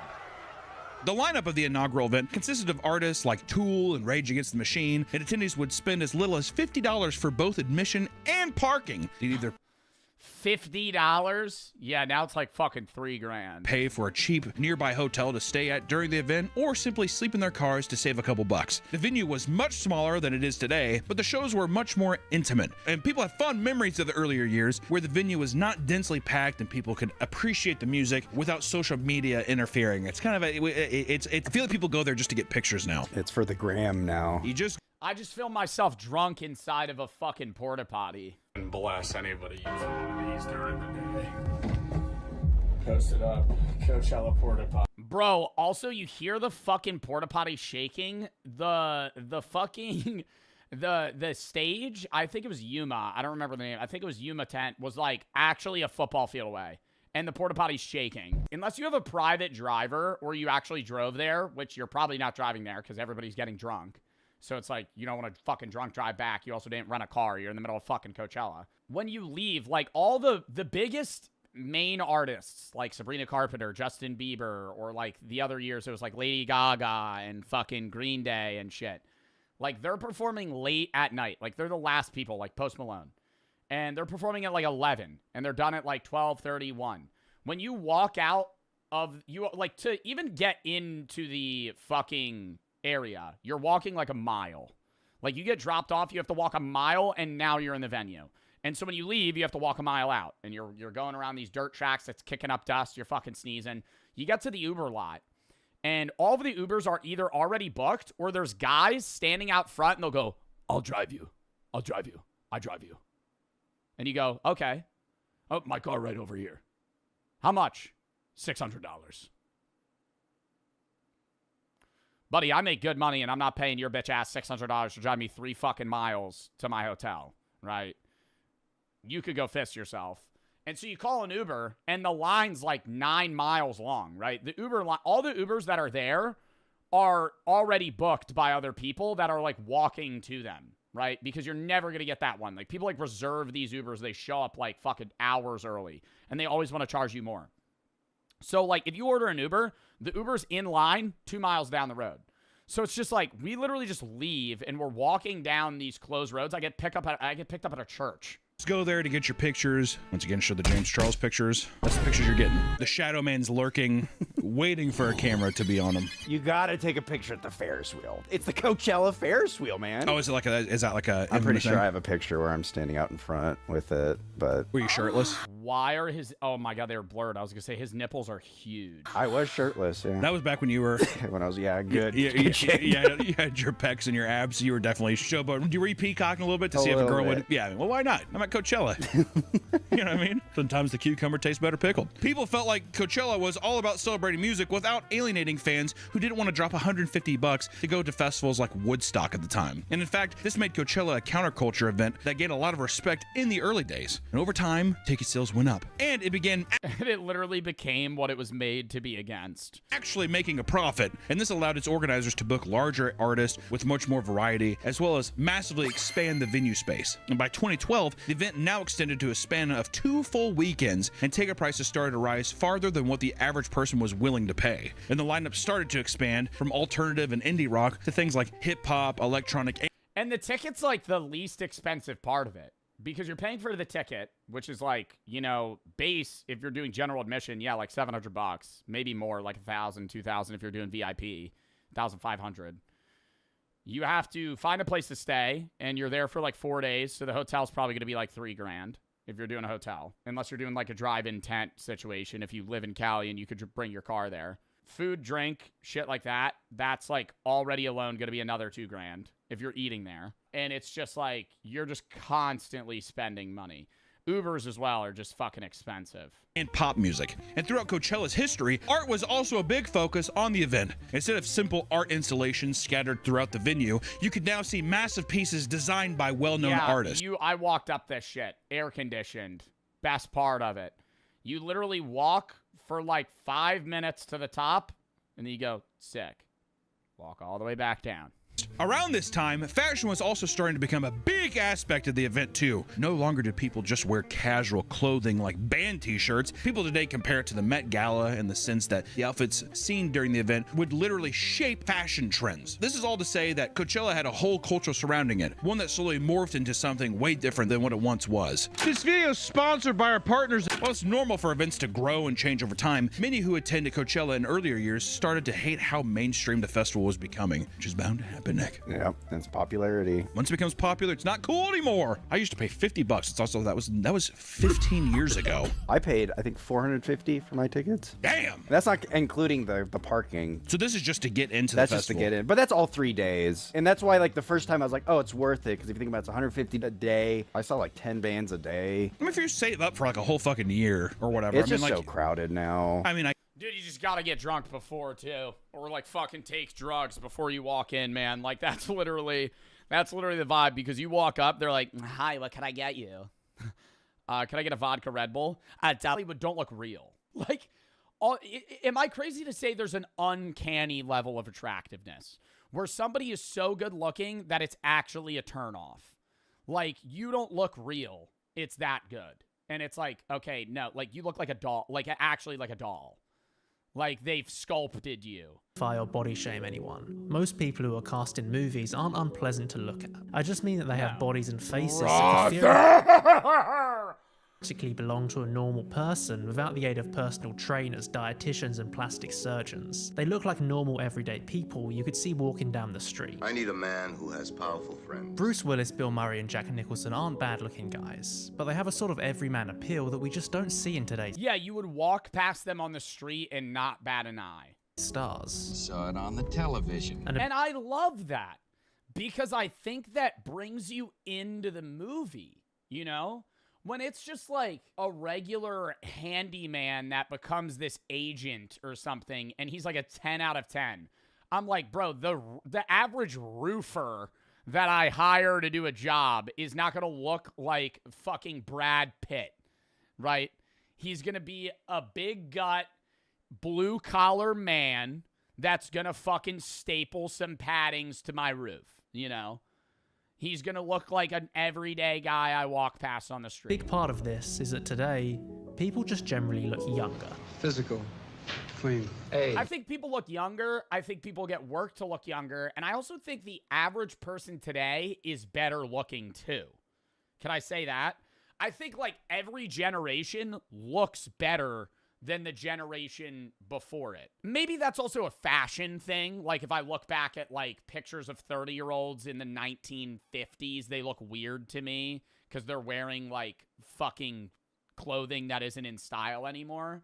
Isn't that the point of evolution? Yeah, like natural selection to a degree. But I also think people are better at holding themselves and like, you know, making themselves look the best that their potential enables them to. 26. There's a great Vsauce video from a few years ago that goes into this in more detail. Essentially, we watched that. That was a really good video too.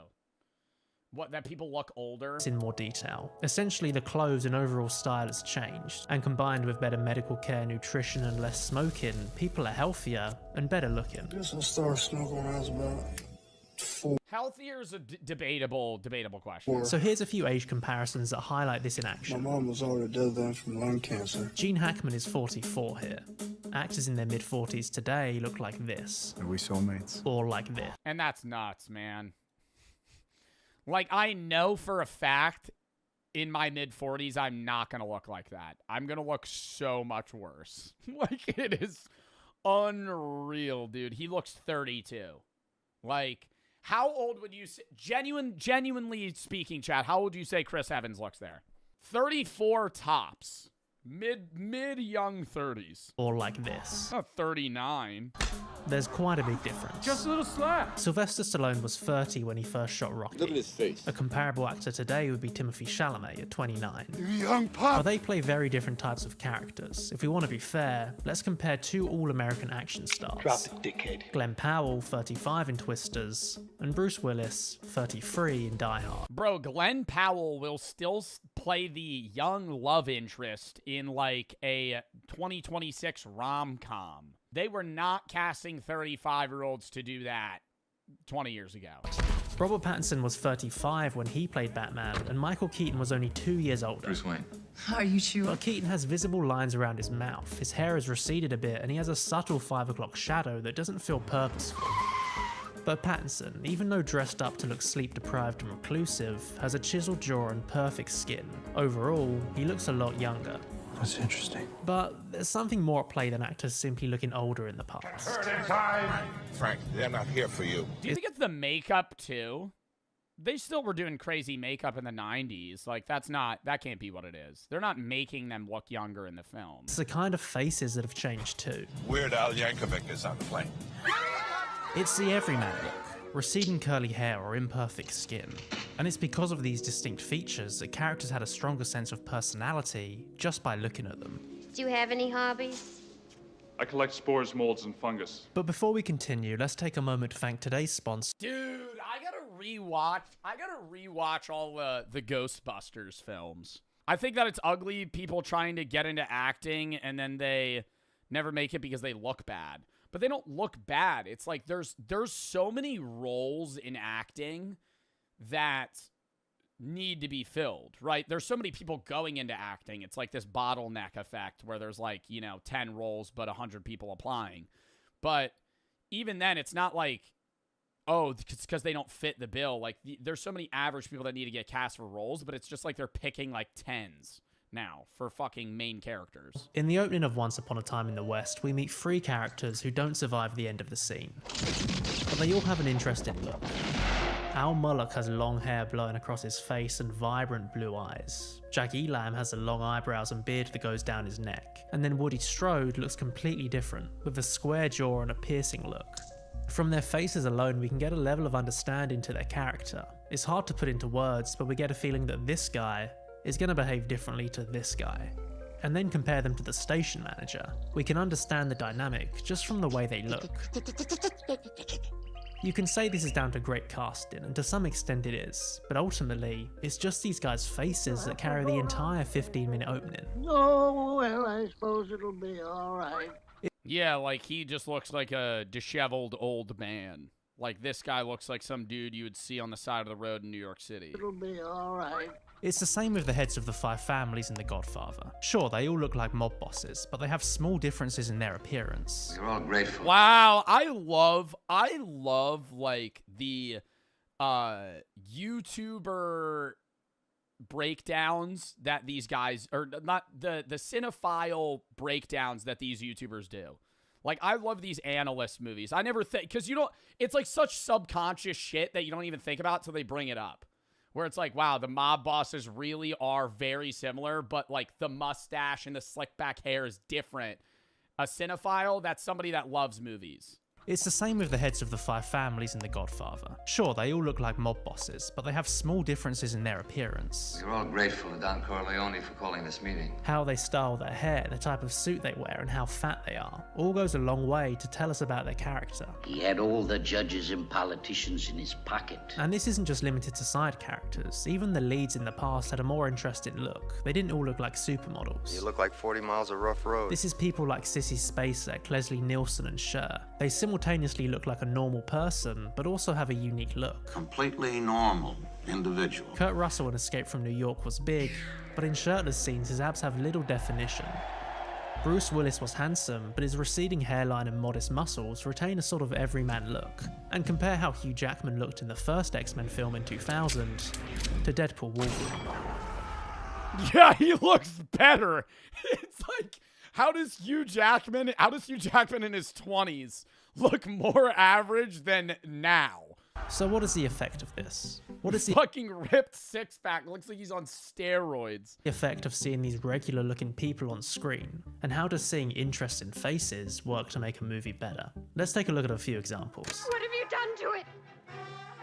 What have you done to its eyes? This is Mia Farrow in Rosemary's Baby. I'm Rosemary Woodhouse. As the film progresses, she cuts her hair shorter and begins to look paler and thinner. Visually, we understand the transformation the character is undergoing. I'm not changing. I just want to go to Dr. Hill and get a second opinion. Would this work if she was played by someone like Margot Robbie?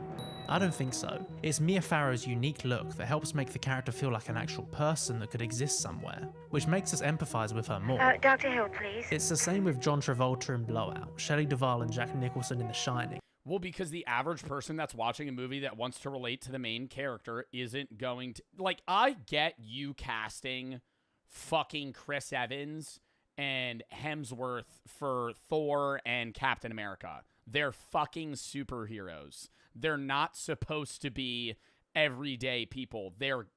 Thor is a god, right?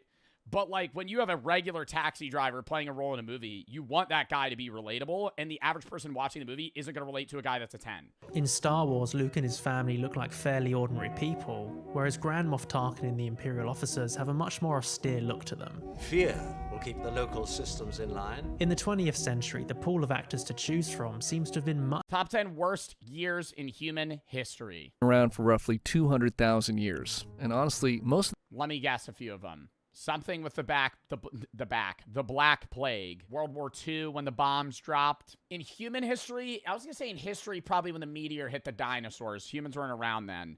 2008. Why? The housing market crash?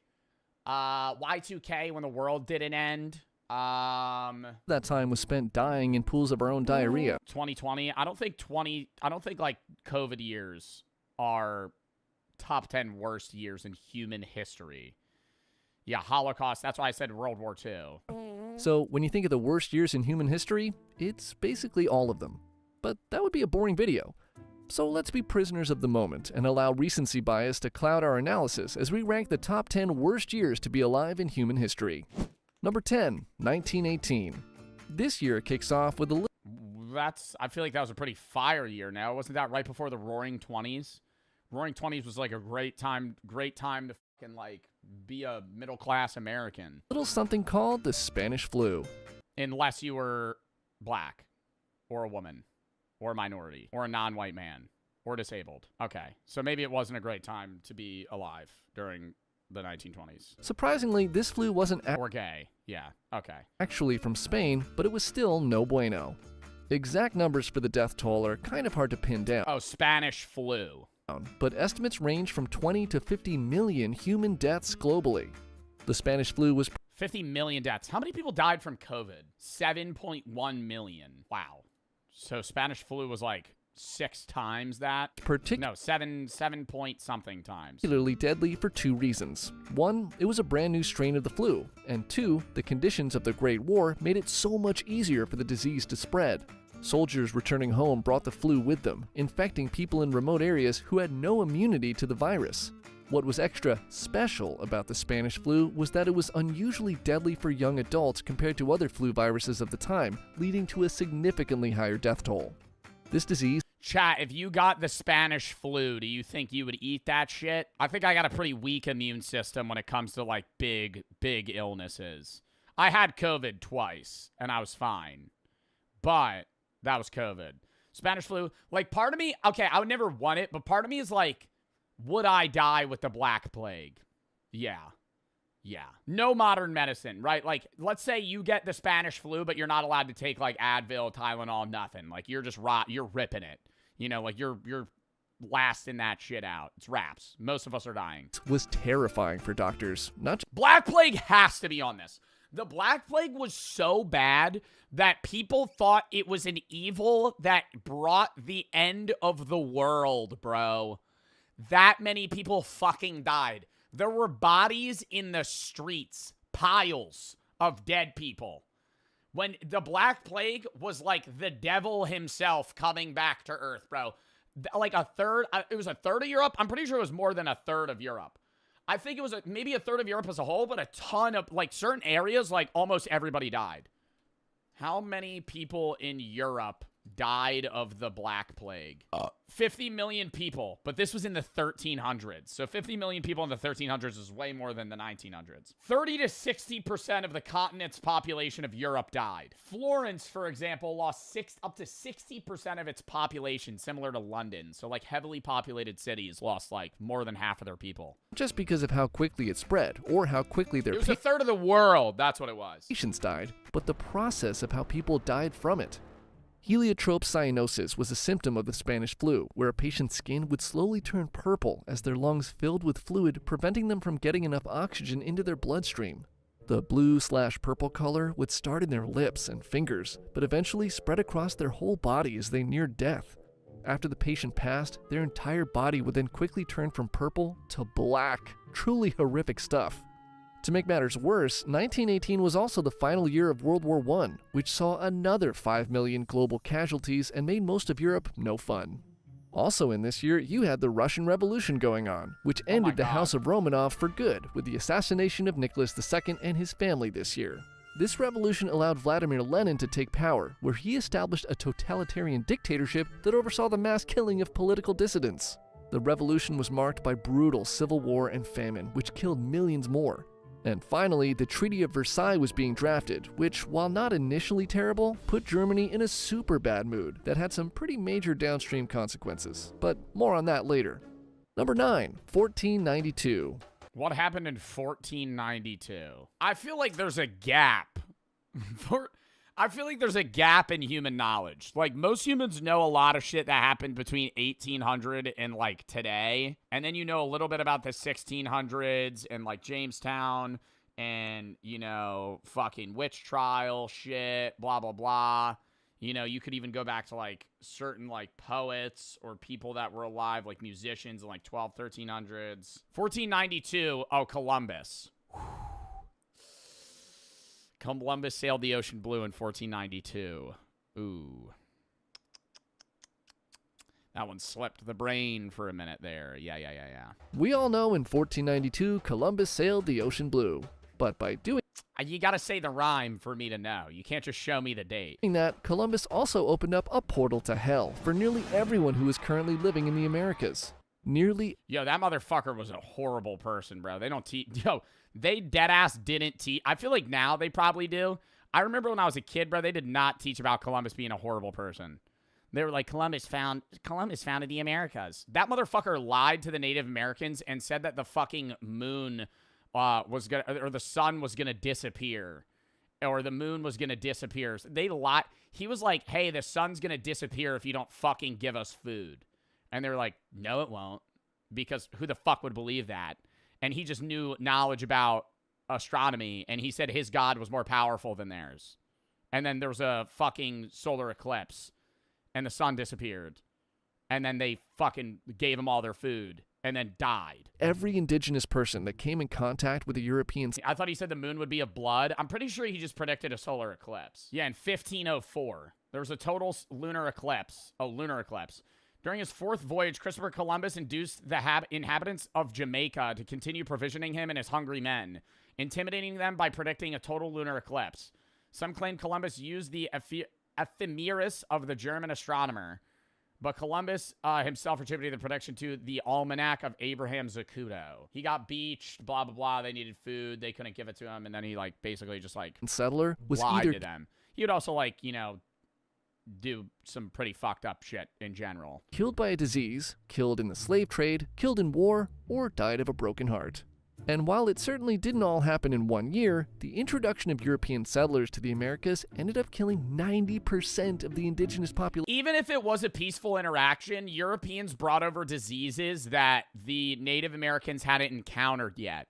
And then they all died. Same thing with, like, a lot of encounters with, like, Amazonian, like, tribes. Like, you just, like, go see them. You could be peaceful, and then they're all just gonna get, like, fucking smallpox and die. Diseases like smallpox, measles, and influenza decimated communities that had no immunity to these foreign illnesses. I guess one could argue that the events of 1492 had positive effects. It was not peaceful. I'm saying there was multiple interactions. There were instances of peaceful interactions. Many were not. On much of humanity.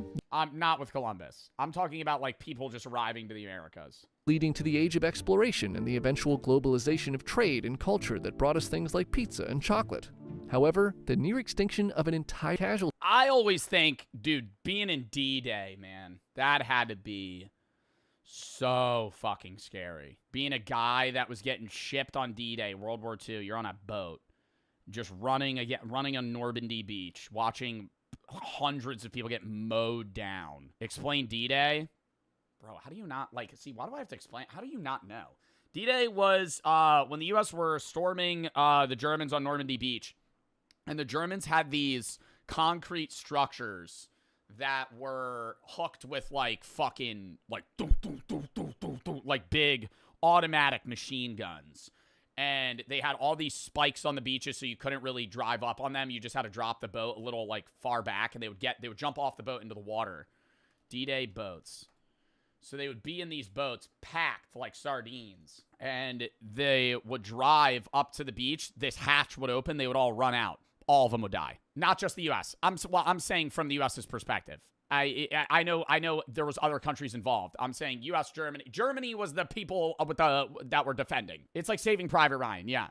And you would go Canada, France, Australia. Yeah, it was the Allies. It was the Allies versus the Axis powers, but I'm pretty sure the only people on the Axis powers were Germans. Was there Italians in D-Day? I don't know if they were on the lines in D-Day or on the defending side. No, I think it was just Germans up there. I don't know. I'm not a genius on D-Day. Anyway, somebody said this was boring. Fuck out of stream, bro. Who gives a fuck? Imagine, bro, the first waves of these boats of, like, you know, all the Allied powers, literally all of them died. All of them died. Like, instantly. And the U.S. and the Allies' strategy was, we're just going to keep sending people. At some point, it was just numbers. It was a numbers game. We have more people than they can kill. And then eventually they got through. In the Pacific, the Battle of Guadalcanal and the continued island hopping campaign resulted in massive losses on both sides. And Nazi Germany continued doing Nazi Germany things. So again, a horrible time. Number 2, 1347. Welcome to medieval times. You really can't say anything about the mid-1300s that doesn't involve the bubonic plague. In 1347, the Black Death began ravishing most of Eurasia and parts of North Africa. You hear about the Black Death too? You just start getting black bubbles, growths on your body. Within a few years, the plague killed roughly a third of Europe, which probably put a pretty big dent into the cappuccino and scarf industries.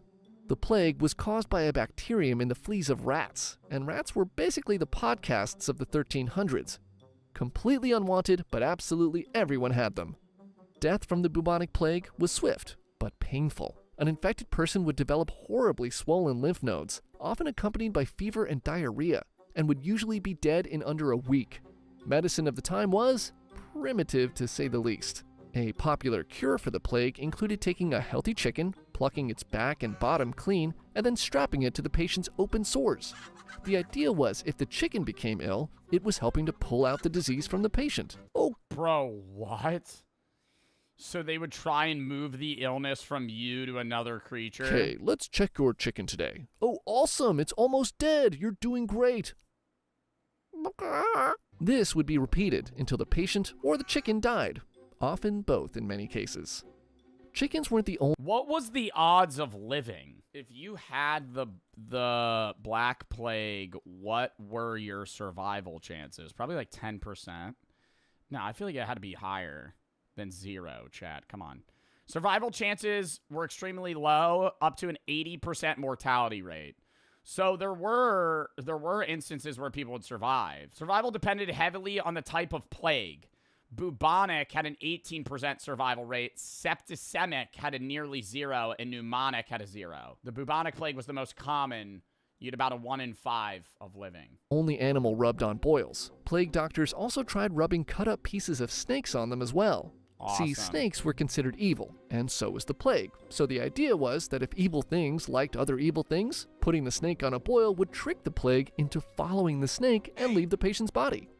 Wow, so people were really fucking stupid at this time. That's absurd. Wow, that was like the best idea they had. Like, I would rather them go, let's pee on it. Like, I would rather them be like, yeah, you got a wound there. I'm going to pee on it. Then I'm going to rub an alive chicken's butthole on your fucking wounds. So it sucks the fucking... The fucking sickness out. Another cutting-edge cure for the Black Death was eating crushed emeralds.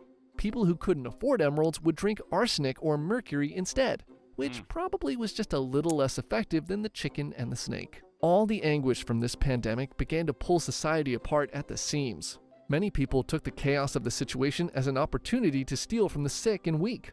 Needless to say, people were so... Steal from the sick and weak, bro. If you were one of the guys that lived, you were just straight rolling in it, bro. You just steal everybody's shit. Half the households ain't got anybody in them anymore. They're dead. So scared to help one another, many were left to die alone in misery. It took centuries for Europe and other parts of the world to recover from the mass destruction of the Black Death. Number 1, Yeah, I could easily see, dude. If you're in the UK, over half of London dies. Like, you're going to need 30, 40 years to just rebuild society. 36. This is essentially a greatest hits of all the worst moments from human history. Things kick off with our old friend the supervolcano, which sent a cloud of volcanic ash over the entire northern hemisphere. This left most of the world in virtual darkness for 18 months, brought the global temperature down 30 degrees, and caused, say it with me, widespread famine. Things were extra bad in China, where dust rained to the ground by the handful, and 70 to 80% of the population died. The lack of sunlight led to crop failures, starvation, and social unrest. But wait, there's more! On top of extreme... Yeah, that's pretty scary, dude, living in, like, perma-darkness. Food scarcity, a plague broke out in Europe. People would break out in pus-filled boils before perishing by the thousands, making disposal of the bodies impossible. Bodies were heaped in piles or thrown into the sea, only to wash back up days later. And the southern hemisphere wasn't spared. To make things worse, 536 had a powerful El Nino that warmed the waters off the South American coast, killing fish stocks, flooding the coasts, and you guessed it, causing widespread famine. So yeah, 536... Oh my god, dude. People were literally just, like, constantly on the... I feel like societies pre, like, 1600s were just constantly on the brink of death, like, every 50 years. Like, oh my god.